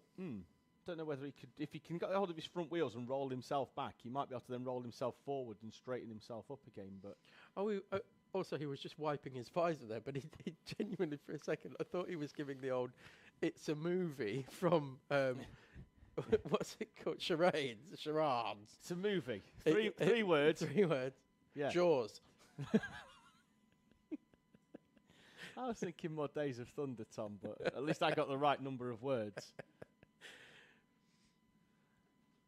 Right, there, your final few runners rolling in. The retirees from heat number 1.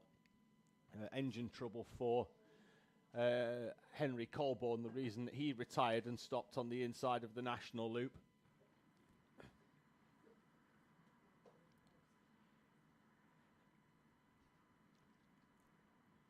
Marshall's got a jog on. He's coming to the front. I've decided to stand up. Tom's staying sat down. No, I'm going to be up in a minute. I would say that now's a good I'm waiting time. for the opportune moment. Green flag in the hand then of the start line, Marshall. Green is up. Green is down. We're away and racing. It's another good start from Luca Bachuev. Noah Clark's going to go all the way around the outside, I think, of Joshua Sullivan, and he's going to slot in, as does Hugo McCluskey, up into 4th place. Rest of the field has found its way through okay, and then McCluskey's gone very wide round the first corner and through the chicanes, and he's going to drop down into P6. Piers Whitehead with a great start, and Morgan Cooney's wide round the national loop and bouncing over the curb on the outside once again. I think he's either got a flat tyre or a bent he's out, track Tom. rod. I think he's out here. Oh no, he's going to slow right down and rejoin at the back. But I think Hugo Morgan Cooney frustrated with the number 80 machine. It's been a tough day for the driver that started the weekend in P7 after a strong qualifying, and we've got 2 or 3 off. Crossing round on South Bank? I think it could be, and it could be Sam Dixon as well in the 76. So across the line for the first time, we've got Max Taddy from Luca Bachuev, Noah Clark and Joshua Sullivan. Then it's Piers Whitehead, Hugo McCluskey, Aaron Berridge and Ollie Carter in the 33. Tom Nichols, Rocco Geraghty, Dexter Petty and the 55 of Ollie Crubton. I've lost internet, David. Yeah, I have too. So timing's down. That's unfortunate. We'll figure it out. We're back up. Hang on, are we? You carry on. I'll sort this out. That's all right. I'm going to try and sort mine out too. There we go. At the front, though, Noah Clark appears to be drawing in onto the back of Max Taddy and Luca Bachuev. Piers Whitehead's going to try and go round the outside of Joshua Sullivan. Can't find a way through and has to slot back in. Having a good day, Piers Whitehead. He's strong, isn't he, in these wet weather conditions? Yes, indeed. And Noah Clark, another one who's having a great recovery drive, looking to post a good position for the final. Oh, yellow out at National, and it's back in almost immediately, so I'm not quite sure what that's for. Whitehead down the inside of Sullivan into 4. We'll catch that in the background there, side by side, down the back straight, and timing is back as the timing is rejoining us on the screen as well.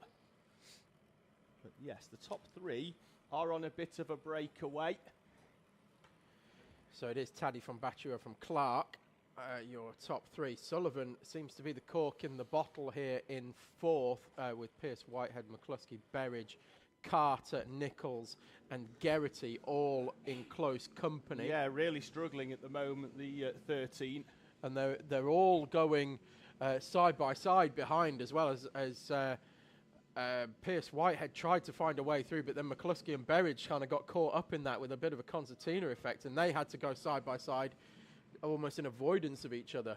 Yeah, Sullivan wide at hairpin 1, and then everybody else, he's going to do the same at 2, get back on the power, and I think he's going to be side by side with Piers Whitehead again. It's how they were on the previous lap, but at the front, Max Taddy, Luca Bachuev and Noah Clark. If you drop back onto the battle behind this, we're about 10 deep for 4th.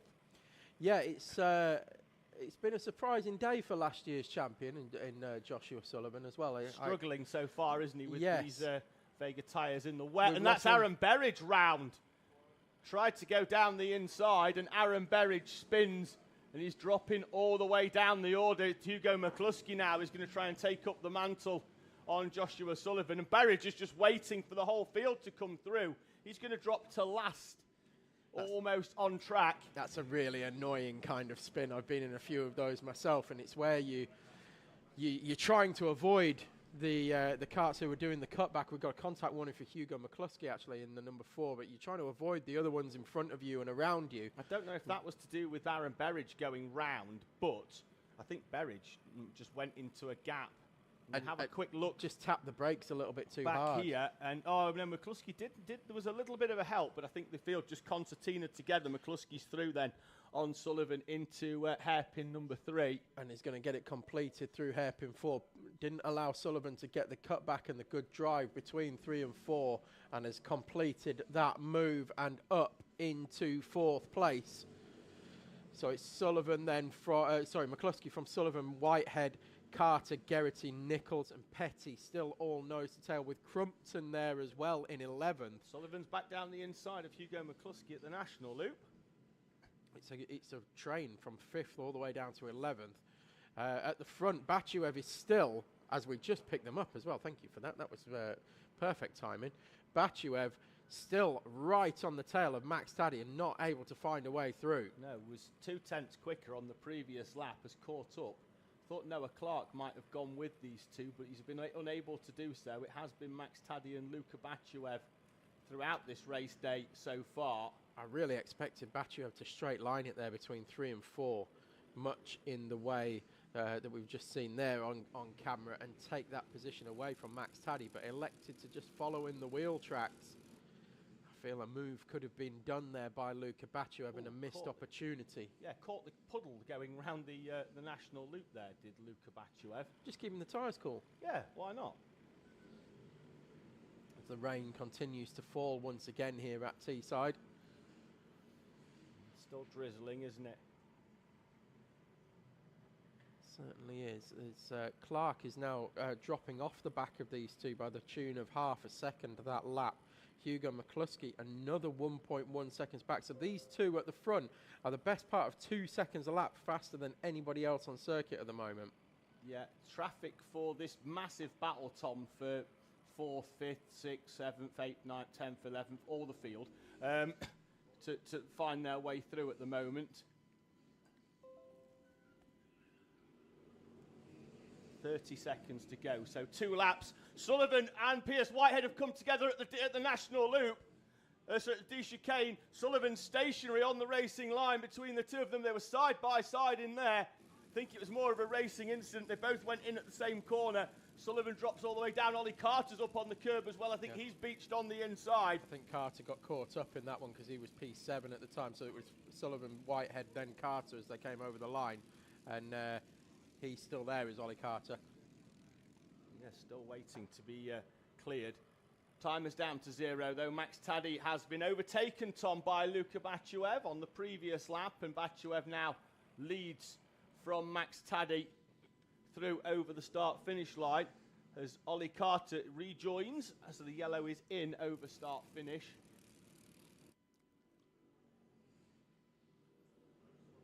Oh! Taddy's round. National Loop. Taddy's gone round. He looked on the inside, caught the puddle with the right-hand tyres, and spun round a full 360. Manages to get going and still manages to hold on to second place. No, P3. Third Noah place, Clark sorry. is through. Clark went through. My apologies. Clark went through, so Clark's up to second now. With Taddy down to third, and then Hugo McCluskey there in 4th place. It is going to be Luka Batuev heading through hairpin 3 for the final time. We've got him on camera here. And heading through hairpin 4, kept it all together. Managed to steal his way through on Max Taddy and takes victory here in heat number 3 for Luka Batuev.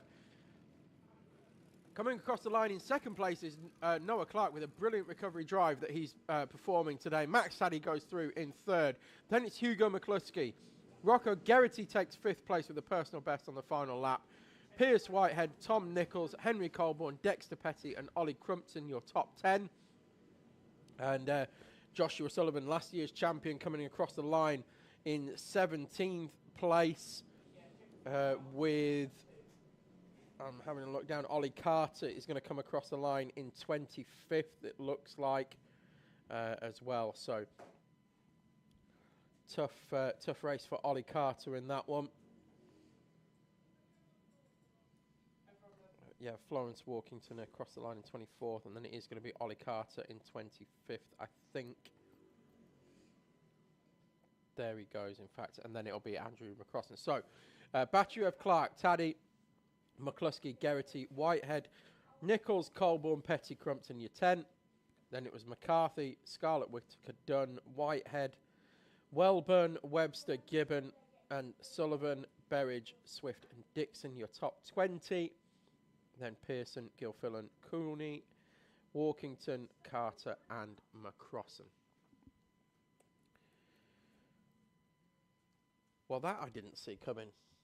Max Taddy just dipping his right-hand tyres into that puddle. You said about it in...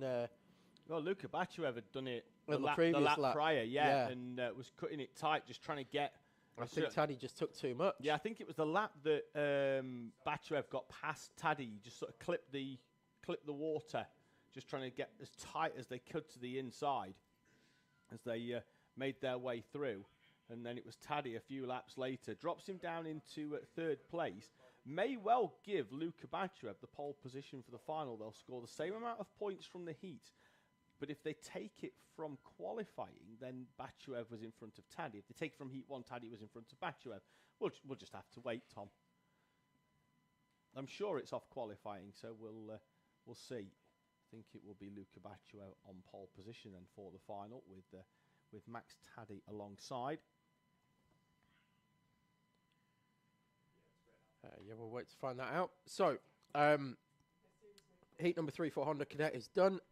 Coming up next, heat number 3 for the Intermax class.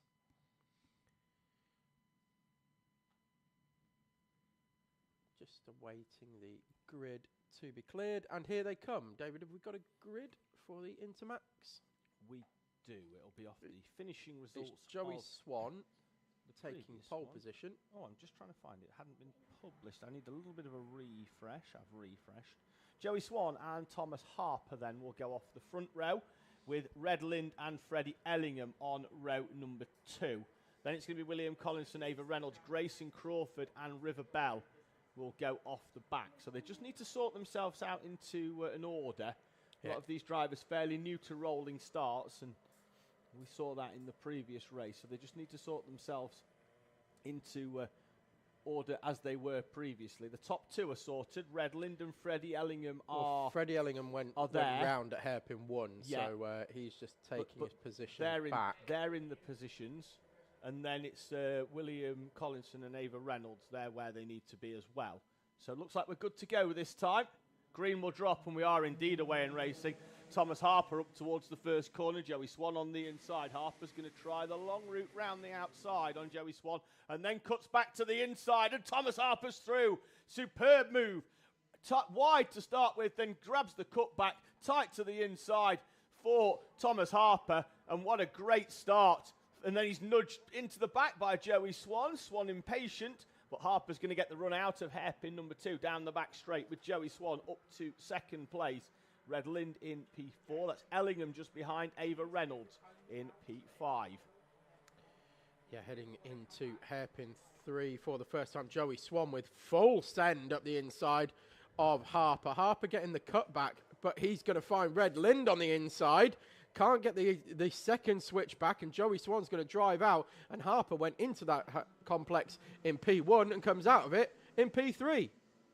Great lap from Joey Swan after having the lead taken off him. We've got River Bell coming off again in the 99 kart to retire at the end of the first lap. Harper managed to get Red Lind with the drive out of hairpin 4 and hold on to second place in the end, and is now challenging Joey Swan once again for the lead. Gets the switchback, goes very wide on the entry into hairpin 2. Got the switchback, gets in front of Joey Swan, and Swan immediately, with the drive out of the corner, uses a bit of slipstream from Thomas Harper, says, thank you very much, I'll take some of that, and takes back the lead again. I think they're geared very, very differently. The way that Harper's sort of like, you can get out of the corner very quickly, but doesn't appear to have a lot of top end. See there, quickly, alongside, and now he's pulling away. Well, it is fixed gearing, isn't it, Tom? I forgot. Intermax is fixed gearing for 2024. It wasn't last year, but it is now. See, this is why it's good having Kat here in the commentary box with us. Yeah, we'd have had 10 minutes on how they've got different gearing, and they haven't. It's fixed, isn't it? Exactly, and Thomas Harper there as well, taking the puddle on the inside of the national loop. Needs to be very careful with that. It's clearly not been watching the previous heat because he would have had his helmet on. Takes the lead back from Joey Swan as they do the switch back again through hairpins 1 and 2. Joey Swan now going to try and power round the outside of the South Bank corner. Gets the move done as well. Bravery from Joey Swan. And takes the position back from Harper. Red Lynn still holding on to third place from a very racy looking now Freddie Ellingham. Ava Reynolds in fifth with Grayson Crawford and William Collinson, the top 7, and they're not separated by much, these 7, as again Harper takes a lot of puddle on the exit of the D chicane, manages to miss the one on the national loop this time. Yeah, it's not quick, is it? But it does get that kart rotated really, really well in hairpins 1 and 2. Tries a little bit of a switch back here, using the curbs as well to try and get the power down. Joey Swan with that radiator flap adjustment. So again, just for the uninitiated here, that is the radiator that they're adjusting. So there's a flap that covers it up, essentially blanking it off. When the water temperature reaches a certain amount, they'll lift that flap up. I didn't think it would be warm enough, to be honest with you, to lift that flap up at any point today. But some drivers are finding their temperatures rising. So they'll get a little bit more cooling into that radiator. That will cool the water temperature, which will in turn cool the engine. Harper this time elects not to go through the rally-style water splash. Yeah, it was... he missed the one on the D chicane and the national loop this time.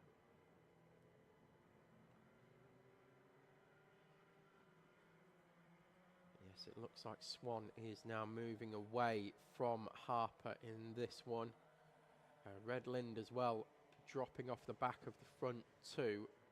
But Freddie Ellingham there. So there is a battle for third place. We've got 5 karts in it now, or 4 karts in it. No, it is 5 karts, my apologies. The battle from third all the way down to 7th. Yeah, the gap for the lead's gone out a little bit there. I think Thomas Harper made a bit of a mistake down at hairpin 3 and 4, but if we can drop back onto this battle just behind, where we're 5 deep from Red Lind in third place with Freddie Ellingham. Then it looks like Grayson Crawford, Ava Reynolds and William Collinson, the remaining runners in this race, with River Bell having fallen away at the start, completed the first lap and peeled off into the pits. So we'll stay with this battle just behind. Red Lind half a second in front of these following 4. With Freddie Ellingham right there as well. And in fact, Freddie Ellingham got great drive out of hairpin 1 and then following that hairpin 2 and managed to pull away from Grayson Crawford and close in on the back of Red Lind. Yeah, Lind looks good though, rounds hairpin 3 and 4, particularly the exit of 4 now. Looks strong round there and is opening the gap up a little further. I think Freddie Ellingham, though, will close in overall. It was a half a second the previous lap. He's gone out, actually, Tom, just under a tenth. Ava Reynolds with a switch back through hairpin 4 has managed to pass Grayson Crawford for 5th place. Yeah, and was 3/10 quicker than Ellingham in front of her as well. Yeah, moving on forward. That previous lap, and I think she could be right on the back. She's got some pace in that 111 machine, taking wider line round hairpin 2. Loses a bit Crawford to the inside and then gets the power down and sort of opens the gap up as she was on the power earlier. Yeah, armfuls of understeer through hairpin 2 and armfuls of oversteer through South Bank corner for Ava Reynolds, but certainly demonstrating some great kart control is Reynolds. She starts to make her way up the field here. Over a second to, or in fact, 3/10 faster than Red Lind, 2 places in front. So that gap closing up now. Ellingham as well was quicker, but I think Lind again is strong round the national loop, and it sort of opens him up enough of a gap for the rest of the lap, so to speak. But these 5 are starting to come together once again. They went out just as we picked this up, the gap started to open up a bit, and they're starting to come back together as we reach the closing stages of this race. Red Lind very, very wide into South Bank Corner, had no grip on the entry, and that's allowed Freddie Ellingham to come through. Just no grip at all. The thing just went straight on. As Joey Swan and Thomas Harper come across the line first and second. Then we've got Freddie Ellingham in third with a personal best. Red Lind in fourth. Ava Reynolds setting a personal best as well in fifth. Grayson Crawford sixth and William Collinson seventh as we start the final lap of the race. Leaders are closing up a little bit, although Harper dropped away 2 tenths, but he stayed with Joey Swan as they head out onto the back straight for the final time. Ellingham is in front of Red Lind, as Tom mentioned when we ran through on that previous lap. Ava Reynolds, I thought she had the pace to close in, but it's really struggled with the kart's handling since she found her way past Grayson Crawford in certain elements. You were saying earlier it was understeer one corner, then oversteer the next. Out of the final corner though comes Joey Swan, and he will take we the got victory. contact in the final. We have William Collinson, Grayson Crawford round. They've come out as they went in, but both of them went round. It was a bit of a late lunge from William Collinson, but Crawford manages to hold on to sixth with Collinson taking seventh place. But that's the closest that either Crawford or Collinson have been to the front of this front of the pack this weekend. Looking back at it, Tom, Collinson went down the inside into hairpin number 3. They were side by side. And then as they came out, they were side by side again. Grayson Crawford then catches the puddle and then spins into the side of William Collinson. My apologies, William. It was I was doing you a disservice there, very much so. My apologies. It was the other way round. So Joey Swan taking victory there with the fastest lap of the race as well, followed by Thomas Harper, Freddie Ellingham, your podium sitters. Then it's Red Lind, Ava Reynolds, Grayson Crawford, William Collinson and River Bell. That brings to an end Heat 3 and the final heat of the day for the Intermax class.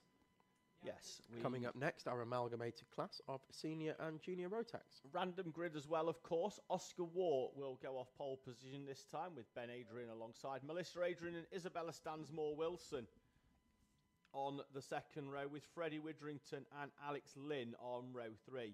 Then it's Joseph Yao and Amy Peacock, Samuel Yeadon and William Howard, with Oliver Walker and Holly Swan on row number 6. Freddie Lloyd starts 13th, Riley Sims-Ezard alongside in P14. Then Max Wilkinson and Rossi Costello, Ben Robinson and the missing Jake Walker won't take P18. Then we're into the seniors, Pitt Morris and Andy Collinson in front of Paul Swan and Owen Marquis. Just waiting for the seniors to appear. Last time they appeared a lap down. Don't know whether we'll have a junior roll round and then the seniors will emerge. Nope, they're out this time. Andy Collinson, first one out. He'll start on the outside of the front row with Pitt Morris for company. Pitt Morris on the class pole. They're going to have to slow this right down if the seniors are going to catch up. I don't think they are, though, are they? We're going to have a... Oscar Waugh's done a few rolling starts in his time. I think he's going to slow them down to an extent, but the seniors are going to have half a lap. Here they'll be exiting South Bank when this race gets underway. Gives them a nice clear run as well. Oh, we've got the... Ben Adrian oils up the plug and pulls off to one side. Will he try and keep going or will he box? No, he carries on. He's going to try and just keep pumping the throttle, try to clear it out. But Ben Adrian was due to start on the outside of the front row with Oscar Waugh, and he's down to last in class. Seniors are away. They're heading up towards the first corner. They look to be cleanly round. It's Collinson leading the way.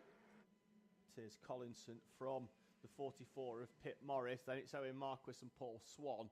That's your 4. Oscar Waugh then leading from the fast-starting Alex Lynn from 6th up into 2nd place. Joseph Yao, who's had a retirement already this weekend, which will almost certainly lead this to be in a drop round, will be... He crosses the line in P3. Freddie Witherington will be fourth. Isabella Stansmore-Wilson, Melissa Adrian, Ben Robinson, Samuel Yeadon, Amy Peacock and Max Wilkinson. Alex Lynn's round in the D-chicane.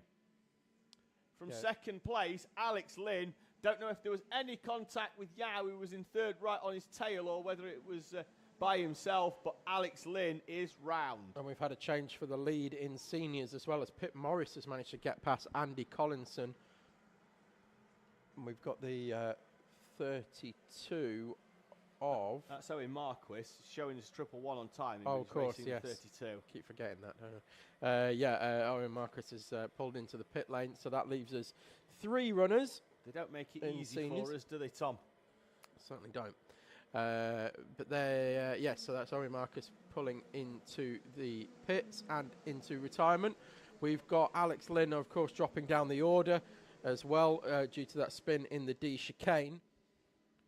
Comes across the line, P17. 15 places dropped that lap. Oscar Ward pulling away at the front of this one. A second clear now of Joseph Yao, who is likewise 7/10 of a second in front of Isabella Stansmore-Wilson. We've got a warning going out for Stansmore-Wilson as well. Yeah, I think that was for around about a lap ago when she moved up into third place, because she's been behind Joseph Yao for a little while. Well, it's a warning, and a contact warning as well, so... Oh, we've got big... that's Alex Lynn again, isn't it? That's Alex Lynn round again. It is. Who's he gone round with? I'll find out. Whoever it is was remonstrating. Yes, not particularly happy with that move. No, I'll figure it out in it a Ben moment. Adrian? No, different helmet. 98. Freddie Lloyd. Okay. Well, Freddie Lloyd not happy at all with Alex Lynn, and Alex Lynn's attempt to recover from the spin earlier on have been hampered once again, and picks up a warning for his troubles. It is often the case, isn't it, where the driver has a spin and then they try hard to make up for it and then something else happens. Joseph Yao was closing in very much on Oscar War on the previous lap and bringing with Isabella Stansmore-Wilson, who was half a second quicker than the pair of them. So Stansmore-Wilson now right on the tail of Yao. But they battled on that last lap and lost half a second to Oscar War. So they were together closing in. Yeah. And then Isabella Stansmore-Wilson went for the overtake, and between the two of them, they lost half a second. So they're either going to have to work together or sort this out very, very quickly. And there goes Stansmore-Wilson trying to sort it out very, very quickly. Yao is on the switchback, though. And they're going to battle it out instead. And there goes Stansmore-Wilson cutting back on the inside. And there goes Joseph Yao cutting back on the inside. Stansmore-Wilson, I think she can get round hairpin 4 here. There's going to be enough for Isabella Stansmore-Wilson to hold on. Yeah, it looks like that move is done, and Stansmore-Wilson up to second place. Gap came down as well, another 10th and a half to Oscar Ward, but there's still 1.3 seconds to find for Stansmore-Wilson. Joseph Yao not losing touch as yet. And we've got Freddie Widrington, Melissa Adrian, Amy Peacock, of course, taking victory in heat number 2. Max Wilkinson and Samuel Yeadon, Ben Robinson and Riley Sims-Ezard. Move down the inside, then we're going to be 3 wide down the back straight. Amy Peacock on the inside. That nose looking very low though, Tom. Try and keep an eye out on that when it comes past the commentary box, as we... they're on an extended bracket, the nose panels, and they get nudged inwards, and it's a 5-second penalty. There's Melissa Adrian just behind, so I'm going to have a quick look at Amy Peacock's nose. She's up to 4th place. Yeah, moving through the field. You see they're just angled down a lot, or has had a bit of a... doesn't seem to be flapping round, which suggests more it's just angled downwards. But she is up into P4 now. 2 places on the previous lap, getting past Melissa Adrian and Freddie Widrington. Stansmore-Wilson half a second faster than Oscar War on that lap. Minute and 35 to go for Isabella Stansmore-Wilson. I think she'll close up, but it's going to be tough. We've got Freddie Widrington and Max Wilkinson going side by side. I think it was Wilkinson that went over the top of the curb. Yeah, but and that's allowed. In fact, there you go. Contact warning for the 43 of Wilkinson. Samuel Yeadon to split the pair, though. It has. Thought he was going to do them both, actually, Tom. He's gone well today in the wet, hasn't he, Samuel Yeadon? Well, when he's had it all pointing in a straight line, yes. He has. He's had some adventures, that's for sure. Another 3.5 tenths out of the lead by Isabella Stansmore-Wilson. 3 laps to go as we are down to the 1 minute mark. They'll cross the line with around about 20. And that isn't 0.439 of a second anymore for the 2 leaders. Nose down the inside by Stansmore-Wilson. Out onto the back straight. The gap is out slightly again as Oscar Waugh gets on the power earlier.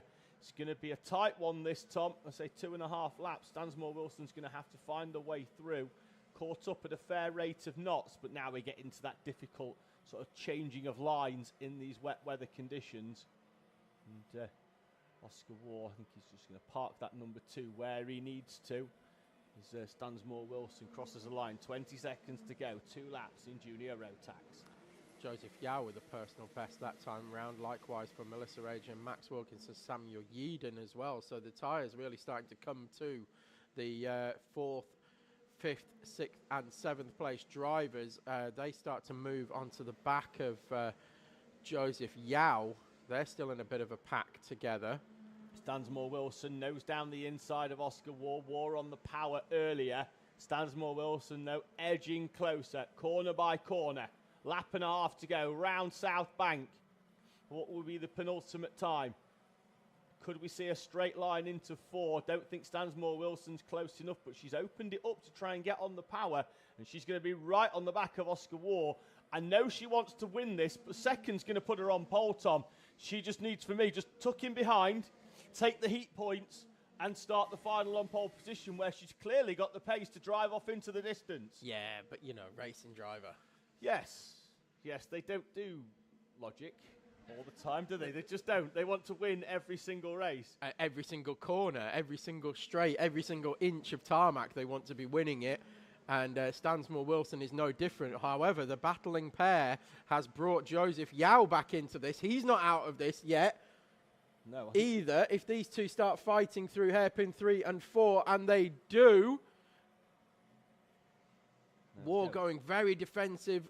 Stansmore-Wilson trying to get the cutback, but Waugh parks it on the apex, does what he needs to do, and Oscar Waugh is going to take victory here in heat number 3, just from Isabella Stansmore-Wilson. Joseph Yao coming across the line, less than a second back in the end for Joseph Yao in 3rd place. Then it's Amy Peacock in 4th, Melissa Adrian in 5th, Max Wilkinson 6th, Samuel Yeadon 7th, Freddie Widgington 8th, Rossi Costello 9th, and Ben Robinson in 10th. Only just beating Riley Sims Ezard.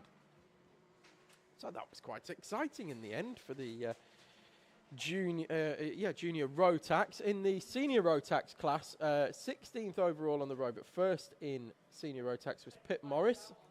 Then we had Andy Collinson in 2nd place, Paul Swan in 3rd, and Owen Marquise pulled into the pit lane early on and retired. So your 3 Senior Rotax runners, Pip Morris, Andy Collinson and Paul Swan, in that order. Lovely. Delicious ice cold water delivered to the commentary box for us, Tom. Oh, lovely. Thank you very much. Much appreciated. Well, it is, it's cold. Yeah. Rain stopped again. That's handy. That's high quality H2O. It's so good it's changed your voice.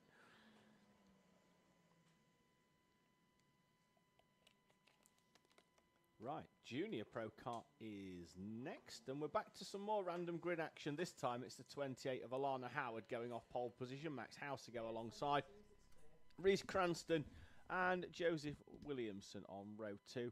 Double race winner Isaac Duff goes P5, Jared Fox-Whiteley P6, with Leon Wilson and Oliver Watson on the 4th row, with Freddie Housego starting in 9th place. Got a little bit of a backlog of juniors. Just waiting to use the weigh scale, and then we'll have Junior Rotax, then we'll get Junior Pro Kart out onto the track.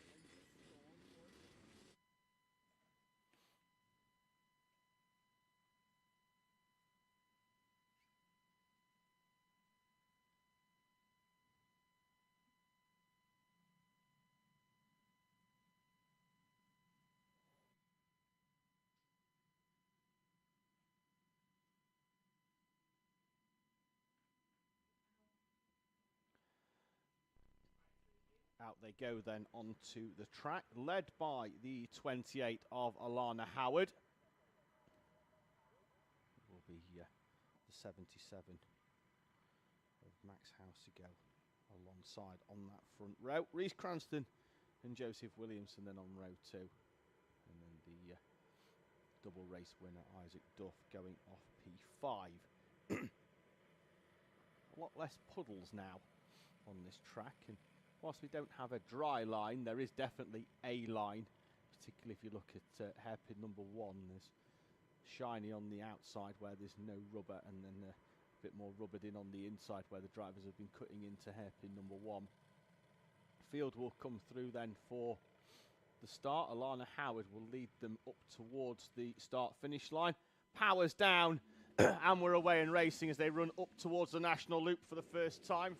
Max Housego through the puddle on the outside, and it's Joseph Williamson who will lead them round the national loop, followed hard on his tail by Jared Fox-Whiteley as they head up to hairpin number 1. Reece Cranston in 3rd place is levered wide by Isaac Duff, but he's going to come straight back down the inside at hairpin number 2, gets some snap oversteer, and Duff gets it done on exit and down the back straight. Has a look over the shoulder just to make sure that he is clear. And then Jared Fox-Whiteley and Joseph Williamson having a bit of a swap around of lines into hairpin number 3 and 4. Fox-Whiteley looks to be through, and right the way round the outside is going Isaac Duff.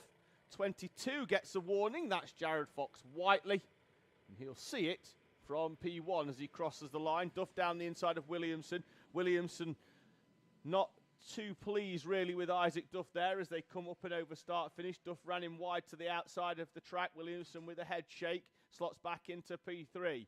Reece Cranston P4. Then it's Oliver Watson, Alana Howard, and the 24 of Freddie Housego, Leon Wilson in the orange helmet with the big number 68 on the back of it as well. And then Max Housego in the 77 machine in P number 9. Fox-Whiteley then leads. There he is in the number 22 car round South Bank. Isaac Duff straight on the back, and the two drivers starting 6th and 5th respectively.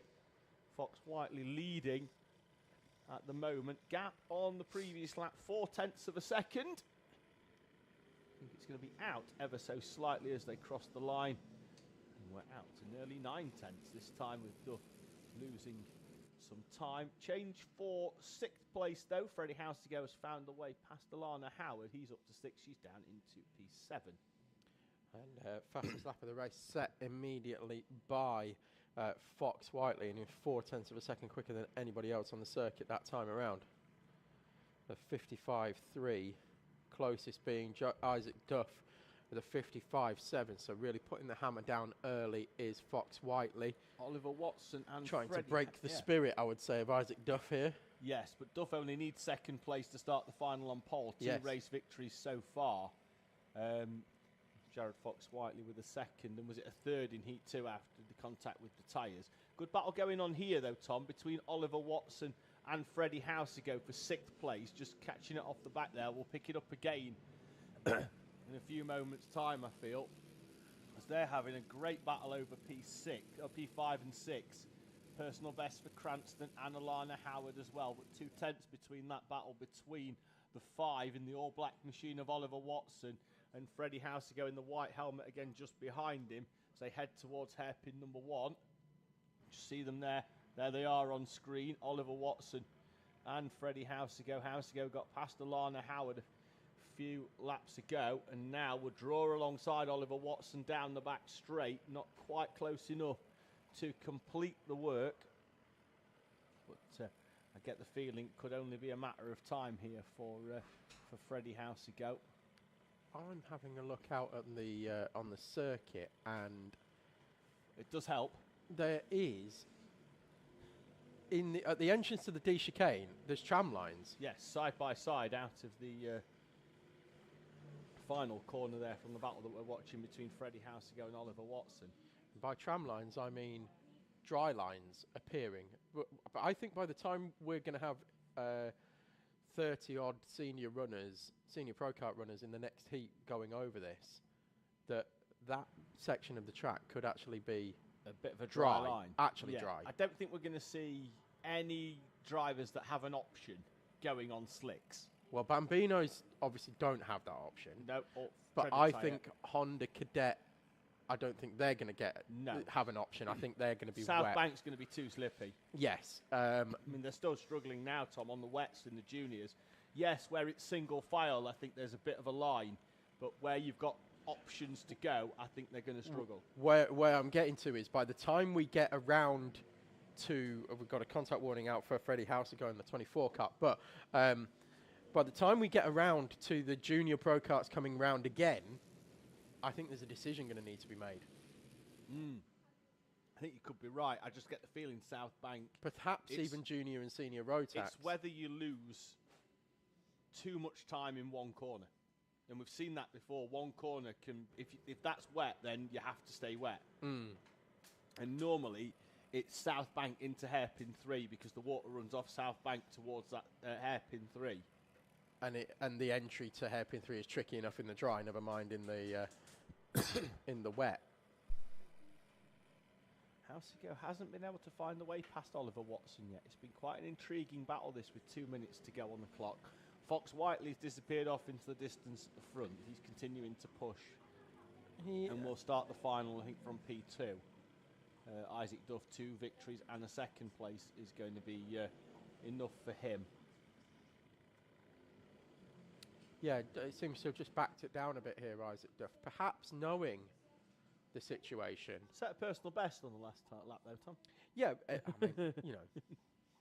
All right, maybe not then. Well, to be fair, I mean, Fox Whiteley was the fastest lap of the race. and was 0.8 of a second faster. Yeah. Which is something that we haven't seen all weekend, particularly between Fox Whiteley and Duff. So could it happen now for Freddie Houseago? He's on the inside and he got on the power. Oliver Watson's going to sweep right the way round the outside. Freddie Houseago down the inside. Oliver Watson with the switchback. He's on the inside. Houseago's going to have to stick it all the way around the outside here and can't do it. But there's potential for a switchback, but slides through. Down the inside once again. Freddie Houseago, how robust is he going to be on Oliver Watson? Just enough is the answer. And through goes Freddie Houseago up to P5. Yeah, that was good. Classy driving from both of them as well, that they didn't come together at all through that section. Or both of them giving each other just, and I mean just, enough room to not make any contact at all, but got through for Freddie Houseago. Freddie Houseago gets through. So Fox Whiteley now 4.5 seconds clear of Isaac Duff. Williamson puts in the fastest, personal best lap of the race with a 55.7 and has brought that gap down ever so slightly to Isaac Duff. But it's not going to be enough as Fox Whiteley takes the last lap board. There's definitely 2 drier tyre marks on the entry into the D chicane. Yeah, certainly through the chicanes as well now, Tom. Yes. We're seeing a line where drivers aren't probably having to take the curbs in the same way they were earlier to try and get the kart rotated. I think the track's doing that enough. I don't know whether seniors on slicks are going to feel the same way, but certainly on the wets. Jared Fox Whiteley up towards South Bank corner for the driver of the 22.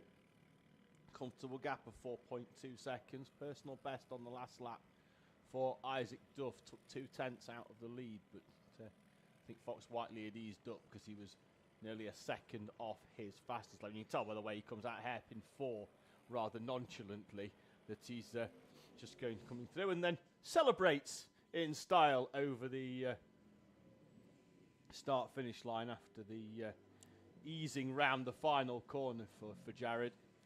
Just brings it over start-finish in style. It's, yeah, I'll run you through the top, 9 runners. So it's Fox Whiteley, then Duff, Isaac Duff in second, then Joseph Williamson third, Reese Cranston fourth, Freddie Houseago fifth, Oliver Watson sixth, Alana Howard seventh, Leon Wilson eighth, and Max Houseago doing his best job to sweep the water out of the the puddle on the exit of the D chicane, as well as he's ploughed through that a couple of times during the race, doing his best to dry that part of the track out. So I'm sure some of the other drivers will appreciate that, Max. But that brings to an end our final heat for Junior Pro Kart, as Fox Whiteley comes over the line and gives us a thumbs up, David. Yeah, happy with his work. As I said before, I think there's a serious decision going to need to be made, potentially, if it does warm up as early as Honda Cadet, but we'll see. I think there might be somebody takes a gamble on slicks in Honda Cadet, especially somebody further down the order, just takes a big punt. I'm not sharing nothing your to optimism. lose. I don't think it's going to dry that quickly. I'm not sharing the optimism. I hope it does. Certainly for Junior Senior Rotax, I'm expecting somebody to take a punt on slicks, and I think by the time we get back to Junior Pro Kart, we may well see everybody on slicks. We shall see how the day progresses. Seniors then will be up next for the final heat of the day, and it will be Sam Barrett on pole position with Sean Fearn alongside Maximus Shields and Wayne Pearson on the second row, James Kay and Joe Grinsell on row 3. Then it's double race winner Connor Lucas in 7th, Tom Hewland alongside Macaulay Parnham and Brandon Jennings completing the top 10. Harry Roddis and Lennon French on row number 6. Then it's Simon Doughty and Connor Cran, Dominic Needham and Kyle Burns with Alban Dowell and Danny Bean on row 9. Sebastian Pereira and Jake Barstead on row number 10. Matthew Houshby starts 21st, Zach Dawson 22nd. Chris Pebbody and Courtney Barraclough are going to be on row number 12. Colin Handy and Jack Hewland, Gary Clark, Ike Needham, Jordan Cranston, Finn Claxton, who's been great so far today, but this time he's going to have to come through from the back row alongside Sophie Pawsey. The only driver I haven't really seen all day, Tom, Courtney Barraclough, was here this morning, but I don't think she was feeling the how wet it was going to be, and I haven't seen the 117 car out on track, so don't think that she's here for this one. It was in the awning with Connor Cran and Macaulay Parnham, so they're both out there on track. Here we go then, as we run through. Sam Barrett on the inside, Sean Fearn on the outside. Barrett sliding through the puddle at the start. Hardly get the power down. Grinsell's going to try and go the long way round the outside. He's going to cut through. He's going to be side by side with Maximus Shields. Shields is going to come through from P3 to lead Joe Grinsell, Connor Lucas and Sam Barrett, your top 4. And they're already switching round. Lucas is down the inside of Grinsell. Everybody so far, Tom, making it round hairpin 1. Matthew Houshby's struggling, and we've got a broken track rod, have we, for the 31 of Kyle Byrne. He's heading off, and his front wheels, I don't think, are facing in the same direction. Cameron Bailey is off as well at hairpin 2. Shields and Lucas trading positions through Southbank corner, and Grinsell's going to have a look at the inside into hairpin 3 as well. Can't get that done. It's and Shields coming back now at Lucas and retaking the lead from Connor Lucas. And then it is going to be Grinsell in 3rd. Then we've got Sam Barrett in 4th from pole position. Sean Fearn, Tom Hewland, Lennon French, Brandon Jennings, James Kay and Simon Doughty, your 10. Great opening lap for Lucas, up from 7th into 2nd. Briefly held the lead, but Max Shields came back at him. Arm up in the air from Shields, though, just to acknowledge that there's no overtaking at hairpin number 1 because there's a yellow flag out. So everybody just needs to be careful until they're round hairpin number 1, where the yellow flag is, and everybody abiding by the rules, Tom. Well, that's good to see, isn't it? Yes. No controversy. No. That's what we like. Loads of overtaking, though, at hairpin 2 after the incident, though, isn't but it? that's okay. And there's overtaking for the lead into hairpin 3 as Lucas forces his way through on the inside of Max Shields. Shields immediately returning it back. It's like watching Focus and Lucas from about 3 years ago, wasn't it? Yeah, Max Shields still well in his teenage years as well. I think he's only 15 years old, Tom. We got that round and then trying to sneak back. Hewland. That's Hewland. It's Jack Hewland. He's I had think some adventures today as Jack Hewland, hasn't he? He has. Yellow is out because we've got James Kay round and rejoining in the middle of the D chicane, and rejoining, I would probably say, not in the safest of manners, if I'm being honest. I've got a grin on my face because Max Shields braked very early into hairpin 1, and Connor Lucas saw it coming and just went round the outside of him. But then Lucas has gone for a full-on block pass into hairpin number 2, and Shields is into the side of Connor Lucas at South Bank. There's a warning coming, Dom. I know it's coming. And there goes Lucas returning the favour and parks it on the Lucas apex. Almost stops to try and get the run, and Lucas is back down the inside. This is full-on Volkus and Lucas, with the part of Josh Volkus being played by Maximus Shields. Yes, it's great to see these two going at it. It's been a long time coming for Max Shields being able to fight right at the very front and really take it to Connor Lucas, but take it to him he has, and that was a stamp of authority from Lucas in the end, wasn't it? It was you're not coming past no matter what. I am a multiple champion here, and you're not going to take the lead away from me no matter what. Now I am in the front, I'm going to pull away. Absolutely. What I will say, though, at the age of 15, there's just something about Shields. Oh, I agree, 100%, yeah. It's coming. You know, it might not be this year, but it's coming. You know, and he's already there taking it to him. And the one thing that I think he's sort of been a little bit maybe too nice, and I wouldn't say respectful, because I don't think he was there. No, but you know, historically, you know, he's been, you know, a little bit too nice. Like I say, I wouldn't say respectful, but you know, he has sort of like, to an extent. It's been to and fro with whoever he's been battling with, is what you mean. Because obviously him and Lennon French and juniors were, they were very close in terms Harvey of... Still as well the following year. Yes. Shields has jumped into the senior and is very competitive. He won the Clubman Championship here last year, and has tried to take it the best he can to Connor Lucas. And I'm sure once it's died down, I think Lucas might have a little wry smile on his face. I think they both enjoyed that one, didn't they? But speaking of Lennon French, the flying farmer all the way down from Dundee, holding 4th place at the moment as well. So good showing here from French in this heat. All of our top 4. Ironically, it's freezing out there.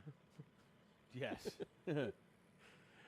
So there comes Lucas over the line now in front of us, and is well over a second clear now of Shields. Was half a second quicker than Shields in that one, on that lap, sorry. And then Grinsell over the line in 3rd, with French 4th, Jennings 5th, Fian 6th, Hewland 7th.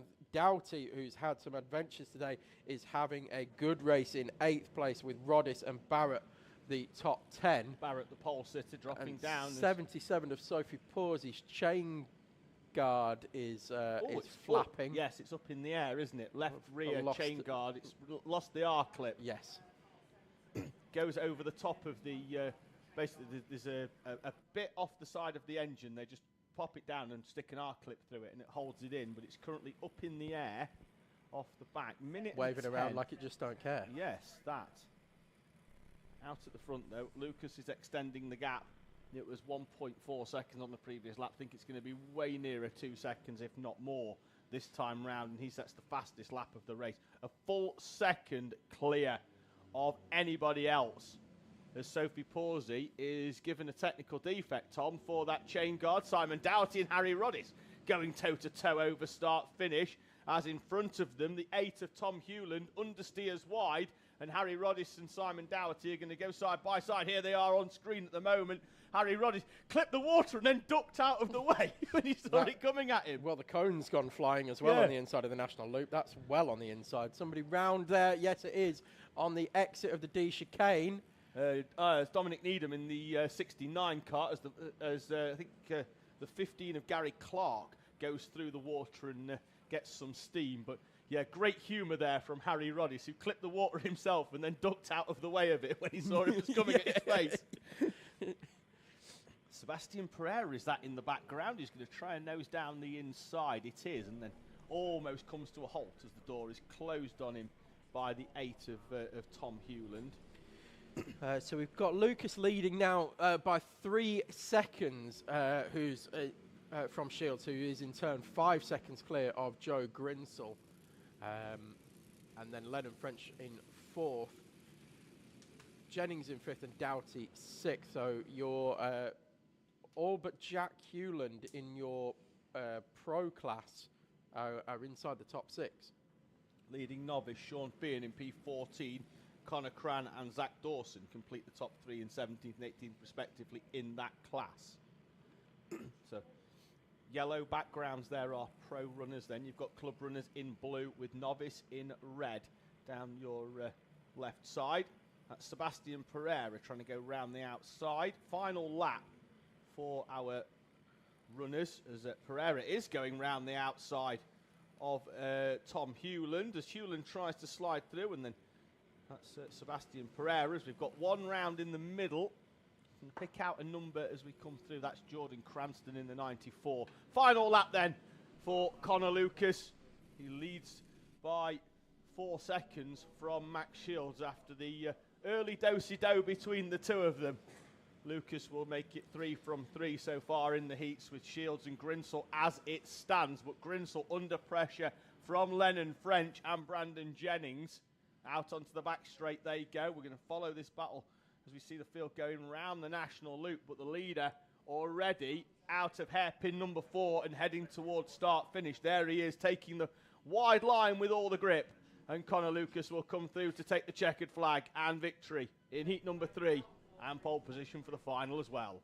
Yeah, three races, 3 victories for Connor Lucas, and really putting some manners on the young pretender to his throne of Max Shields. Coming across the line in 3rd is a very sideways, very leery Joe Grinsell, which is the first time we've properly noticed that one. I mean, we've talked about it a lot, but it's the first time we've properly seen him fully sideways over the line, trophy Andros style. Lennon French brings up 4th place. Then it's Brandon Jennings and Simon Doughty. Sam Barrett went off pole. Sorry, I'd muted my audio, and then I think you probably heard me through Tom's microphone as Connor Cran came in hot. Yes. And then instantly cooled everything down by going through the grass, the mud, and all the water. But yeah, he's certainly flattened it out in front of the commentary box. Anyway, so got to Sam Barrett, who took pole position and finished 7th. Then it was Harry Roddis. Sebastian Pereira doing well in 9th place, and then Tom Hewland in 10th. Ike Needham, Flynn Claxton, Cameron Bailey, Sean Fearn and Chris Pebbody, and then Jordan Cranston, Jack Hewland, Zach Dawson, Connor Cran, James Kay, Colin Handy, Matthew Hauschby, Danny Bean, Dominic Needham, Gary Clark, Jake Barstead, Sophie Pawsey, who retired from that one with the mechanical issue, and then Carl Burns. I don't think he took the start, actually, for Carl Burns. No, he's off, Tom. Remember, opening lap? Oh, yes, of course, yeah, with the track rod. Yes, I don't think he was turning. Didn't complete a lap. No. So, there we go. So that brings to an end all of our heats. And we are going to move on once the recovery has taken place of Kyle Burns, one way, shape or form. There's going to be a recovery of Kyle Burns back to the pits. We will move on to our first final of the day.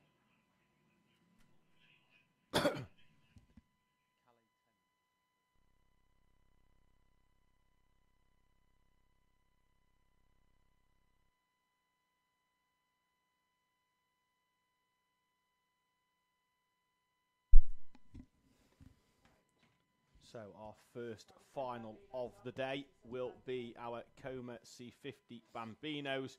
Oliver Bullock with 149 points thus far. 2 heat wins and a 2nd place.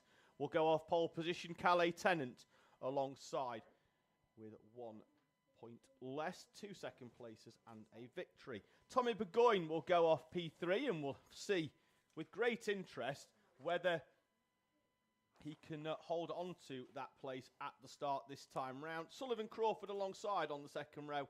Verity Crawford and Phoebe Rogers on row number 3. Charlie Swift will start in 7th place. It's been a good day's racing so far, Tom. Pleasing for certainly those watching and our marshals as well that the rain has stopped completely for the time being. Hopefully we can get through the finals. Does look a little bit clearer. on I think all the sides. sun's trying to peek through over to our left. On all sides of the track. The north side. Somebody of the circuit. said to me this morning that I don't care if it rains as long as it's dry when I'm putting it away. Okay. It's one of the famous quotes, that one by Tim Ezard. Okay. Yeah. Going down in history, that one. Absolutely. He's going to be on a plaque and everything. So the dry line that I was talking about appearing is still developing. I can assure you that Honda Cadets will all be on wets. As will I'm going to be bold here. As will everybody else. I don't think it's good. I said by the time we get to sort of the junior senior race, I think there's going to be a decision to be made.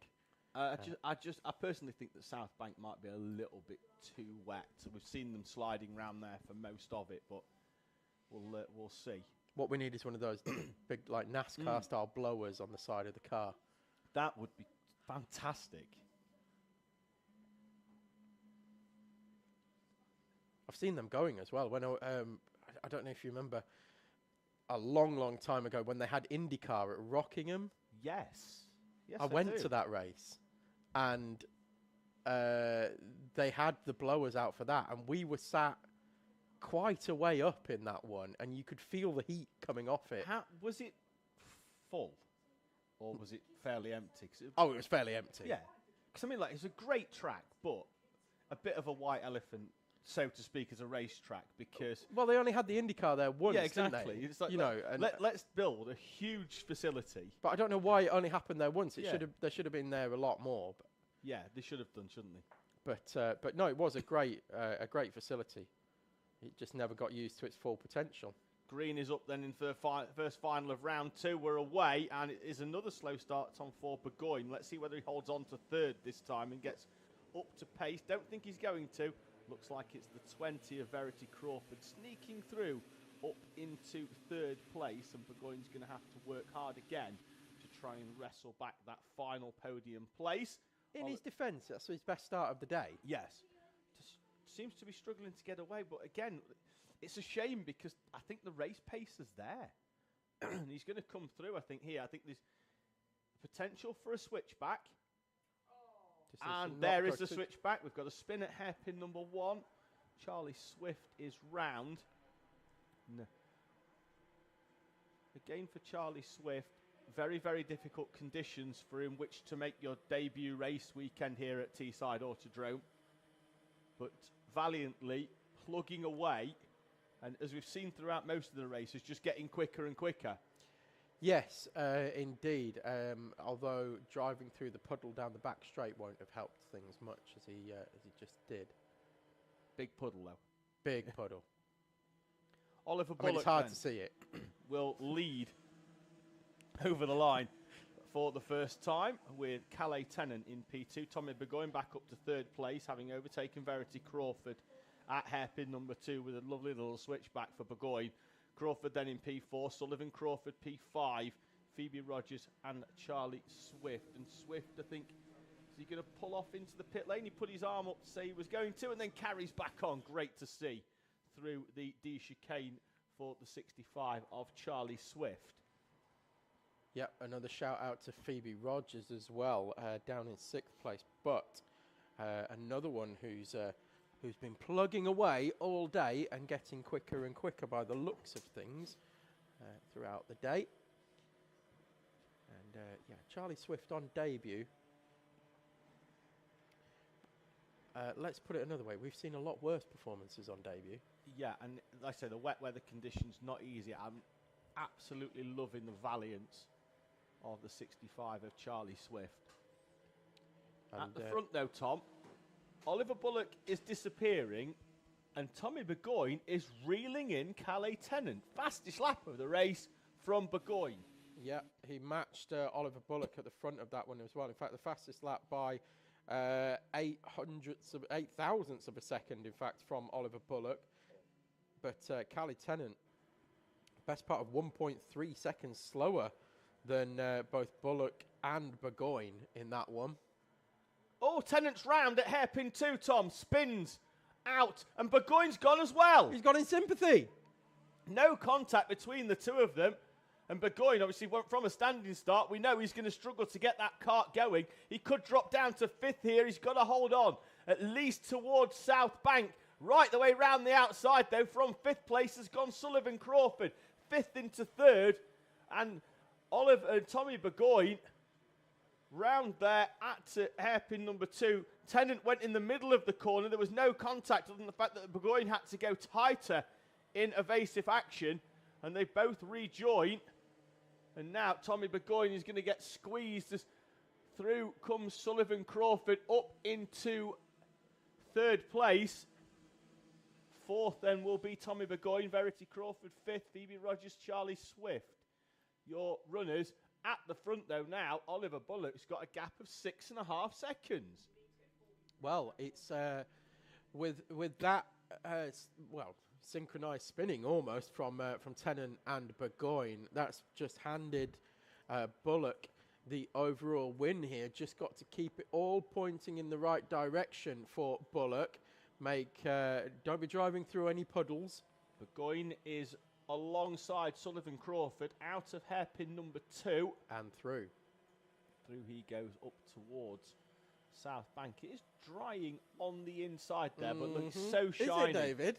Yes, but then on the rest of it is very wet. And this is the corner we said that we'd struggle with hairpin 3. This is always the least grippy part of the circuit. Burgoyne and Sullivan Crawford. Burgoyne closing the door and then gets a half spin as well. And that's going to allow Sullivan Crawford back alongside. We know in Como Bambino it's all about being smooth and using all of the track. Verity Crawford's had an excursion as well. She had a spin in hairpin 4 and managed to gather it up and keep going. So when Burgoyne's got all 4 wheels in line, Burgoyne is very quick, as we've seen, setting the fastest lap of the race. So Oliver Bullock has now backed it off and is 0.4 of a second slower than the personal best for Bullock. Tennant is significantly slower than that, though, 1.3 seconds slower. So something's happened with Tennant in this race where Tennant is not able to go with Bullock, obviously with the spin, but you would expect the pace to be right there as well. Charlie Swift going very, very slowly on the inside of hairpin 4. I hope that's going to make it to the finish for Charlie Swift, because deserves to take a checkered flag, and he's got back going again. So the engine had died, probably because he kept driving through the puddle. That's Sullivan Crawford going round out of what now will be 4th place, having been overtaken on this previous lap by Sullivan Crawford. Fastest lap or a personal best for Calais Tennant. And the pace is back now for Tennant. Yeah, matching Oliver Bullock on that previous lap. Bullock's eased off ever so slightly. Yeah, I think Bullock has realised what's going on and just needs to pace, run to a pace, whereas Calais Tennant has obviously got 8 seconds to find in the next couple of minutes.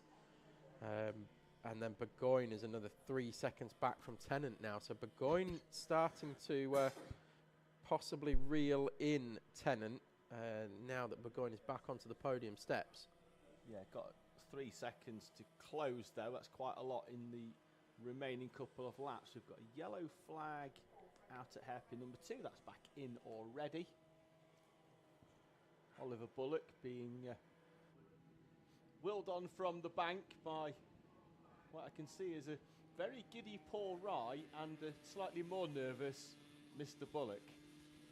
2 minutes to go as Oliver Bullock heads towards his first final victory here at Teesside Autodrome. Calais Tennant. I think it's all down to the new sponsorship. Oh yes, it's worth a couple of tenths. It's definitely worth a couple of tenths.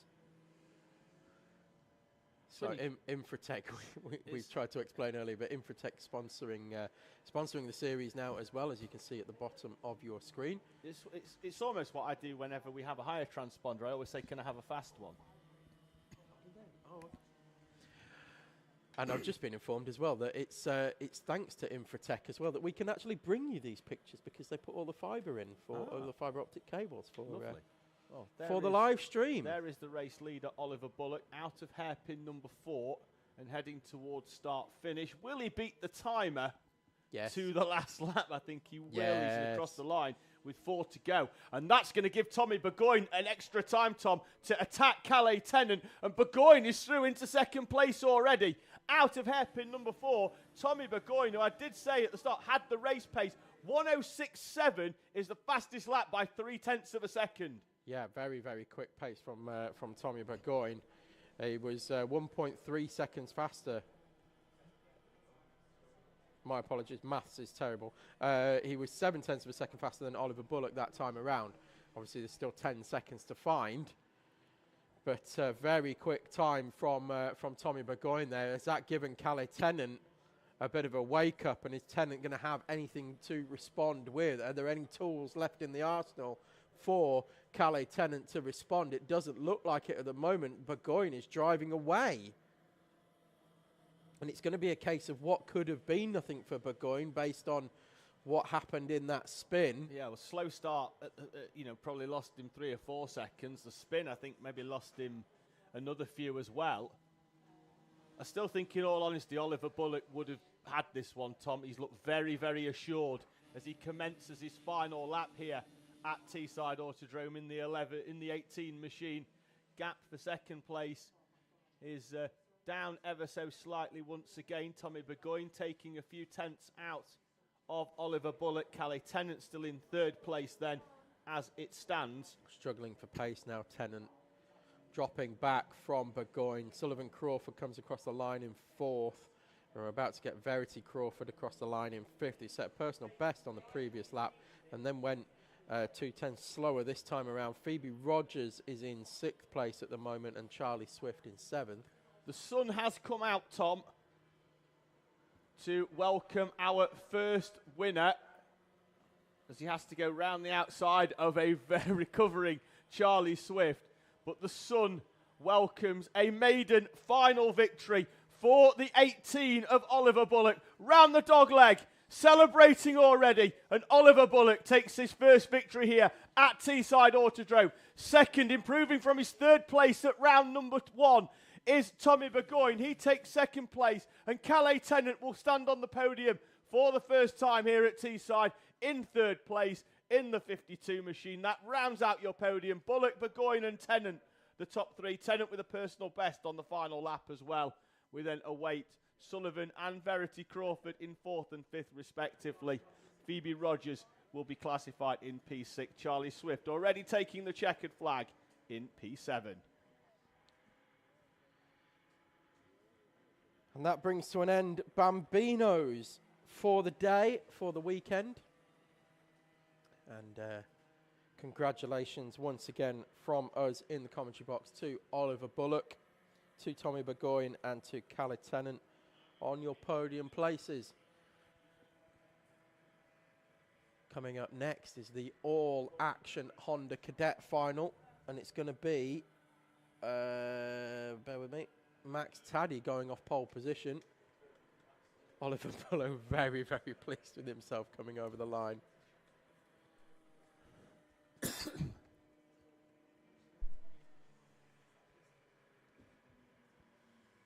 Yeah, Honda Cadets coming up next for their final. We've had all action all day in that field. It's absolutely massive, the grid. 26 karts taking part in that one. Oh, where are we going, Charlie? There we go. That one. We'll get a little push maybe from Sullivan Crawford. Oh, and Verity Crawford has decided to go for another lap. So we might have a slight delay to Honda Cadet. The sun is out. It's going to start drying the track even faster. I'm telling you, somebody's taking a punt on slicks somewhere. Not in this one. Yeah, they'll take a punt at round 3 in June, and not in Inters. Somebody in the Junior Rotax and Senior Rotax race. I've called it all along. Somebody's taking a punt on slicks. if you're further down the order, what have you got to lose? You're on, you know, if you're the back end. Well, yeah. I mean, if you're 15th or 14th in juniors, slap some slicks on it. We're going to save Verity Crawford the trouble of doing hairpin 3-4 in the dog leg. She's waved straight through the Honda Cadet barrier up towards the pit lane. I imagine the team are wondering where she's gone. She's coming. She's coming back. There she is. Honda Cadet then will be, we have identical points for Taddy and Bachuev. Heat 1 setting the result for the final. Max Taddy goes off pole position with Luca Bachuev alongside Noah Clark and Piers Whitehead. His best final start in P4 going off the second row. Tom Nichols and Hugo McCluskey, Dexter Petty and Rocco Geraghty with Joshua Sullivan and Aaron Berridge completing your top 10. Then it's Sebastian McCarthy and Henry Colborne, Ollie Crumpton and Peter Webster in front of Jake Gibbon and Jensen Whitehead in 16th place. Then it's Ollie Carter, Scarlett Whittaker Dunn, Isaac Welburn and Morgan Cooney in front of Bradley Swift, Ethan Pearson and Tristan Gilfillan, Sam Dixon, Florence Walkington and Andrew McCrossan completing your 26 Honda Cadet runners.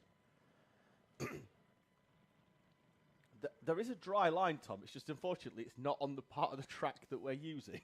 It's on the outside of the basically the grid where it runs downwards. So it is starting to dry. But is anybody going inters? That's the thing. Is anybody going for a very worn, wet tyre? But there's a problem with that. We've only been using these wets for a month, so there's not many inters knocking round.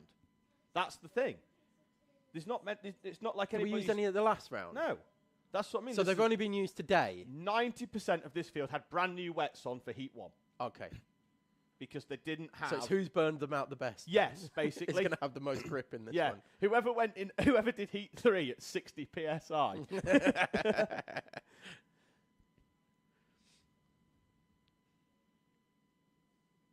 We'd have spotted them anyway because they started floating away through the chicane. Yeah, we'd have noticed them. They'd have been 4 foot off the floor. They'd have been bike wheels.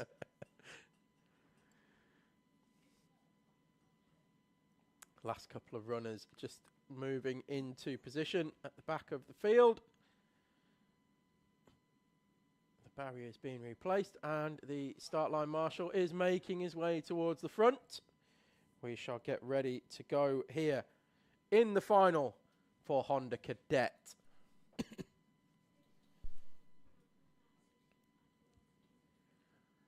Yellow visor there on the 16. Dexter Petty, yeah, the yellow visor. Fox White has a yellow visor as well. I think we've got an orange one here as well. Fashion, isn't it? Green flag in hand then for the start line marshal. Orange visor is that of Tom Nichols. He goes off P5 inside of row number 3. Good start from Luca Bachuev again. Noah Clark trying to get a nose down the inside. Piers Whitehead trying to sweep his way round the outside as they head up towards the national loop for the first time. It was a good start from Taddy Bachuev. Piers Whitehead is through up into 3rd place from Noah Clark in P4. Then it's Hugo McCluskey side by side with Tom Nichols. Dexter Petty's going to try and nose it down the inside. And there's contact. And it's Hugo McCluskey that's round. And Jensen Whitehead takes evasive action and gets a half spin. Yeah, heading into South Bank for the first time, it is Taddy from Bachuev. As the sun starts to bask down here at Teesside. We've got who is that? I couldn't quite pick up the number on that one, but well off the circuit.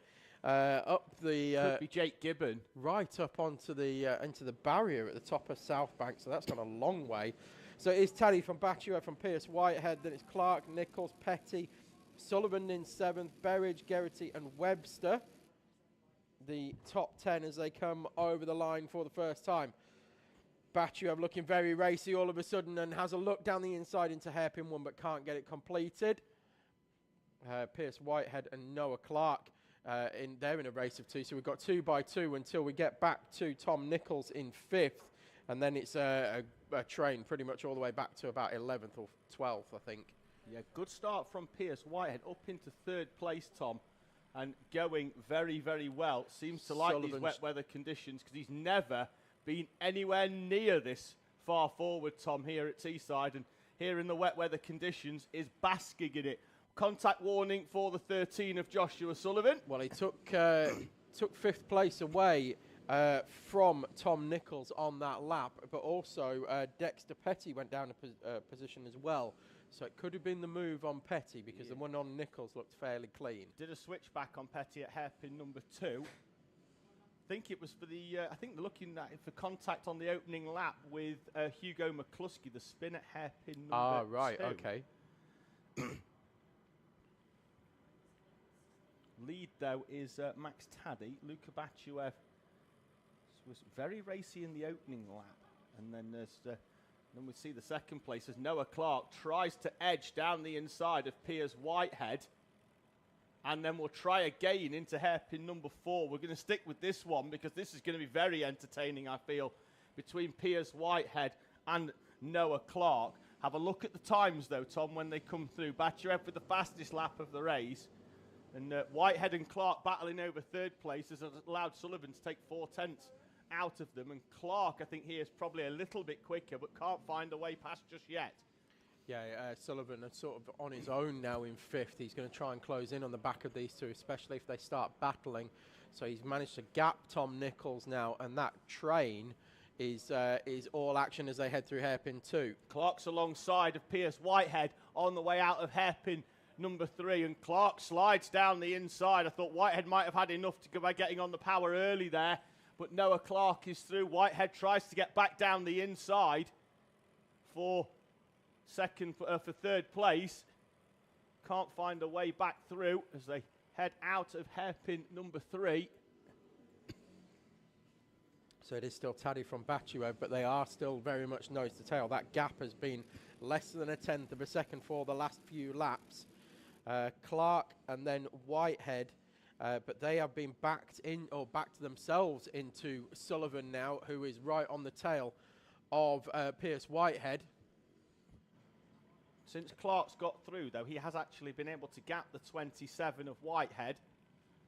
Behind, though, there's a great battle going on. Tom Nichols, Dexter Petty, Henry Colborne, Rocco Geraghty, Aaron Berridge are all in the mix. They're 3 wide, heading towards South Bank halfway round. If we can just drop back a little bit, Tom, we're going to see what is a very, very intense battle over 6th down to 10th or 11th as Bachuev gets alongside Max Taddy. Over start finish. Taddy's going to have enough to hold on. Just picking them up on camera now as they exit hairpin 4.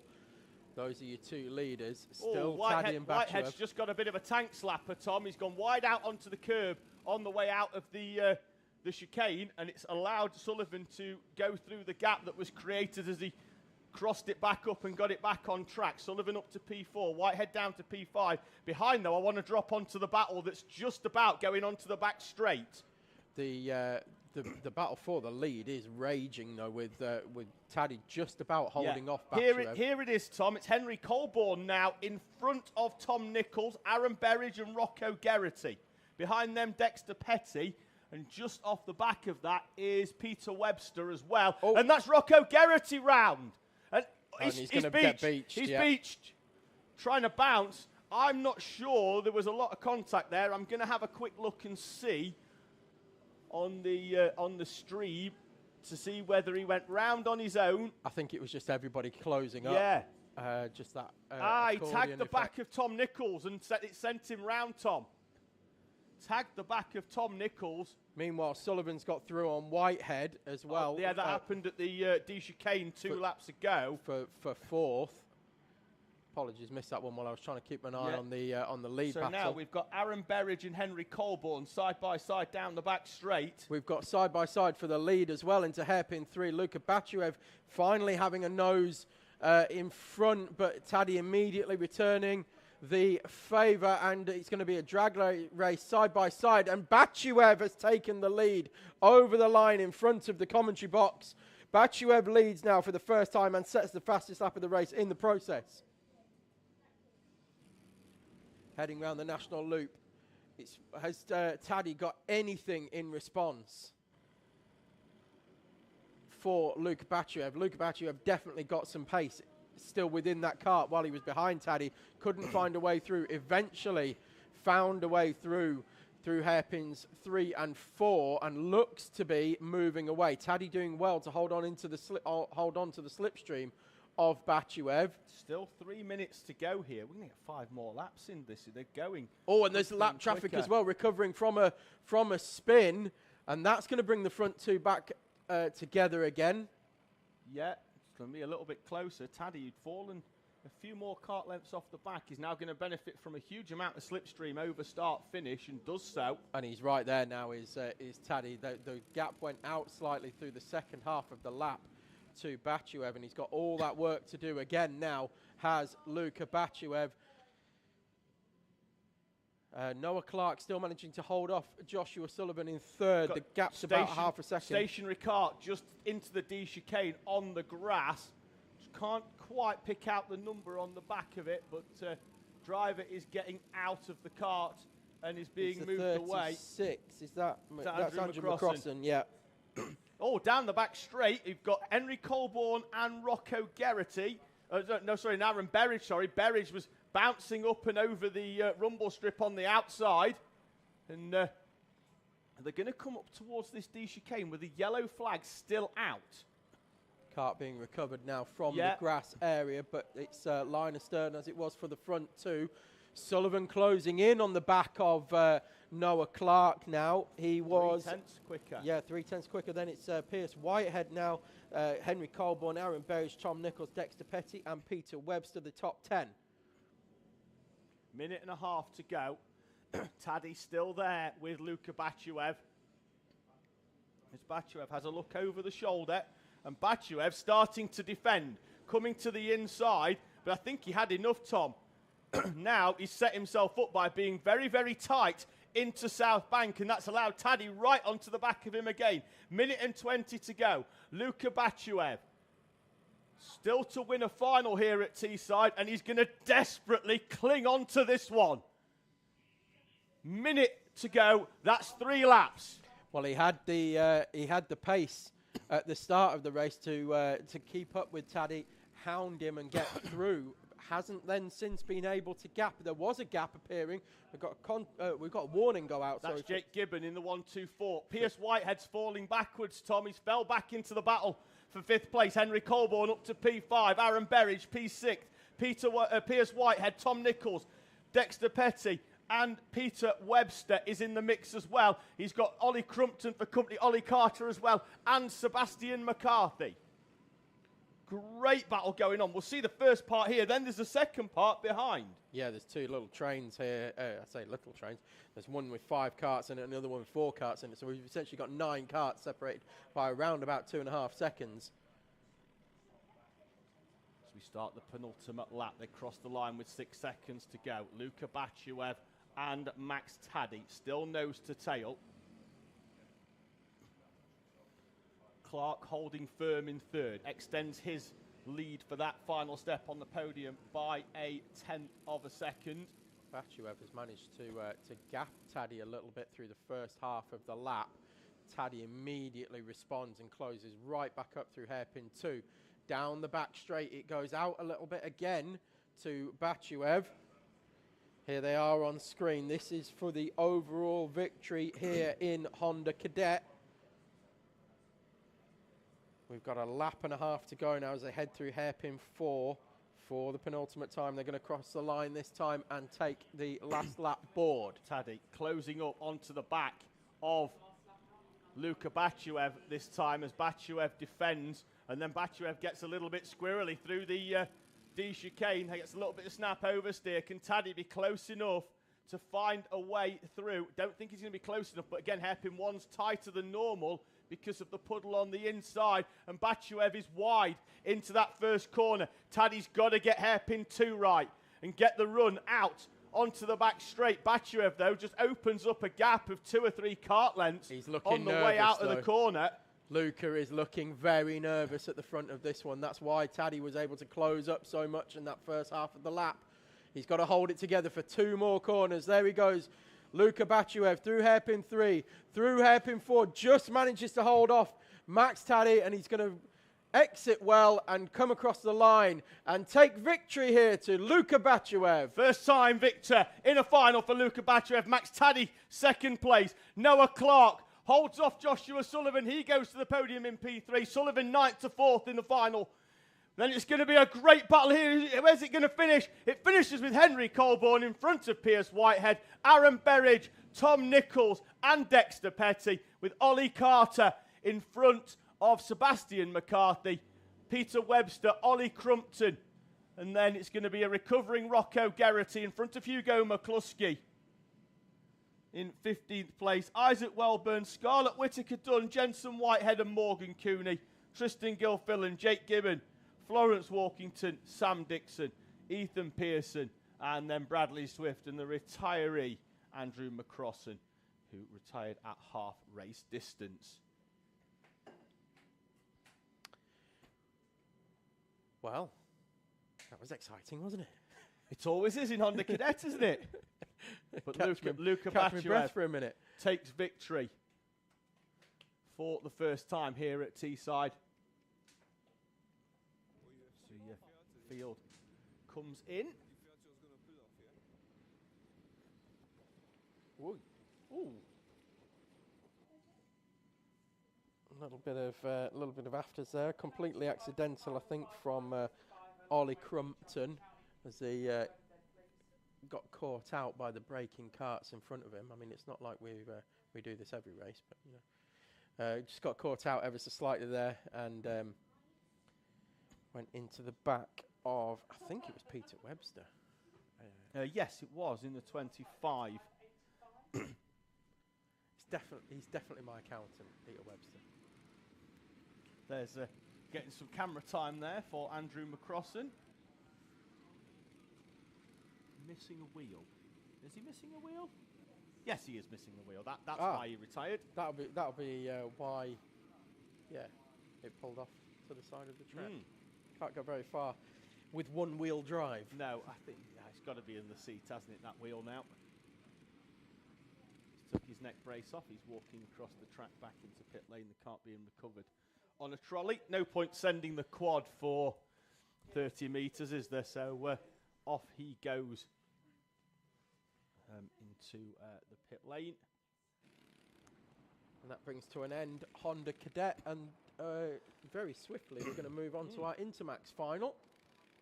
Have a quick look at the grid of that one. It's going to be Joey Swan, who's unbeaten so far today, Tom, off the pole position. Freddie Ellingham in second place. Redland and Thomas Harper on the second row, with Ava Reynolds and William Collinson. It's Grayson Crawford and River Bell on row number 4.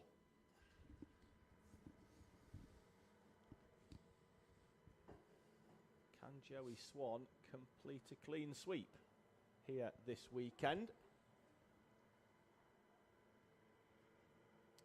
Well, that's the big question, isn't it? They're all lined up very nicely, which hasn't been the case for various points through the day, but I think they've been read the riot act on the dummy grid. Well, but they're getting better, Tom. Yes. That's what matters. It's practice, all about learning. Practice. And like I say, a lot of these drivers fairly new to this class and fairly new to rolling starts. So we're coming through. The pace is a little high, being told to slow it down, but they are happy enough and we're away and racing. And is it Ellingham going to go round the outside? And it's Thomas Harper's going to try and do the same. Redlin's back down the inside. Thomas Harper from 4th place is through into 2nd. Ellingham drops down into 3rd. Redland in P4. Then it's Ava Reynolds, who's been quick at times today, as Redland gets past Freddie Ellingham for 3rd place. Out onto the back straight, though, Thomas Harper in hot pursuit of our triple race winner, Joey Swan. Yeah, it's going to be interesting to see what kind of pace Harper's got when he can go from the front with Joey Swan. Got a big gap now back to Redland. I say a big gap, relatively big gap back to Redland. And actually, looks like he's trying to challenge Joey Swan here. As, what's that? Crawford? Oh no, it's Freddie Ellingham. Freddie Ellingham passing Redland. Looks like Redland sort of struggling to get some heat in the tyres that were sliding a lot round the hairpin 3 and 4.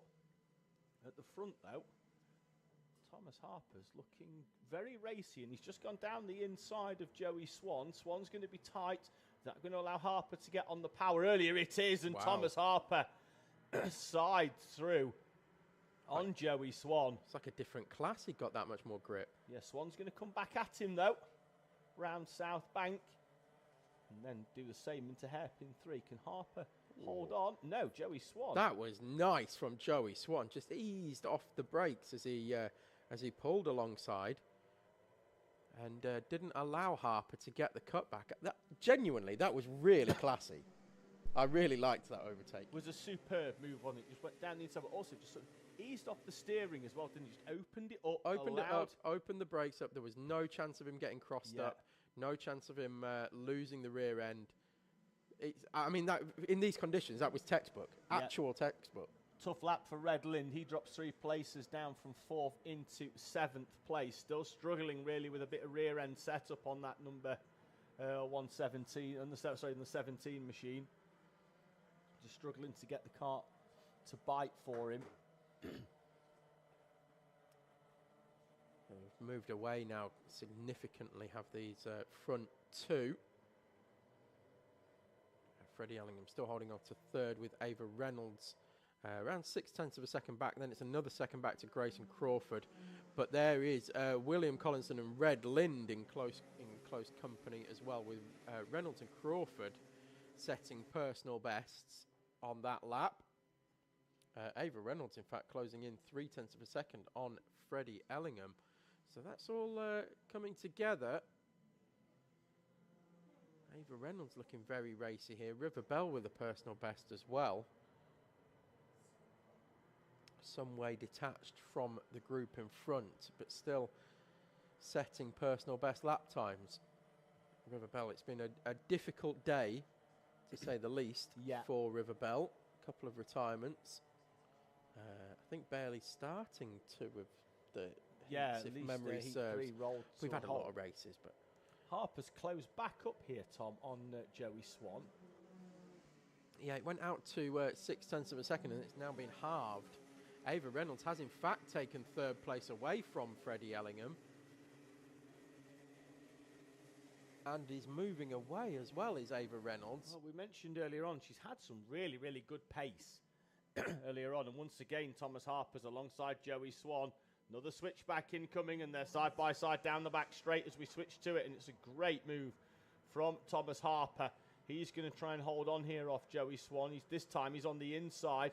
Will Swan sweep all the way around the outside? I think he will. Great from Joey Swan. Finds the grip and slots back into the lead. Thomas Harper, though, looks like if he can get this hooked up out of hairpins sort of 1 and 2 and do what he's done, if he can hold off round South Bank, I think he might just have enough. But at the moment, Joey Swan is he's strong down one end of the track, Harper down the other, and this is quite the battle so far. Yeah, I think this class is really suiting Joey Swan as well. It was Honda Cadet he was in before, and there goes Harper side by side. Same move again, and then we're going to get a little switch back here, and Harper's going to draw alongside and move through. But now it's what he's going to do as Joey Swan again just gets on the power earlier. This time it's Harper who's going to find the grip round the outside. Who's going to be late on the brakes? And once again, Joey Swan holds on. Harper this time, will he have the switchback option into 4? He does. What a lap this has been, Tom. Side by side between the two of them. Still side by side. And Harper, at the very least, will lead a lap. I mean, over start finish. It took him 6 or 7 corners to get the move done, but eventually gets the move done, and Harper moves through into the lead. I was going to say this class is really starting to suit Joey Swan as well. It was Honda Cadet he was in previously, and I think it's fair to say did well, but didn't really set the world on fire in Honda Cadet. But he's certainly getting used to the new, the higher power that he's got here, but still the smaller chassis. Yes, and he's going to try and get back down the inside here of Thomas Harper. Harper using the grip this time round the outside, but Harper very aware of where Joey Swan is. He's looking left and right.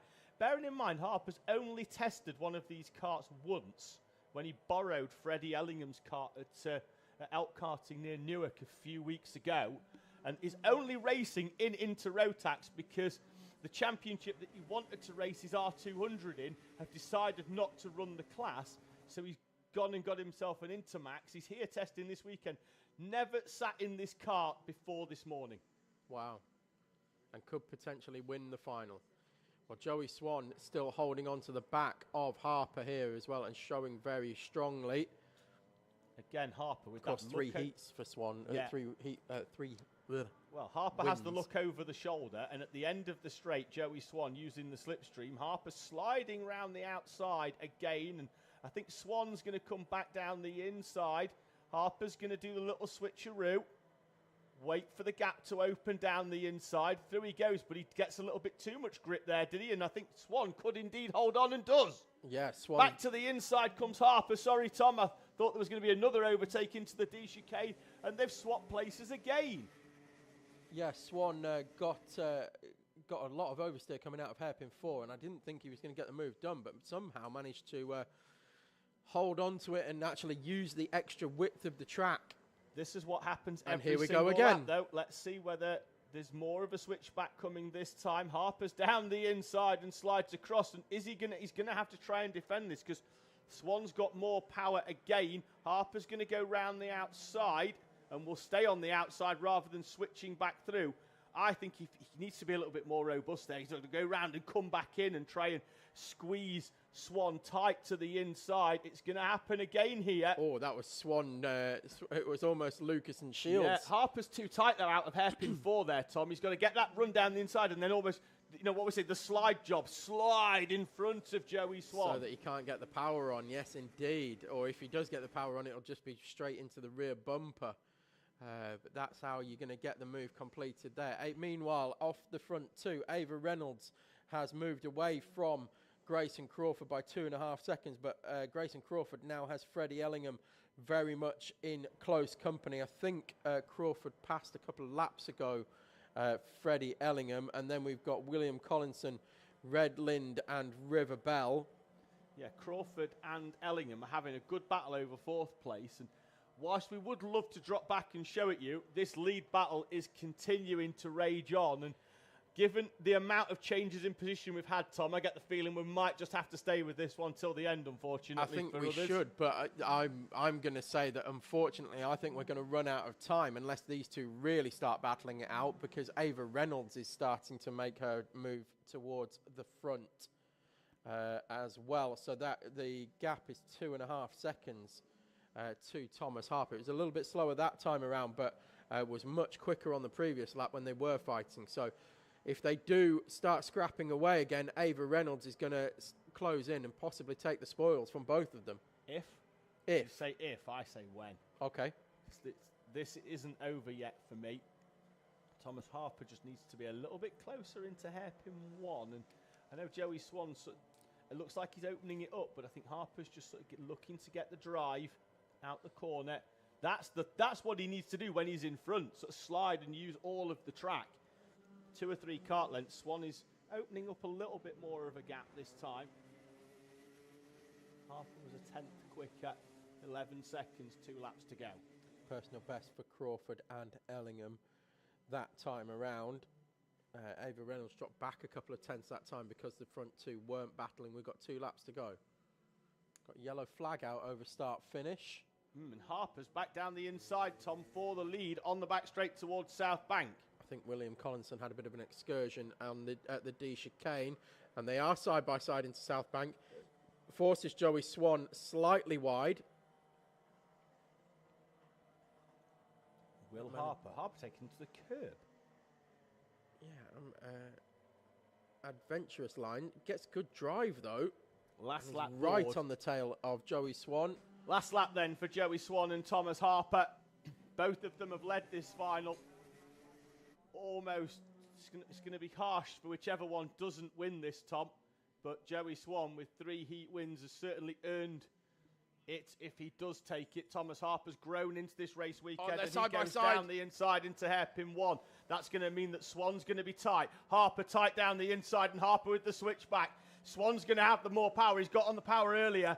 here as they head down the back straight, and I think Swan's going to come across on Thomas No. Harper, but Tarper's kept the footing down the inside.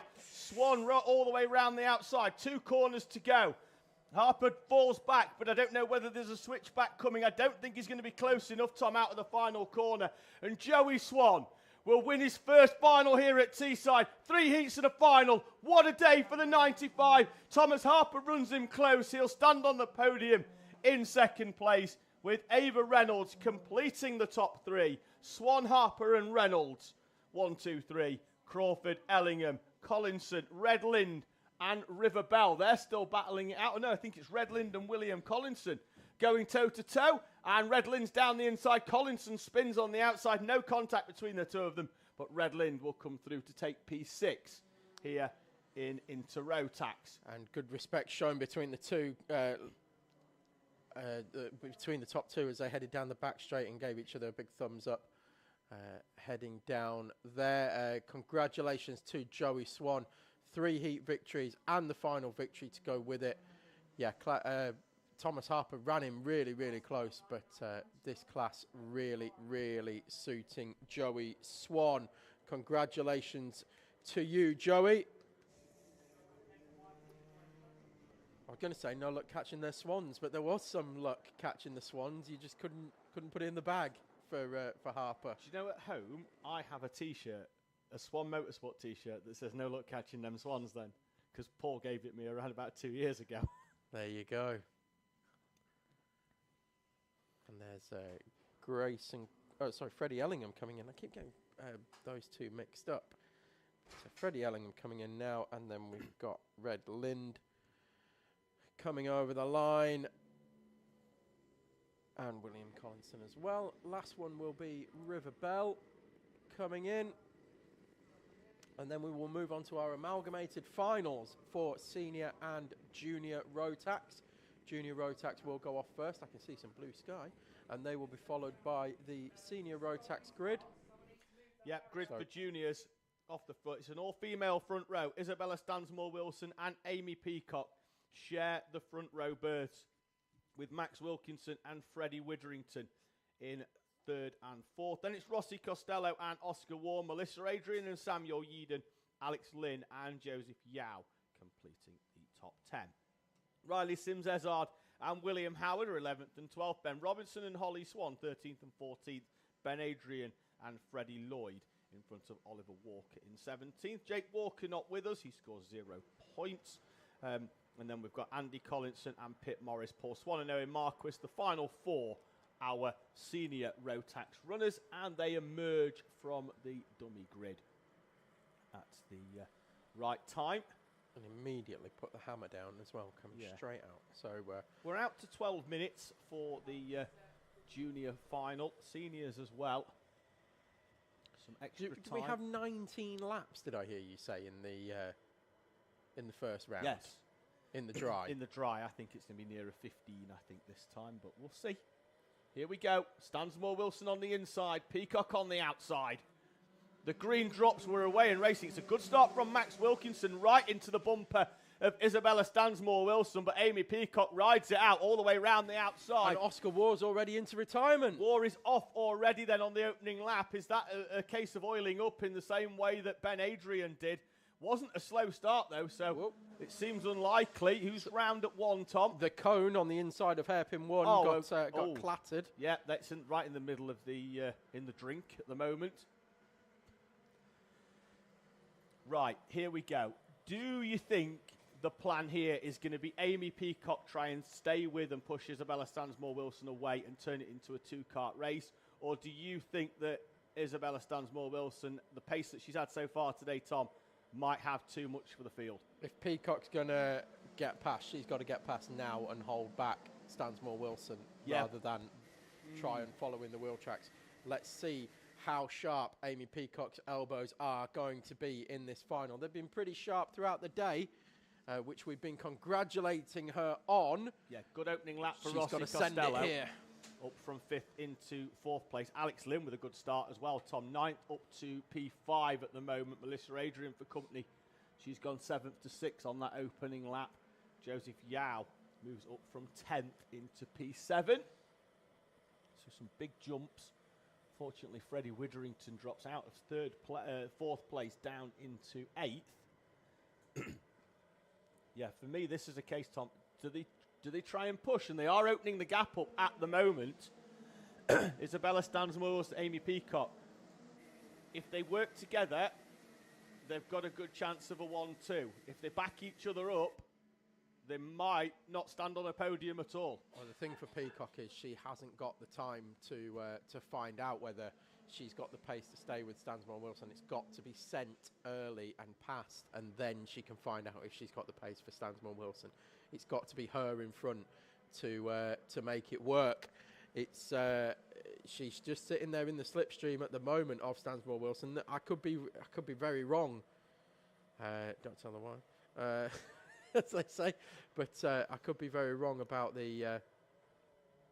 I don't doubt you for 1 minute, Tom. I think you're always right, except on the occasions when you're not. Yes. Well, that's the. Yeah, you're 100% correct. Personal best for the top 3. Max Wilkinson has managed to break free ever so slightly because Alex Lynn is up into 4th place. Rossi Costello down into P5. And then it's Melissa Adrian and Joseph Yao. Gap between the front 2 is as big as it's ever been.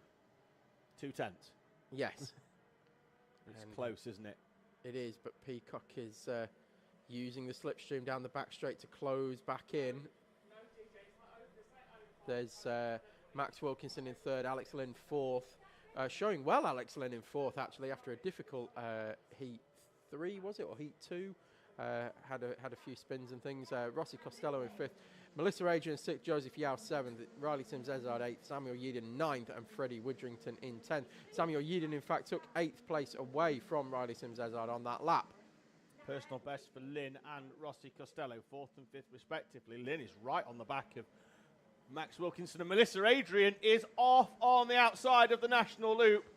From 6th place. Seniors making their way through. At the moment, it's Pip Morris leading the senior class from Andy Collinson, Paul Swan and Owen Marquis, but Melissa Adrian, the kart being recovered back onto track, so I think she could be rejoining, although she's having a look down and the kart's being pushed back in the wrong direction.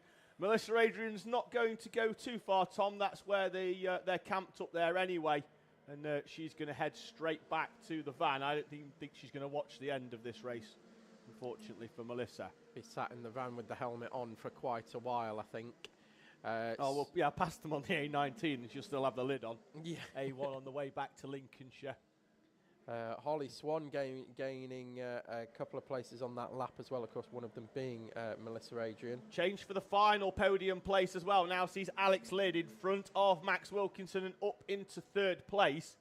Contact warning for Oscar Wood. Is he back? He is back. He's back. He is back. Oscar's back. And he's got a contact warning as well. He's got the red mist. Yes, he's a lap down, so I don't know what the problem was when he came in and had it fixed, but he's picked up a contact warning. He's in the sort of vicinity of Ben Robinson, William Howard, Holly Swan.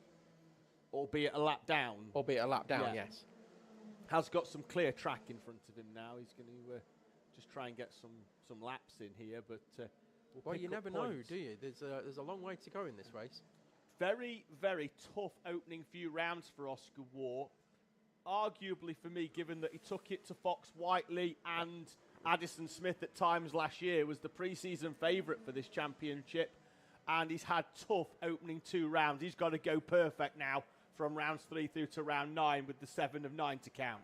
Rossi Costello went very, very wide through hairpin 1, just almost too much grip. The rear wheel was up in the air about 2 feet. And Joseph Yao took advantage and went through. Yes, indeed. And we've got contact warning, in fact, for Joseph Yao. I'm not sure he could have done much to avoid Rossi Costello there, but a contact warning nonetheless. Yeadon up to P7. Sims-Ezard, Witherington and Ben Adrian round out the top 10. Peacock took a 10th out of Stansmore Wilson on the previous lap, and we're only at half race distance here. Has Peacock gone long on setup for tyres, Tom? Well, there's one way to find out. Let's keep watching. Yes, it was 5 minutes and 44 seconds plus a lap to find out. it's not. I mean, it is dry out there, but it's not dry, is it? It's not fully dry. But Stansmore Wilson is being closed in at a rate of knots now by Peacock. 3/10 faster, and the fastest lap of the race from Peacock that time around, and she's right back on the tail of Stansmore Wilson. On this track that Tom says is dry, but not dry. Yes. Out there. Some expert weather knowledge by Tom Butterworth. Amy Peacock closing in on the back of Isabella Stansmore Wilson, and is right on the back and is going down the inside into South Bank. Stansmore Wilson rides it out. This time at least. Is it only a matter of time? Amy Peacock coming strong with 5 minutes to go in Junior Rotax. Not sure whether Stansmore Wilson has eased off or whether it is. Oh, it isn't. It's Peacock with a massive increase in pace as she taps on the back of Stansmore Wilson across the start-finish line. Stansmore Wilson, if she wasn't aware of Amy Peacock being there, she definitely is now. Peacock's going to get a contact warning for that. She just got so much overspeed, didn't she? Over start finish. Yeah, I think he just caught her out a bit, to be honest. But at hairpin 1, Rossi Costello levers Samuel Yeadon wide into hairpin number 1. And Yeadon immediately passing back down the back straight as well as they head into South Bank. Stansmore Wilson. And I'm suddenly losing my voice. Stansmore Wilson had a little bit of a wake-up there, Tom. Peacock I think it was away by a 10th or so as Stansmore Wilson sets the fastest lap of the race. Immediately responds. Absolutely, there's been a wake up there. An espresso into the eyes of Isabella Stansmore Wilson as she was backing it down a little bit. I think not, maybe 5% only, but was definitely backing it down. And Peacock has taken that invitation and run with it. She's so much faster down the back straight as Peacock. Why didn't she pull out? Well, she tried it on the last lap, didn't she? And then couldn't get down the inside. Slid wide. I get the feeling it's got to be there, though, hasn't it? We've got places where you'd normally overtake. Hairpin 1 is not as accessible today because of the puddle on the inside. Yeah, it's almost one line through there. There's almost no overtaking through hairpin 1. Just because of the width of that puddle, although it is drying out very much so, but not dry. The battle for third place is raging as well, with Alex Lynn and Max Wilkinson going at it hammer and tongs. Peacock with the switchback alongside Isabella Stansmore Wilson down the back straight, and now is where she gets to open up the engine of the Junior Rotax. And Amy Peacock is down the inside of Isabella Stansmore Wilson. The front two on the grid at the start of this race. Stansmore Wilson was leading. She's back down the inside of Amy Peacock at the final corner, and Stansmore Wilson wrestles the lead back. Yeah, perfect slide job on the exit of hairpin 4 for Stansmore Wilson. Got the car right in front of where Amy Peacock wanted to position it. And Alex Lynn still leading Max Wilkinson for third place as well. No, Tom. No. Maybe. I'll let you know. Yep, still holding on as Wilkinson got down the inside. Peacock and Stansmore Wilson have switched back again, heading through hairpin 2, and they're side by side down the back straight once again. Peacock with so much more speed out of hairpin 2. Yeah, but now she's going to slide wide, and Stansmore Wilson is back down the inside. Minute and 40 to go here at Teesside, and Amy Peacock tight onto the rumble strip, squeezed to the inside by Isabella Stansmore Wilson. Through the D chicane they go, absolutely nothing between them, less than a 10th. Who wants this the most? Is it going to be Peacock? Is it going to be Stansmore Wilson? That's going to be your winner. Whoever wants this one the most. Peacock, is she going to send it down the inside of hairpin 1? You've got to feel that if it was dry there, she would have done. Back down the back straight, though, we know she's got a lot of speed. On senior watch, it's Pip Morris leading from Andy Collinson. And there she goes again, pulling out down the back straight. Yeah, mechanical flag, Ben Robinson, I'll figure that out. I think she gets down the inside, but does she need to sort of blend out of the throttle a bit? Well, no. Right, the way around the outside. Not that time she didn't, no. Managed to hold on there.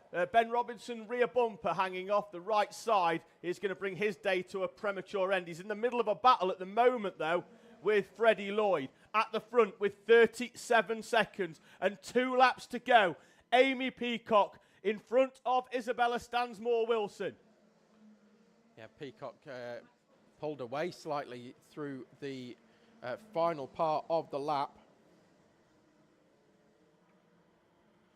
as they head through hairpin 2, and Peacock is just going to gap Stansmore-Wilson down the back straight.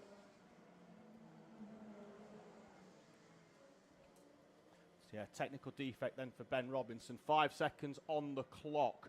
It will be the last lap when they come through this time. Battle for third place now sees Max Wilkinson in front of Alex Lynn. Lynn put up a valiant effort. If you've never seen a man have kittens in his life, find Darryl Peacock on the bank at the moment, because he is going to be the most nervous man, probably not even in the north of England, in the northern hemisphere, as Amy Peacock holds on from Isabella Stansmore-Wilson. Peacock goes wide on the power, down the back straight, a look over the shoulder for Amy Peacock. She's been racing here at Teesside Autodrome for 4 years. She never won a final in Honda Cadet. Last year, she never won a final in Minimax. Today is the day for Amy Peacock out of the final corner. She wins for the first time at Teesside. Amy Peacock from Isabella Stansmore-Wilson, and Max Wilkinson will complete the podium in Junior Rotax from Alex Lynn, Joseph Yao, and Samuel Yeadon, your top 6. Rossi Costello will come through in front of Riley Sims-Ezard, Freddie Witherington, and Ben Adrian. And Stansmore-Wilson there gave absolutely everything she had to take that victory away from Amy Peacock, setting a personal best on the final lap of the race. Couldn't get the move done. Amy Peacock, congratulations. Your senior class has gone to Pip Morris from Andy Collinson and Paul Swan. They're your top 3 in that. Owen Marcus finishing 17th overall, and 4th place in class in that one. So your top 10 went Peacock, Stansmore-Wilson, Wilkinson in 3rd. Then it's Alex Lynn, Joseph Yao, Samuel Yeadon, Rossi Costello, Riley Sims-Ezard, Freddie Witherington, and Ben Adrian, the top 10 in juniors. Tough break for Isabella Stansmore-Wilson. She's been sensational all day. But every now and again, you sort of get a little bit emotional about results. And that has been a long time coming. Oh, it has. For Amy Peacock. Should have won finals in Cadet. Yep. Should have won finals in Mini. Yep. It's been a long time coming. The hard work been put in by her dad, Darryl. Yes. To get to this point. And I imagine right now there's going to be a huge outpouring of emotion in the Parc Ferme area with Darryl and Amy. I mean, we are unbiased here in the commentary box, but we've been willing it to happen. We've been willing her to make that move, get those elbows out, and make the pass for the lead. And it's time after time, she just sat there in the wheel tracks, almost not afraid to make the overtake, but it's just not happened for her. She's finally done it today, and she battled hard for that one as well. Really had to fight for it, and so great to see. So moving on very quickly out onto the track already are our Junior Pro Kart runners for their final. Yep, Isaac Duff will start on pole position with Jared Fox-Whiteley alongside Joseph Williamson and Reese Cranston on row 2, Oliver Watson and Alana Howard on row 3. Then it's going to be Leon Wilson, Max Housego and Freddie Housego, who's been quick all day but had the DQ in heat number 1 for being underweight, hence why he's at the back. Right then, we'll park the Junior Rotax and Senior Rotax race. Junior Pro Karts already heading out, already making their way through hairpin 3, but taking it steady, which is good to see. They're going to have a nice roll up. They it is going to be Isaac Duff, as David said, on pole position. You can see it on the right-hand side of your screen there. With the left-hand side as they come towards you. And it's a good start from Isaac Duff, feeling the need to go very defensive early on. And it was Joseph Williamson as well, managing to make his way through to third initially. But I think has dropped back slightly from... He has, behind Reece Cranston. Yeah, I'm not sure why that happened, but had a good start initially.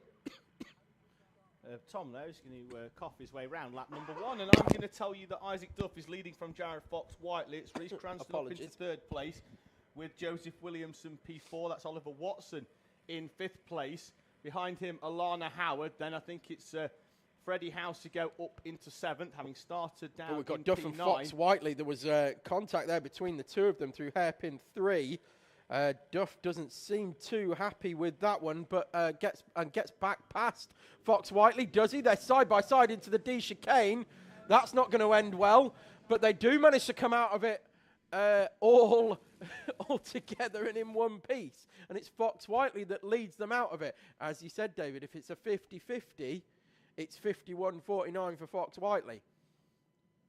He doesn't back out of anything. Yeah, looking back, Fox-Whiteley's got down the inside, and he's just done what we've seen drivers do a number of times, where they just open the steering up halfway around the corner. Yeah, there was nothing like... Yeah, I know Duff wasn't thrilled with it, but it's one of them moves that if you make it, you're very happy. And Duff's back up the inside into South Bank corner this time, and it's the opposite way round. And Fox-Whiteley yields this time into hairpin 4. Duff parks it on the apex, doesn't allow Fox-Whiteley the cutback, and gets a nice push out of hairpin 4 for Isaac Duff. Good kart positioning there from the number 74.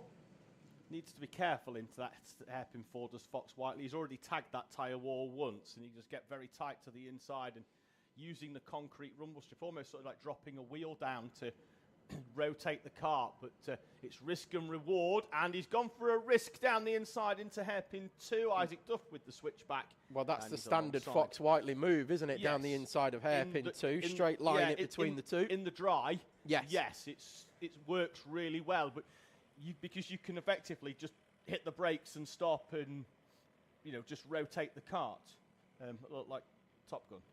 I'm going to hit the brakes and that. But it doesn't work quite as well in the wet, because you're going to slide wide. So yeah, you haven't quite got the same amount of stopping power that you've got in the with the warm slick tyres, particularly in a Rotax or 2-stroke kart with the grip from those tyres. The Pro Karts are a very different beast. Fox-Whiteley's quick up towards hairpin 1. He's going to try it this time. Has anybody gone slicks? Is anybody having a punt? No, but he's got it stopped this time, though, Tom, and now he's going to defend off Isaac Duff down the back straight, and Fox-Whiteley's back into the lead. Leon Wilson had a moment off track at hairpin 1, but has recovered and back underway again. Yeah, Fox-Whiteley round hairpin 3. Isaac Duff's in the wheel tracks, and there's Fox-Whiteley again. You can see them bouncing. They're on the concrete rumble strip on the inside. Fox-Whiteley will lead over the line this time. Less than a tenth between the two of them. They complete the first third of this race. It's got a wider entry into the National Loop as Fox-Whiteley, and it allows Isaac Duff to close right in, but not enough that he can put a nose down the inside. But it's he's going to try the Fox-Whiteley park it on the apex of 2, and then there's a little tap on the side of each other as they come out of there, as you were. Yep, Fox-Whiteley, and then Fox-Whiteley. Oh, I thought Duff was going to have a little run through the back there, but manages to get it stopped. And Fox-Whiteley now going ultra defensive, and that's allowing Reece Cranston to close back in. The gap was 1.1 seconds at the start of this lap. I think it's going to be significantly less than that now. You think? 7 between them, 8.5 total, but personal best for Reece Cranston as well. So, yeah, these two driving the way they are, it's going to be a 3-kart battle for the lead very shortly, and that's going to be music to Reece Cranston's ears. He's coming into. Don't discount Williamson, as Fox Whiteley goes wide round the outside. Duff tries to slide through, and I think that was a little bit of frustration there from Isaac Duff. I know he got his head down behind the steering wheel, but I think it was more of a what could have been. Fox Whiteley gave him the gap to the inside, and then Isaac Duff just couldn't get the kart down the inside, and slide it through up in front of Jared Fox Whiteley. Yeah, still very defensive through 3 and 4 was Fox Whiteley, but actually he's gapped Duff there. Reece Cranston with the fastest lap of the race as well, 52.109, half a tenth quicker than Fox Whiteley at the front. So he is coming as Reece Cranston. Personal best for Fox Whiteley on the previous lap. Again, he's going to leave that door open, and Duff's going to go down the inside, and then Fox Whiteley's going to go down the inside and run him out onto the grass on the outside, and as he sweeps back over, and then he's going to be helped round South Bank somewhat there by Isaac Duff, and Duff's going to go down the inside of hairpin 3. Fox Whiteley's going to squeeze him tight, and it's going to be same into 4. Fox Whiteley's just going to get this stopped. He's going to park it. And watch Reece Cranston get the drive, because he's not running to the back of anybody. He's not parked it on the brakes. Yeah, this one needs to be watched quite firmly in these final 5 or 6 minutes. Well, Fox Whiteley knows that Cranston's there because he looked behind him down the back straight on the previous lap. I don't think Isaac Duff does, and he's about to find out. Yeah, how racy do you think Reece Cranston's going to be, or do you think he's just going to try and pick up some pieces? You have to take opportunities when they're there, David. First year of Junior Pro Kart for Reece Cranston. Oh, now he knows he's there. There's a panicked look from Isaac Duff as he looks behind and sees Reece Cranston there, and now knows it's a battle for the overall podium, not just a win. Just behind this battle for third, we've got Joseph Williamson and Oliver Watson grouped together as well. They've just set personal bests. Watson's through into 4th place, and then immediately has a bit of a helmet tap to Joseph Williamson. Clearly feels like he can close up, and even with that overtake, only dropped 3/10 to Reece Cranston, the lead battle. So I think he feels that he's got 4.5 minutes or so to close up. Fox Whiteley wide again. Isaac Duff down the inside. Yeah, what's Duff got left in the tank? Now that they're not fighting each other, they're starting to eke out again from Reece Cranston. Or are they? As he closes right back up on the brakes again, does Reece Cranston. I think if these two work together for a few laps, they're going to gap Reece Cranston once again, and then they can resume the hostilities. What's your thoughts? I think it's settled a bit. It was up there, wasn't it? And yes. It was already really at the ceiling. And I think it's just having a little bit of air taken out of this. I can understand why. I can understand why taking a breath, these two drivers. Oh, as Isaac Duff goes very wide, loses the rear end through hairpin 1, almost allowed Reece Cranston through. And Cranston is right there again. And Cranston's going to need to work with Duff now to reel back in Jared Fox Whiteley at the front of this one.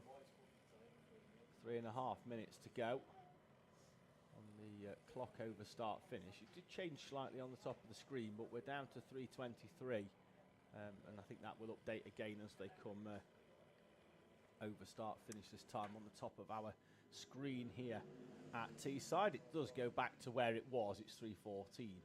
Fox Whiteley leading from Duff and Cranston. We'll have a look at Oliver Watson. He was imploring Joseph Williamson to push him on earlier on, but he's half a second behind on Reece Cranston on that previous lap. So it looks like 4th place could be as far as he goes, unless there's an almighty scrap for the podium places.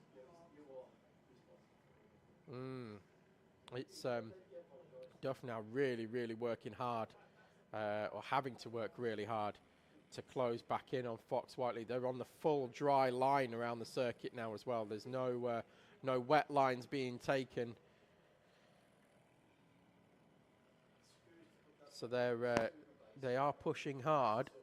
We're already past 10 laps. We're coming up to start lap 11, and we've still got 2.5 minutes plus a lap to go.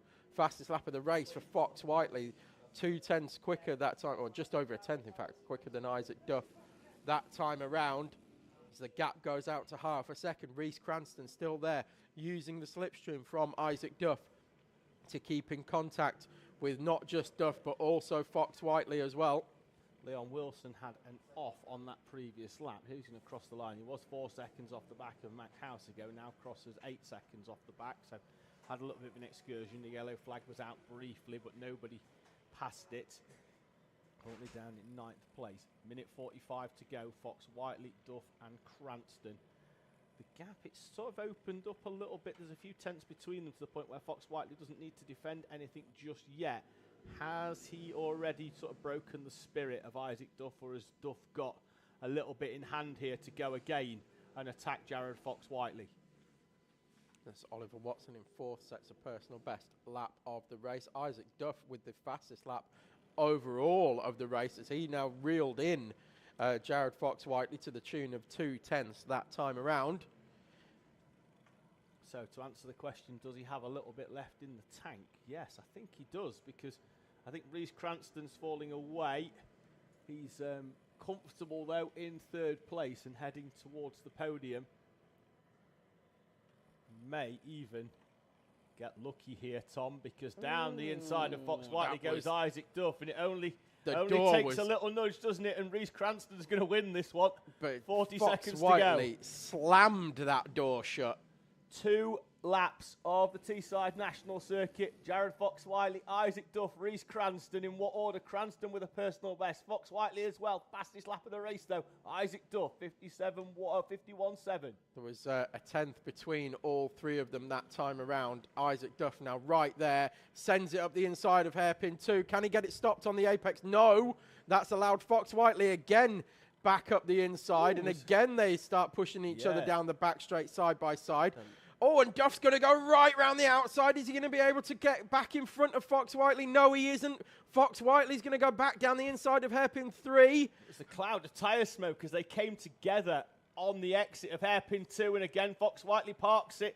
Duff lets him know that he's there, nudging to the rear. 4 seconds to go, 0 as they cross the line. Jared Fox Whiteley leading from Isaac Duff. They head round the National Loop for the final time. Hairpin 1 and 2, Tom. I think here we're going to see some action. Will Duff send it into 1? The track not quite dry enough for that move, although it is dry in there. Fox Whiteley's just going to be slow, I think, round 2. He is, and just parks it again. But then Duff's going to sweep round the outside. Fox Whiteley looks at him again, changing lines as they go down there. Isaac Duff's going to try and sweep round the outside into hairpin 3 and 4. Sorry, doing my best Gary Neville there, but Fox Whiteley, it looks like he could well hold on here. Goes very defensive into hairpin 4. Duff's going to try and get drive out of hairpin 4 and take Fox Whiteley, but it isn't going to happen. It's Fox Whiteley taking victory here from Isaac Duff, from Reese Cranston in 3rd place. And they head over the line. You're 1, 2, 3. As quick as that. Then it's Oliver Watson. Joseph Williamson with a personal best on the final lap of the race, taking 5th place. Freddie Housego crosses the line in 6th. Then it's going to be Alana Howard. There she is in 7th. Then we're going to have Max Housego and Leon Wilson, the 9 runners in Junior Pro Kart. Well, that was all action for the front 3. It took a little while to get going for Reese Cranston to come into play. And didn't, in fact, end up making any moves on the front 2, but was right there to take the spoils if they took each other out. Great action between Duff and Fox Whiteley. The victory going the way of Fox Whiteley in the end. Great day of robust racing between Jared Fox Whiteley and Isaac Duff. Reese Cranston enjoyed that one. In 3rd place, completing the podium. Yeah. Jared Fox Whiteley celebrating over the line by smacking the side pod. The side pod actually was probably about an inch higher than what it was, because the amount it had been hit a few times on the exit of hairpin number 2 for Jared Fox Whiteley. So that brings to an end Junior Pro Kart final. And one more race to go here today is going to be your Senior Pro Kart final. Now we've got a little bit changes in the class here in terms of the running order. Of course, we mix it up. So pro class and overall pole position is Connor Lucas. Then Max Shields is second in pro. Third place on the grid and first in clubman is Flynn Claxton. Then you've got fourth for Sebastian Pereira, and fifth overall is Ike Needham. Then you've got Lennon French, who's third in pro, sixth on the grid. Still with me? Then you've got Harry Roddis, Joe Grinsell, Brandon Jennings, Sam Barrett, Chris Pebbody, and Zach Dawson, who is your novice class leader. Then you've got Tom Hewland, Cameron Bailey, Simon Doughty, Jack Hewland, Connor Cran, James Kay, and Jordan Cranston round out your top 20. Then it's Sean Fee and Colin Handy, Matthew Hauschby, Kyle Burns, Dominic Needham, Gary Clark, Jake Barstead, Sophie Pawsey, Alban Dow, Macaulay Parnham, Courtney Barraclough, and Wayne Pearson. Well, 4 at the bottom there, Dow, Parnham, Barraclough, Pearson, no points, so they've taken no part in the day. 28 runners then in Pro Kart. One thing for me to watch out for, Chris Pebbody, he's got what I was like a Mika Hakkinen style replica helmet. Big fan of that. Here we go then, as they make their way through. Hewland's got a problem already, Tom. He's going slow over start finish in the 171. Either that or he's just going to see what pans out on the first lap. As Lucas leads Shields through. That's Flynn Claxton in third place. Harry Roddis up to P4. Where did he start? Started 7th, up into 4th for Harry Roddis, but then he's levered wide in the first corner. Ike Needham up into 4th place with Joe Grinsell now P5. Roddis into 6th, as we've got a drive around. That's Sean Feehan in the 57 at hairpin number 2. I think Danny Beans had a cracker of a start as well. Oh, Flynn Claxton goes wide out of South Bank, nearly onto the concrete rumble strip on the outside. He's going to be under pressure now from Ike Needham. That car not quite up to his liking in terms of handling so far, wrestling with that steering wheel, trying to get it stopped in the 131. Oh, and he's hit the curb heavily in the D chicane. Sorry, Tom, I know that took you a little bit by surprise. Took me by surprise that he's still facing in the right direction. I was just cutting them across the line. So your top 10 is Lucas, Shields, Claxton, Needham, Grinsell, French, Bean, Jennings, Bailey, and Roddis. And it was a good start for Danny Bean, climbing 4 places, 5 places for Cameron Bailey. Again, big losers in that one were Harry Roddis and Sebastian Pereira, down 4th and 6th places respectively. Harsh for Roddis as well, because he was up to P4 at one point, so then now to drop down to P10. I didn't mean loser, I meant losses. Yeah, but I mean, he went 7th to 4th to 10th. It was a strange opening lap there for Harry Roddis. A busy one. Yes. A busy one. The UK plate of Ike Needham has now moved into 3rd place at the expense of Flynn Claxton, who's also been overtaken by Joe Grinsell on that lap. Yeah, I mentioned that kart wasn't quite handling as well for Flynn in the same way it was earlier on in the full wet conditions. Yellow flag out at the D. We've got the 73. I think that's Jake Barstead round. He'll drop down into the final place. Courtney Barraclough is out for the first time today, Tom. Hasn't done any of the heats, but is taking part in the final, the 117 machine. Yes, currently around about a second off the back of Sean Feehan in 29th Well, it will be place. 28th now, because with Jake Barstead's spin, he's gone down to the tail end of the field. Lucas with the fastest lap of the race with a 49.5, still somewhere in the region of 2.5 seconds to 3 seconds off the full dry. But some of that could be accounted for the fact that they are having to drive further round the puddles, Tom. Yes, potentially. But it is still slippy round the national loop. I think it's fairly dry at hairpin number 1, but is slippy round the entry into the national loop. They are sliding wide and all the way round South Bank, because I've just looked out the window and seen Max Shields just slide all the way across the track in 2nd place. Yeah, still tricky conditions out there, but it's definitely the best conditions that they've had of the day so far. The concrete on the dogleg is actually fully dry now, and there was a massive puddle there when we started the day. So, yeah, best conditions of the day so far. He's Lucas from Shields. Big gaps between these two now, and indeed Ike Needham in third as well. So it's comfortable for the front two, to say the very least, as it stands. Ike Needham coming under pressure from Joe Grinsell, though. Behind them, under pressure as well, Flynn Claxton is under pressure from Danny Bean and Lennon French. French and Bean exchanging places. Brandon Jennings being waved through there, I think, by Danny Bean, who's just kind of, it looked like he was, and then he closes the door on him, but he did point to the side. I don't know whether that was a case of Bean thought he was slow because he'd been out on the rumble strip, but can Lennon French now find a way past Flynn Claxton for 5th place? Needs a big gain, though, on Joe Grinsell if he wants to stand on the Pro Class podium. And once again, through the chicane just off the camera there, Flynn Claxton takes a huge chunk of curb. Position gain for Cameron Bailey on that lap as well, past Sebastian Pereira. Yeah, Lennon French hounding Needham now as they headed through the wiggles, through the chicane, and onto the back straight. And actually, it's Claxton who's pulled away slightly. Gapped a little bit, hasn't he? Lennon French, Danny Bean and Brandon Jennings there in the white and orange machine. Behind them, closing up on the back, that's Cameron Bailey and Sebastian Pereira, 9th and 10th respectively. And then just behind them in 11th, that's the 5 of Sam Barrett.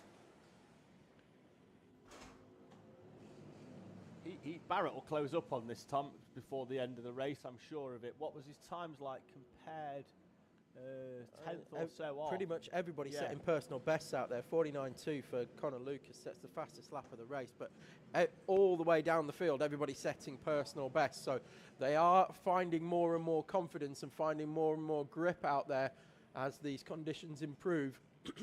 Leaders are going to have some lap traffic to contend with before the end of this race. Courtney Barraclough and Jake Barstead, who had that spin earlier. Keep with this battle, though, because at the front of it, Danny Beans escaped, and his contact, Lennon French, turned round by Brandon Jennings. He needs to get going quickly, does Lennon French, and in fact, yeah, there was a bit of a pause there while he hung his head over the back of his seat, but I think if he just put his foot down straight away, he could have been in front of is it Simon Doughty? It is, yeah, he could have been out in front of Simon Doughty instead, but drops down to, where's he dropped down to? I'm just trying to find P13.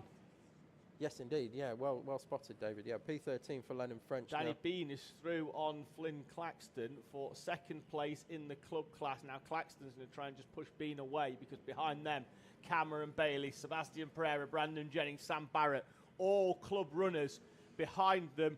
And Claxton could be onto a podium here. We've got yellow out at 1 because Sean Feehan is round as the... and that's drops him. Does it drop him down anywhere down the order? No, I think he's going to remain in 27th place. Still setting personal best all the way down the field as well as they come over the line one more time. I don't know whether it was anything to do with traffic, Tom, on the previous lap, but Max Shields was 1.1 seconds quicker than Connor Lucas. Yeah, it could, I don't know. There's nobody around. No, I don't think it was traffic. But Connor was 1.3 seconds off his best, so maybe he had a moment somewhere. Now he's starting to engage some traffic.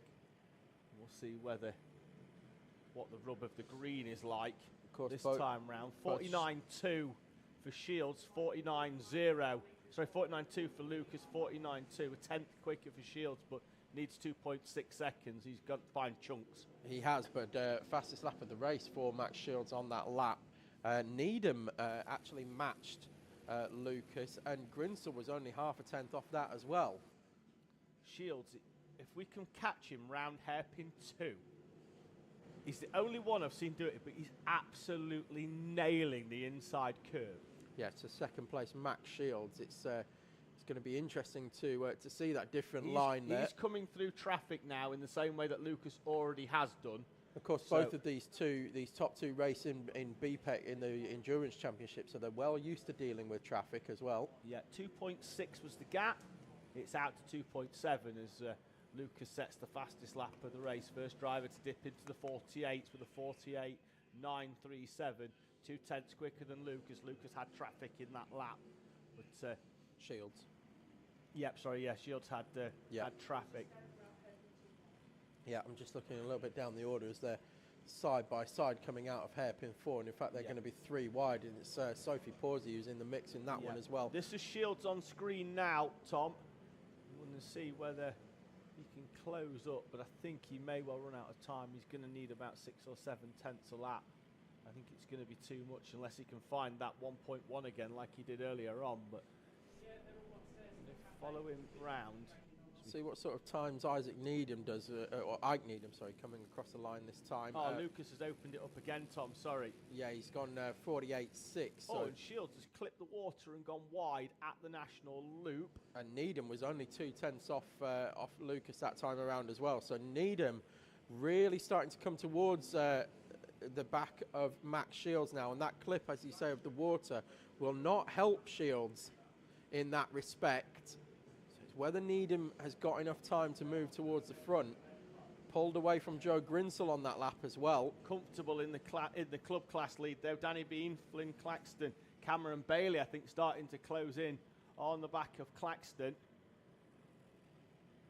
Yeah, it's very close together. Cameron Bailey, Brandon Jennings, Sam Barrett, and even Sebastian Pereira in that group as well. Yeah, hopefully we can fall back onto that battle for 5th place. The Bean, Claxton, Bailey, Jennings. There it is, Tom, with Finn Claxton still holding on to the final step of the podium, but he's been reeled in by Cameron Bailey, Brandon Jennings, Sam Barrett, who I said would be there by the end of the race, and he is, up to P9, past Sebastian Pereira, Zach Dawson leading club, leading novice in 11th, with Conor Cran and Gary Clark on the podium as it stands in 18th and 20th respectively. There's potential 6th or 5th place on the cards for Sam Barrett if he can make his way through. Sorry, Tom, Jennings down the inside of Cameron Bailey, and then that's going to be Sam Barrett on the inside as well. Can he get pushed by Sebastian Pereira?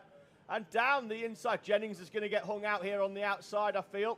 Yeah, he's unless going to get he can freight sweep trained by all through. 3 he of is, these. yeah, and Sam Barrett with a great move. That's going to be 9th to 7th, I think, in that lap, but it's also going to be 5th to 3rd, or 6th to 4th in the club class podium battle as it stands, up to P7 for Sam Barrett. Yes, indeed. And fastest lap again for Conor Lucas, 48.6, over a second faster than Max Shields that time around. We said about that clip of the water, but Needham was a second faster than Shields as well. So Needham going with Lucas in terms of pace. Shields not able to at the moment. The gap down to 3.9 seconds. We've got contact warning out for Cameron Bailey in the 111. There he is on screen in the blue MS suit on the back of Flynn Claxton for 3rd place. We've got slow moving traffic on the inside there that's not going to help them, but they all do seem to come out of the corner. Conor Lucas extremely wide through the national loop, almost like a NASCAR line right round the outside. Taking the high line. Yeah, very much taking the high line, taking almost onto the grass, and the paddock area was that far up the track. Fastest lap of the race, Ike Needham, 48.567. He's coming. He's going to be there at the end of this one. If Shields is not... He's got 1.5 laps. I think he's going to have too much, but he's holding on to 3rd outright and lead in club. Yeah, he's dropped Joe Grinsell now as well. Bit of a red letter day here for Ike Needham. So always sort of been quick, but I think it's just clicked for the UK plate. As there is Lucas making his way round the national loop with Maximus Shields behind. Gap's coming down now, but I think that's more Conor Lucas just easing the 43 machine home towards the checkered flag as he has a quick look over his shoulder. Didn't really use all the track on exit of hairpin number 2. And he leads Max Shields. Ike Needham still in 3rd. There's great battles going on all the way down the order as Cameron Bailey and Brandon Jennings battle it out for 8th and 9th. Out of the final corner comes Conor Lucas, though. He takes the checkered flag from Max Shields, and it's going to be Ike Needham completing the podium overall, but he takes the win in the club class. Joe Grinsell comes straight into the pit lane. He's 3rd in class, 4th overall. He is indeed, and taking 7th place overall is Sam Barrett with the fastest lap of the race as well. penultimate lap went to Sam Barrett. Fantastic showing. 4th in class. Yeah, won't take home a trophy, but I think possibly a contender for drive or moment of the day for Sam Barrett. Great recovery drive in that final. Congratulations to Ike Needham. Congratulations, of course, to Connor Lucas and also to Zach Dawson in our novice class. Went off the pole in that class and had a bit of a gap to the rest of his contenders in class, but managed to hold on quite well. And then it's Connor Cran, 2nd in novice. Gary Clark, 3rd in novice. Clubman podium was Ike Needham, as we said. Then it was Danny Bean taking 2nd in class, and then Flynn Claxton 3rd.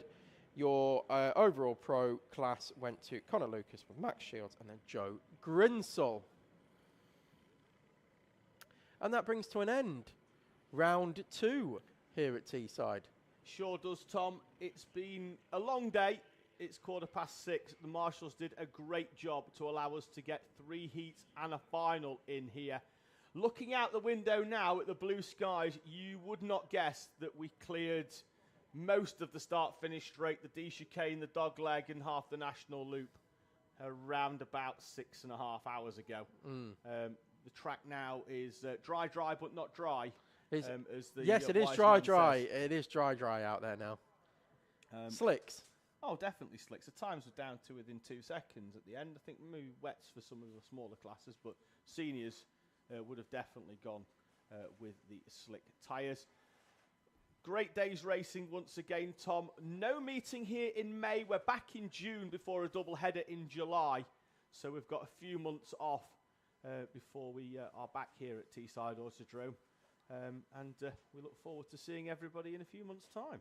And yourself included. Thank you very much. It's been great working with you again. It's been about 6 months, hasn't it, since we've worked together, and it's great to be back and sharing the microphone with yourself. Thank you for everybody watching. Thank you to all our kind sponsors down the bottom of the screen. We are on the PA still here at Teesside Autodrome. Presentation will be in 15 minutes' time in the grandstand in front of the D chicane, so make sure you're there. Oh, we're going upstairs into the cafe, I believe. So, yeah, we're going upstairs for the presentation. So we look forward to seeing you all there. We look forward to seeing everybody back in a few months' time for round number 3 of the NRG Karting Owners Sprint Series here at Teesside Autodrome. Thank you very much to all our kind sponsors and our medical team. Thankfully, we didn't need them today. And to all our marshals who have worked so hard to get this race meeting on. We look forward to seeing you again in 2 months' time for round number 3 in June.